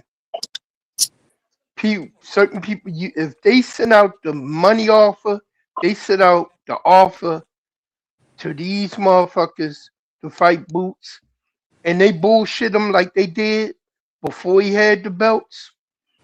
Whose fault is that? It's not on Boots. It's on those motherfuckers. The same way it was on those motherfuckers when they jumped divisions to run away from Tank when he sent out offers to them. And they tried to bullshit and lie and say that he didn't send out no offers, like they was waiting for the offer. It's on them. Plain and simple. That ain't on Boots. That ain't Boots' fault.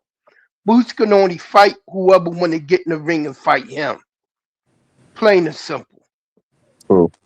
That's true. Because he could be sitting up there holding 2 belts, and Eddie better stop bullshitting him on that 3rd belt. Because he was supposed to fight that dude first. Kelly? Yeah. Yeah. That's what the we were first saying. belt. That's the first belt Boots should have had when he moved up to 154. That's what we were saying. That's what exactly. Plain and simple. You had, you know what I mean? When he moved up to 154, you got to remember Bachram had that belt, and Bachram ain't signed to nobody. Yeah, but that's my knock on Eddie, because I'm like, man, Boots could have got the credit for what Kelly got. You know what I'm saying? Because the dude been out of the ring for 15 months. You had the whole deck stacked against Bachram because he was inactive, but he was looking like the boogeyman for what he did to Tim Tszyu, and Eddie didn't make that shit happen. That was my gripe. That's why I point the fingers at Eddie. I don't point the fingers at Bozy. I don't point the fingers at Boots. But I'm like, man, we would have already been like, oh man, Boots is that guy, because he would went in there, beat the shit out of Bachram, you know what I'm saying? And then we wouldn't be where we at right now. That's real talk. That's real talk. And that's where we've been. That's where you know, I've had debates with other dudes with channels, and I'm like, wait, bro, hold on. The man was unified. He had the ring belt, right? Moving up to 54, there was nobody who had name recognition, star power, and accolades like Jerron Boots Ennis. None of the champs had it, so you had carte blanche the way I was looking at it. You feel what I'm saying?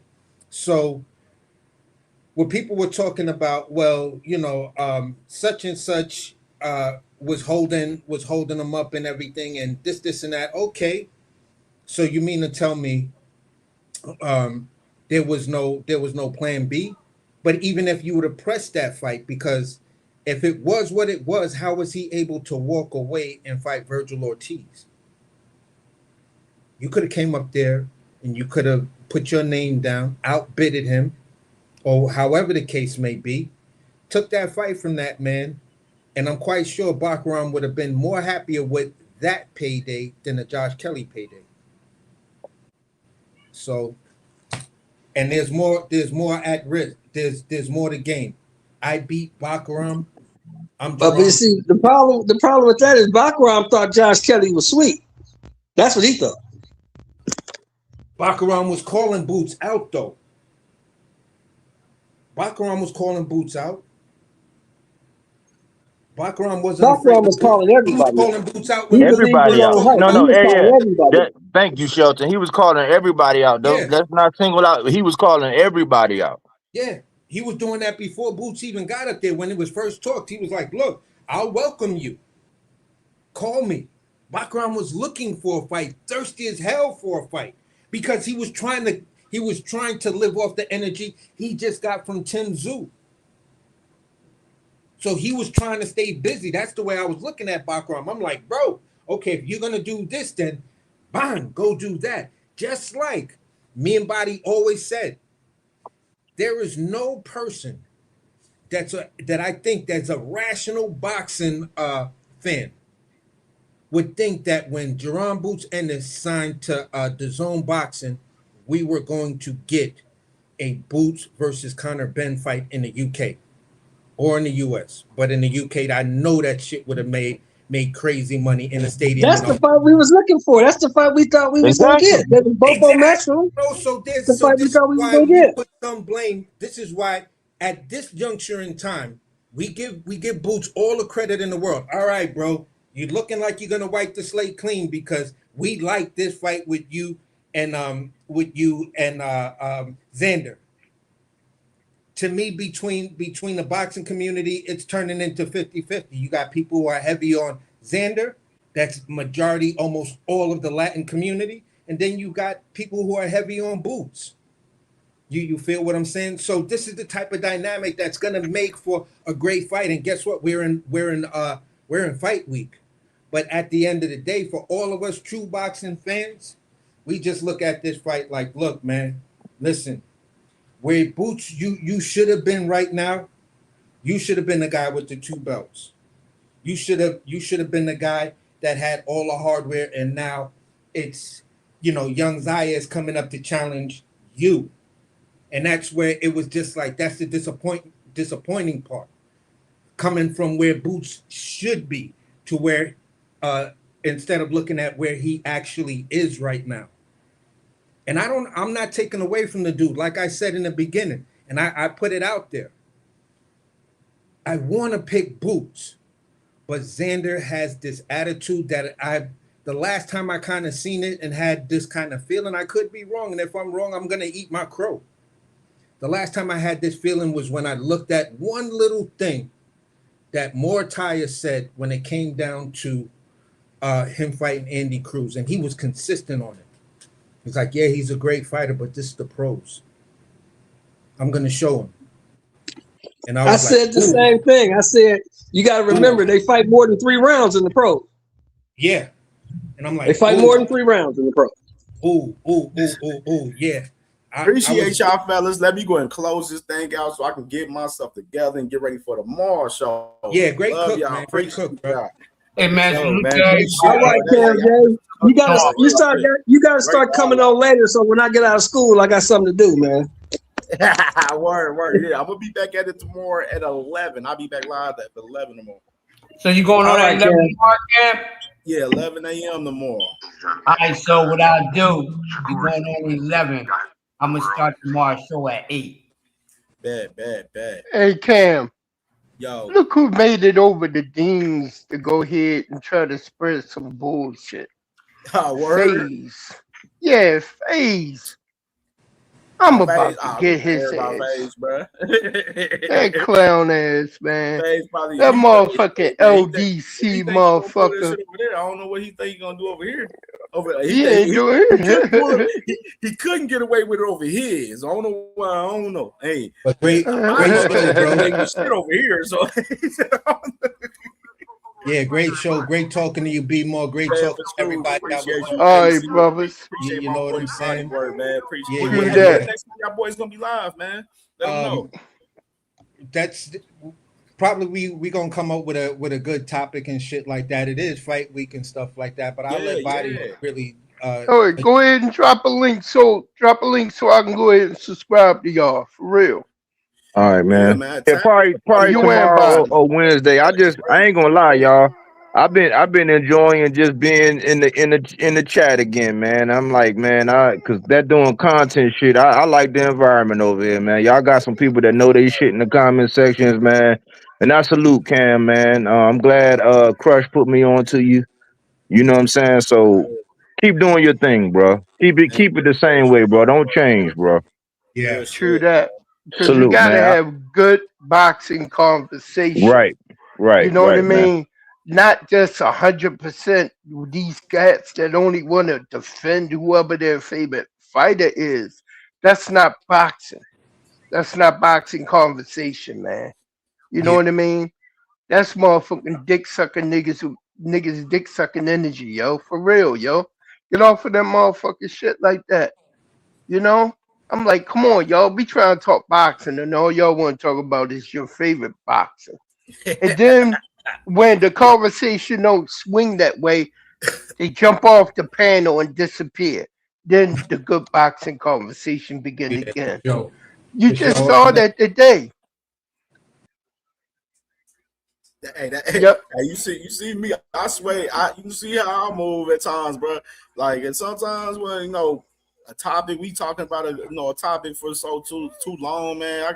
We gotta switch up. I talk about too much shit on my shows for us just to talk about one topic a whole entire show. like we talk about too much shit over here on CamJNetwork just to talk about one topic for a whole entire show. That.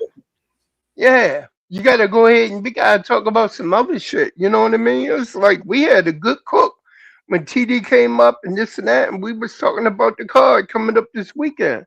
We had a good cook. You know what I mean? We had a good cook on what's going on with Tank set the boxing world afire again, set the internet on fire. You know what I mean? That just shows who pays the bills out here. But we had some good cooks, man. You know, a lot of those guys got delusional, but that's to be expected. They always get delusional. Another day delusion every day. All right, brother. You put in a 4. You put in a 8 hours a day. Go and get that stretch on. Tomorrow gonna be tomorrow's starting the show at 11 tomorrow. Probably be a few hours. I got something to do at 4, so we'll be on for about 4 hours tomorrow, man. 4-hour show tomorrow. Yeah, we still got some fire. Boots got a new interview with Ariel Hawani, which dropped today, which we gonna react to that tomorrow. So we got some shit we gonna do tomorrow already planned. So it's lit, man. More conversation in the Boots and Xander. Oh, Leon Paru, Lewis Crocker fight is in the morning tomorrow. So we'll be recapping, talking about that fight on the show tomorrow as well. So yeah, we got some shit for tomorrow that's gonna be ready. I went on and went over there to got to show him some love. You know what I mean? Yeah, then I went man. on and I came back over here with you. You know what I mean? That let me go over there and give Dean some love. You know what I mean? Yeah, I'm gonna go check Brody out. I know he came in live while I was live at the time, and I had a good conversation going on. Usually, I stop for my guys. You know what I'm saying when they go. You know what I'm saying? But we was having too much of a good conversation to stop the show 100% at the time. You know what I mean? So I wanted to keep it going a little bit. Especially, I'm gonna have a short show, and then I won't be live Thursday. This is wifey birthday Thursday, so I won't be live. Yeah, you gotta be off on Thursday. Probably, I know you don't want to be on that couch. Recaps on Sunday, so we'll be live the rest of the week besides Thursday. All right, bet. All right, brother, take it easy. One love. You already know one love, brother. You know, if I see anything, I definitely hit you on the messenger. You already know. Right? You already know. Peace. For sure. Man, yeah. Brody, y'all tap in, subscribe to my man Bodywork, man. For real, if y'all not subscribed, man, my brother, him and AC, I be watching my brothers, man. They be cooking over there, man. For real talk. They've been cooking for a while, man. And definitely, they, you know what I'm saying, definitely need people to more tap in with my guys, man, because they do great work over there, man, for sure, man. Appreciate my dogs. Appreciate all the love for everybody and support today on the show. Fire ass show again, man. 2 for 2 again for the week, man.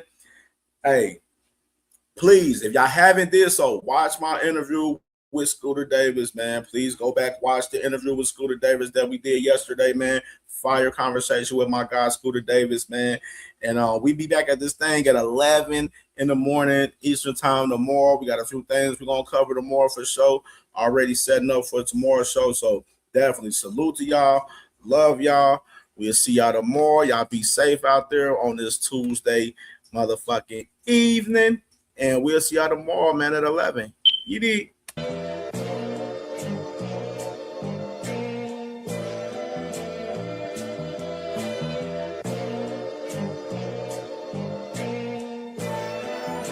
All my life I had to be patient. Like Meek Millie, I was dream chasing. Finger to the law when I see haters. Oh, the feeling when you tell your niggas we made it. Ooh, baby. Ooh, baby. Ooh, baby. Ooh, baby. It's showtime like Kareem Lakers.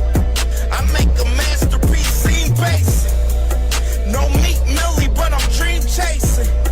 Took the shortcut like Anita Baker. I want the bright lights that you see in Vegas. I need a big house with like 3 basements. Drop an M on the whip, think I'm speed racing. Don't know if it's the Transformer or the Green Ranger. My nigga Mac got the beat banging. Young nigga selling crack as a teenager. Had fiends playing baseball out here free basing. Had me showing off the rings like a Freemason. My mama gone, but I keep pacing. Trying to keep it all together like I need braces. Family calling when they need favors. When I was broke, they was acting like complete strangers. All my life I had to be patient. Like Meek Millie, I was dream chasing. Finger to the law when I see haters. Oh, the feeling when you tell your niggas we made it. Ooh, baby. Ooh, baby. Ooh, baby. Ooh, baby. Rest of Nigga, I'm gonna keep fighting, but if they do that, they know, I know they some hoes.